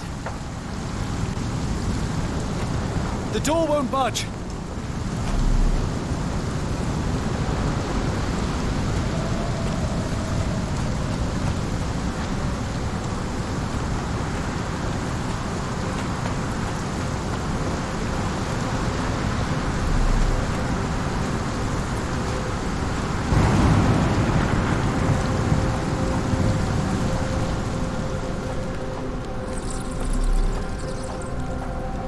An old cannon, probably rusting here since the 16th century.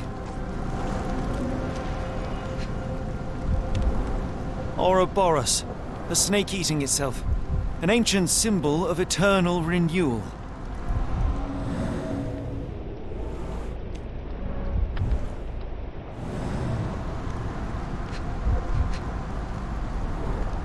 Fresh marks, something scraped along the stone. This door requires a very specific key. You see that glow atop the lighthouse? I have never seen anything like it. Where did the shirt come from?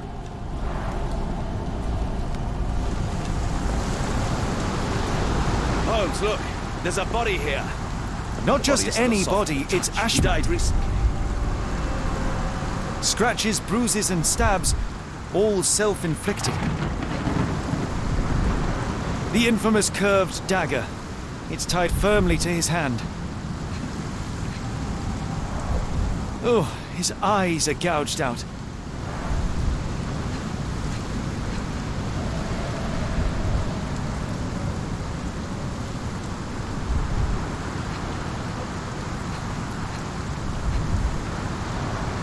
A broken chain. Something was attached to the end. His body succumbed to all those wounds.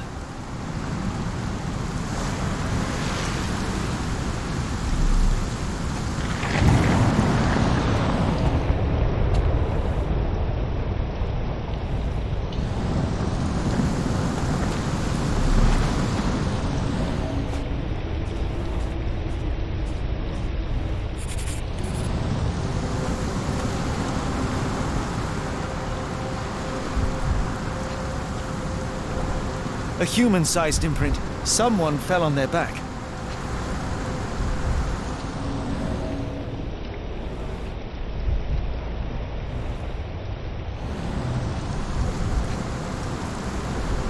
This branch was recently broken. The wood is still green. Whatever Ashmat had secured to his chain, he lost it here.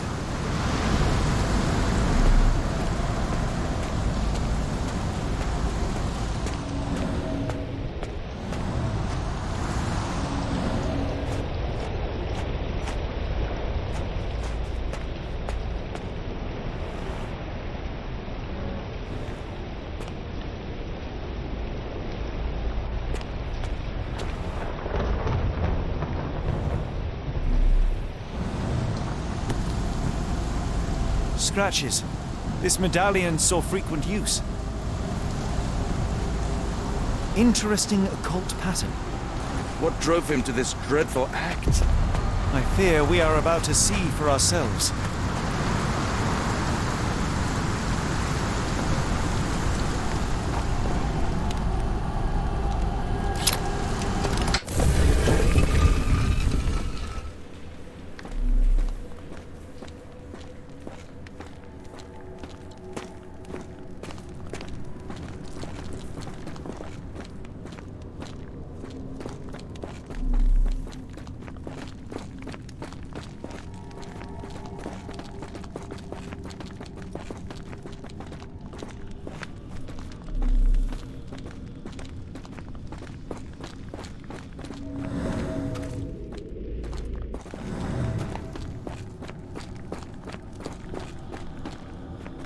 Sealed shut, and seemingly for a long time.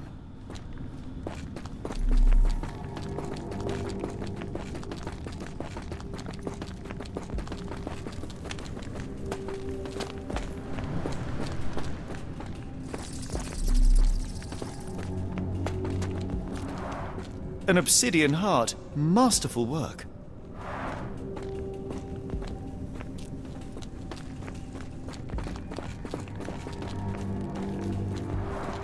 This vessel is covered in dried blood. Oh, I get it. We need fresh blood. And no, I'm not volunteering. Fear not. I think Ashmat can help.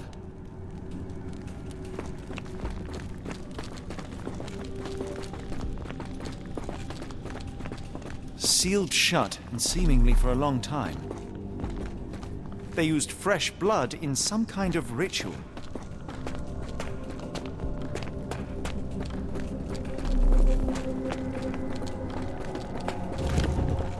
That's a crafty mechanism and quite ancient.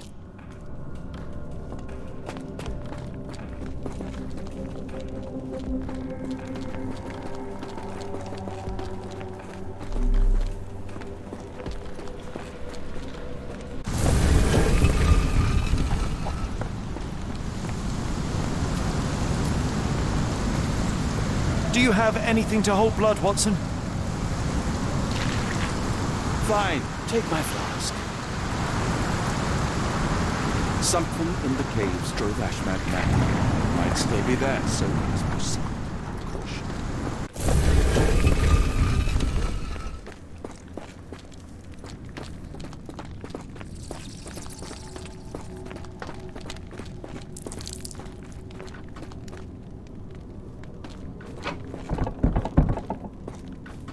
The lever doesn't want to stay on its own.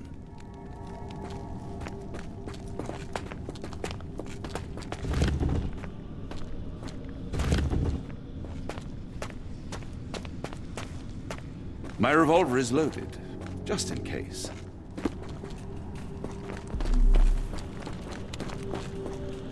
Watson, hold the lever for me. I must investigate.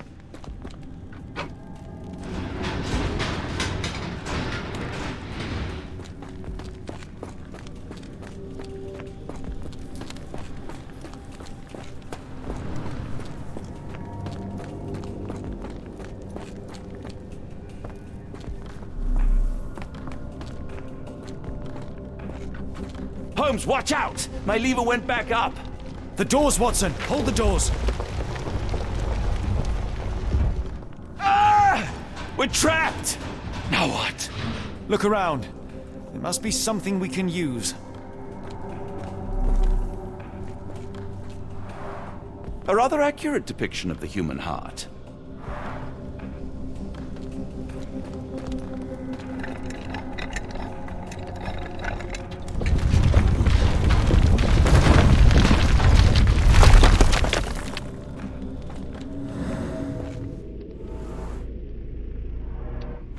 Those holes seem to have a purpose, but I won't risk my arm to find out what.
Be ready for anything, Watson.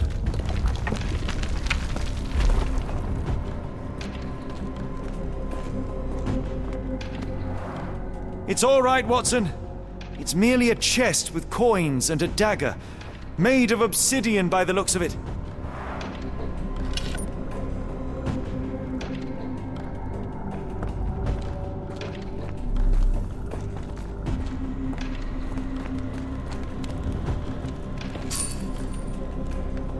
Use these with care. Let us be the first adventurers to raid a tomb without destroying it.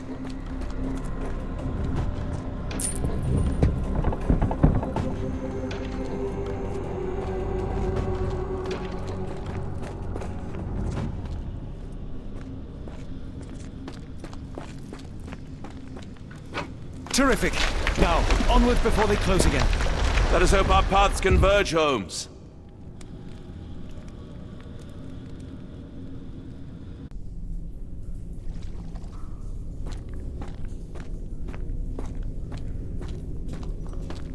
It's calling me, John. I cannot bear it any longer.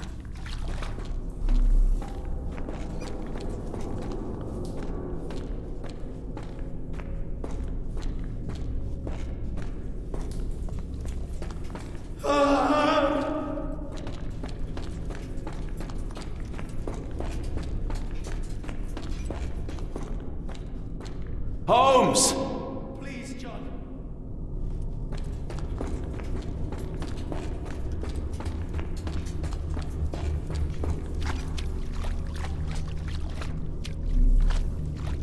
Holmes! Speak up!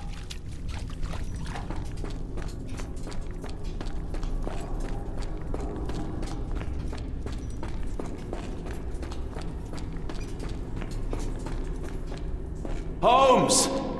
Help me.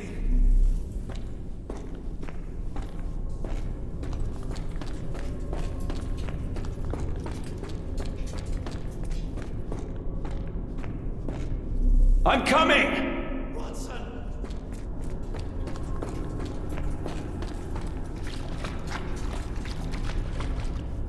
Keep talking! John! John, I'm falling!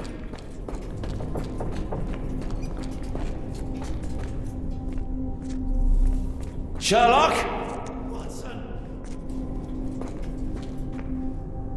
I'm coming! Watson!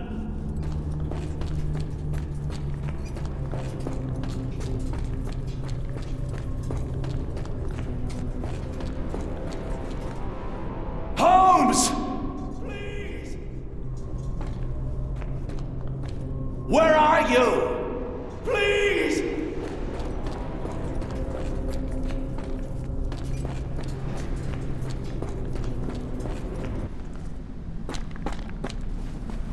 Holmes!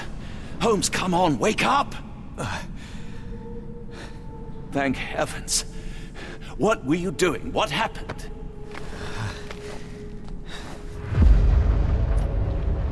The whirlwind. Stars are so distant. The sun inverts. The earth, it becomes transparent. Sherlock, snap out of it. Nothing is everything. We are so small, inconsequential. A shadow in the dark.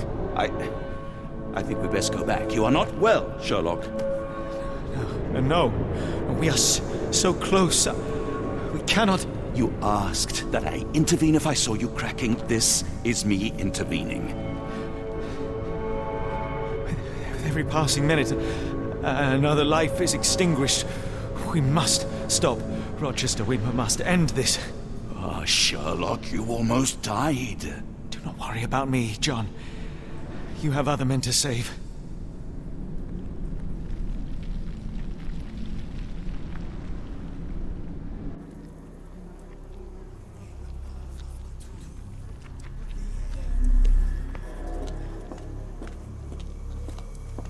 Careful, Holmes. Sir, are you all right? No response.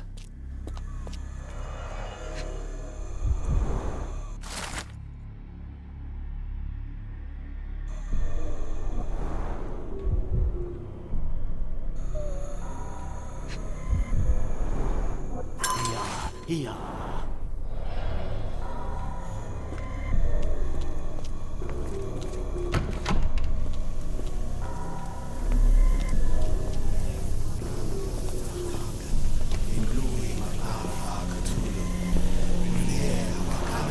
They are all entranced, captivated by the light of the lens. Sherlock, don't touch it. We still don't know what it is capable of. The base appears to rotate. Hands off, Holmes. We have no idea of its purpose.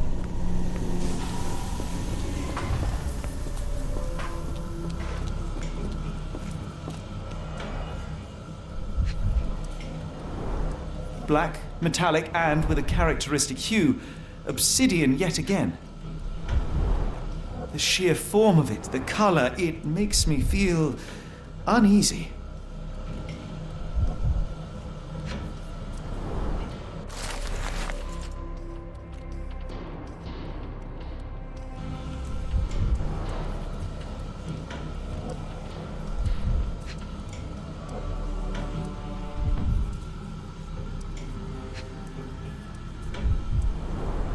This material feels very sturdy. It would take an enormous effort to break like that.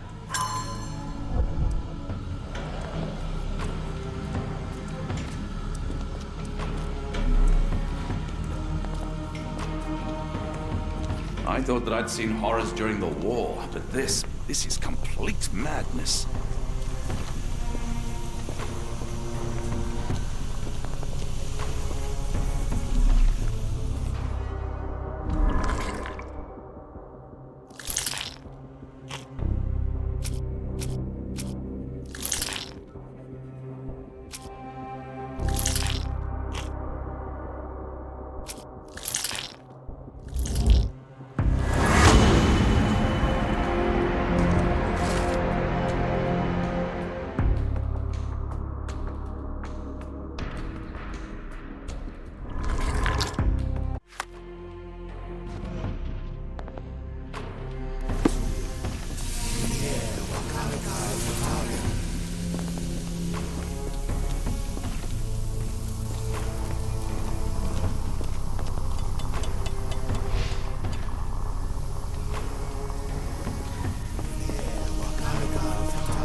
That's it! You did it!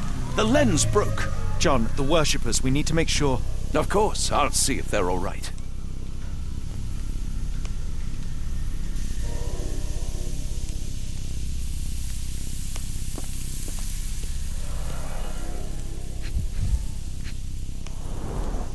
Her chest is moving fast. She's hyperventilating. At least this awful mask is breathable. Check her pulse, can you, Watson? As expected, the pulse is elevated, but within normal limits.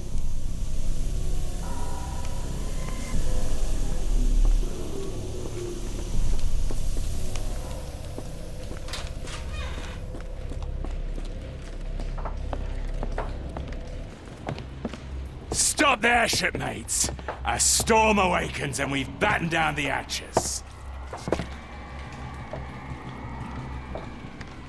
Dirty Summers, I presume. Nice to put a filthy, sweat-covered face to a name. That's no way to speak to a captain. Sherlock, get down!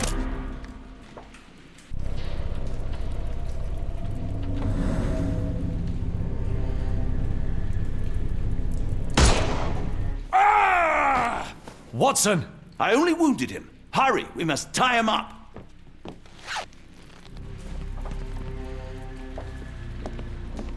You are fools. Tying me up won't stop the awakening.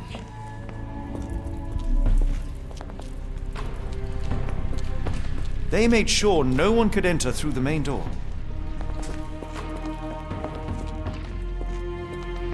Hold on. We need a plan.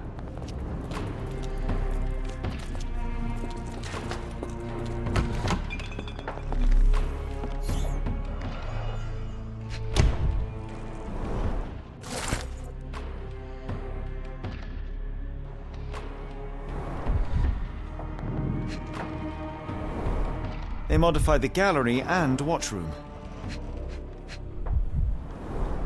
Khalid lenses are placed inside the lantern room. It seems they have placed beam emitters all over the main gallery. One moment, Watson. I'll redraw this blueprint.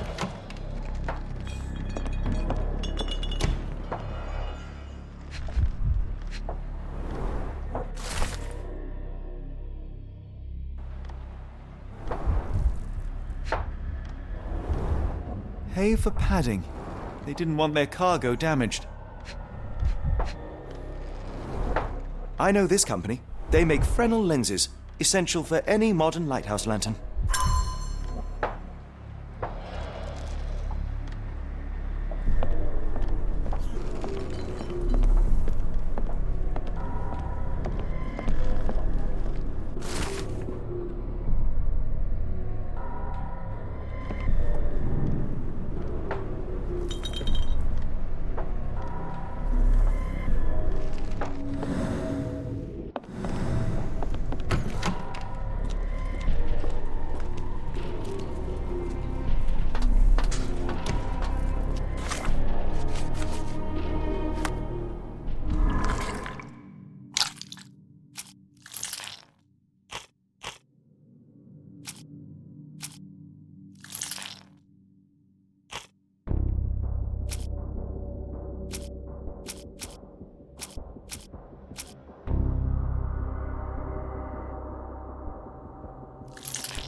We shall apply what we just learned, charge the Khalid lenses, and break them with the dagger. That should put a stop to this cursed ritual. All right, good. I confess, I worry about what awaits us. Is it too much to hope this will all come right? If our future is black, it is better surely to face it like a man than to attempt to brighten it by mere will-o'-the-wisps of the imagination. Come on. We'll go together.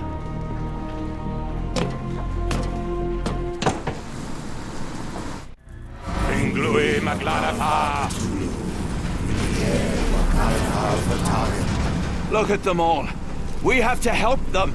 Watson, stop. Rochester will see you. What should we do? We get answers. Stay here, see to the lenses. I shall confront Rochester. He owes me the truth.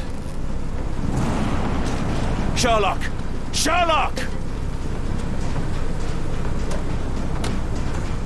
Mr. Holmes, you are late. Was the path here not as you anticipated? You expected me? We've stood here before, Mr. Holmes. Another you, another me. Many years ago. I wonder what will happen this time. What? What are you talking about? Join me. Bear witness to the end.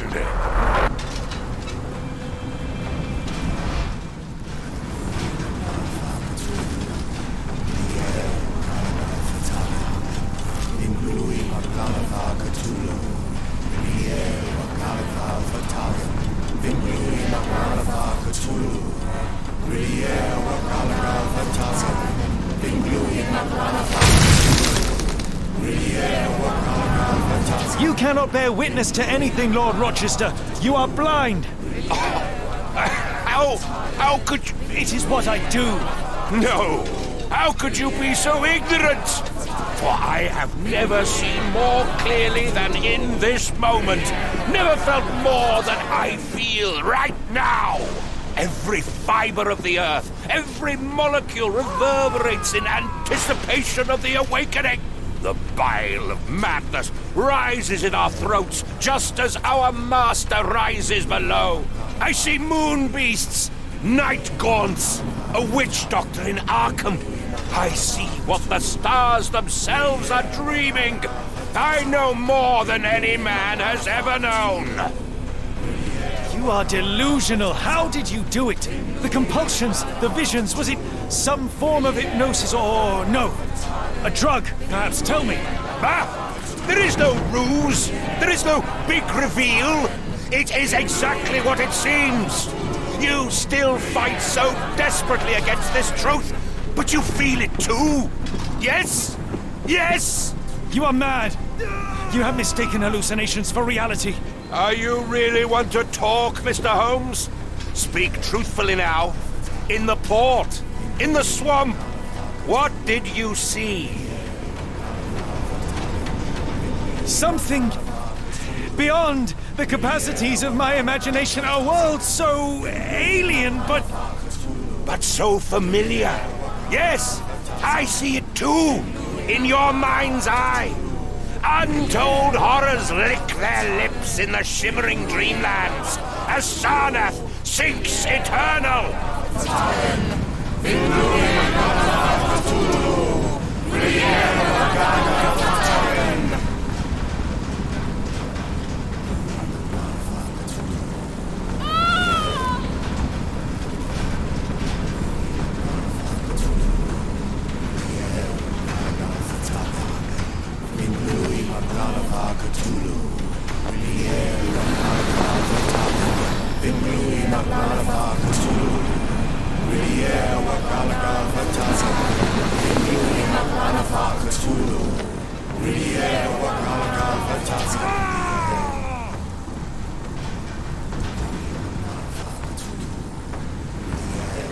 It's completely broken.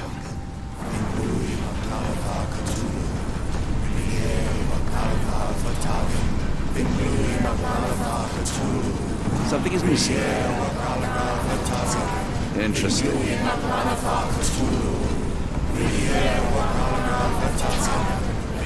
This could prove useful.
What is the point? What are you hoping to achieve with all this slaughter? Do these people deserve such suffering?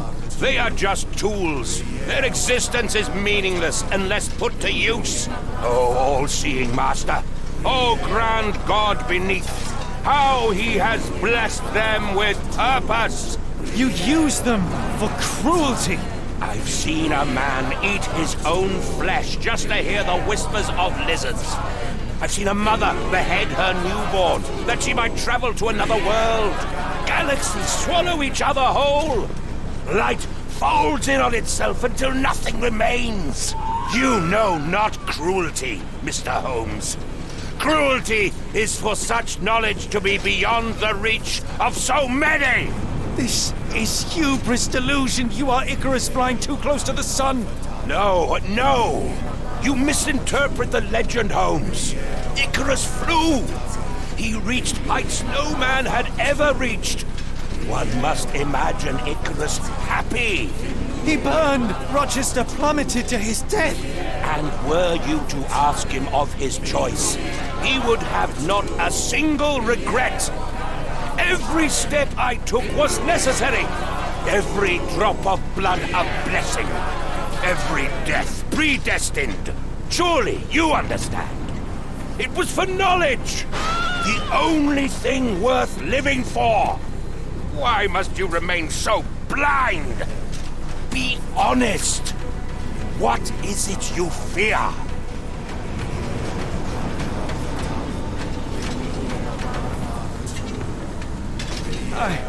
I'm afraid that it will cost me my sanity, much as it has cost you yours. There is no such thing as sanity. There is only the world as it is, and one's willingness to accept it.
You truly believe it?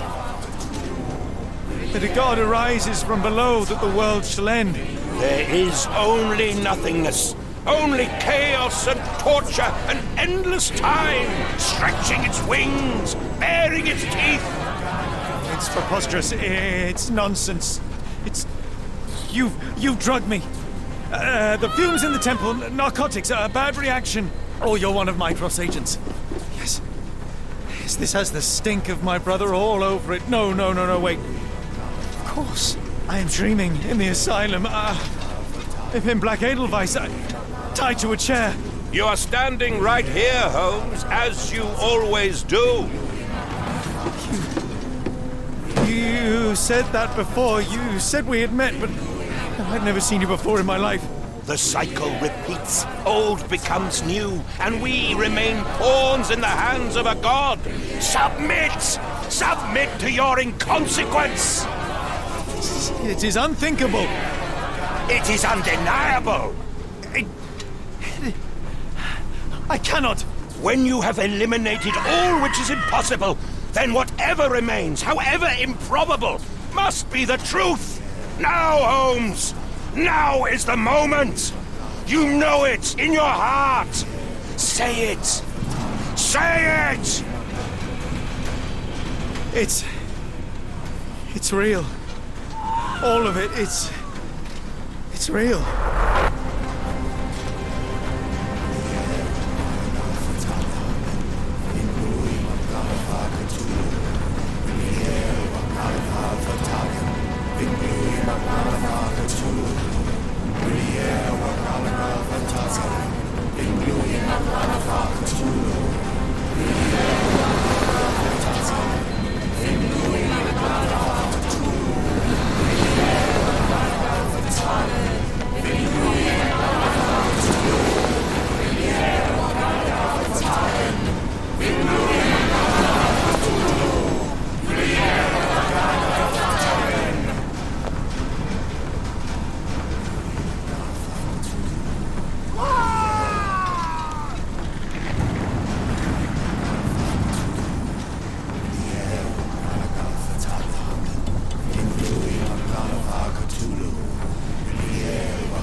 Maybe your god is unstoppable, but you are merely a man. And I know how to stop you. What do you mean? What have you done? I have made a friend. Yeah!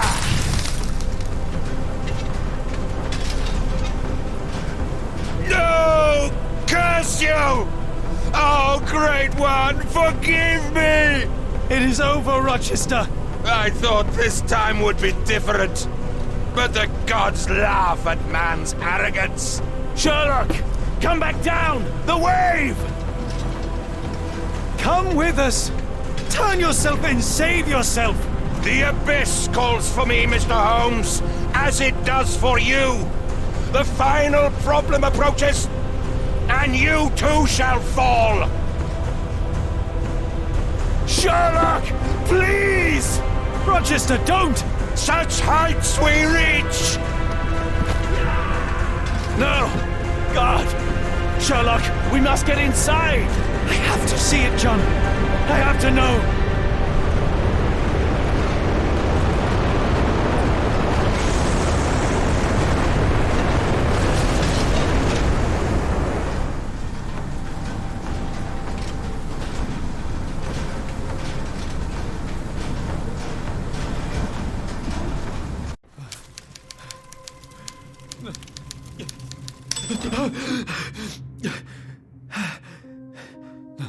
Apologies, did I rouse you? I could relocate to the study, but I wanted to be at hand should you need me. No. The sound of your keys. It is my tether back to the waking world. I find writing of our adventure helps me too. Perhaps at some point you could read it and tell me if it accords with your memory. There are moments in our journey that only you were privy to. Your encounter with Gygax, your visions with Light of the Abyss, your confrontation with Rochester. No. Pardon me? Do not publish it. It would be professional suicide. You would be a laughingstock, a fabulist, concocting penny dreadfuls for the unwashed masses. And I would no longer attract a distinguished clientele, but madmen convinced I could connect them to their deceased relatives, or help them capture a fairy. Ah. It doesn't seem to get any better, does it? When I close my eyes, John, I am falling. Falling into a black abyss. It is endless and suffocating and unforgiving. What I would give for a dreamless night. It's going to be all right, Sherlock. What is that? It will help you rest. No, not that. No.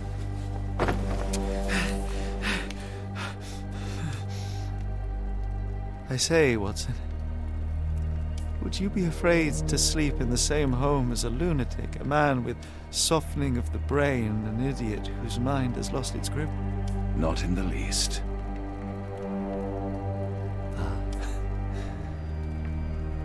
That's lucky.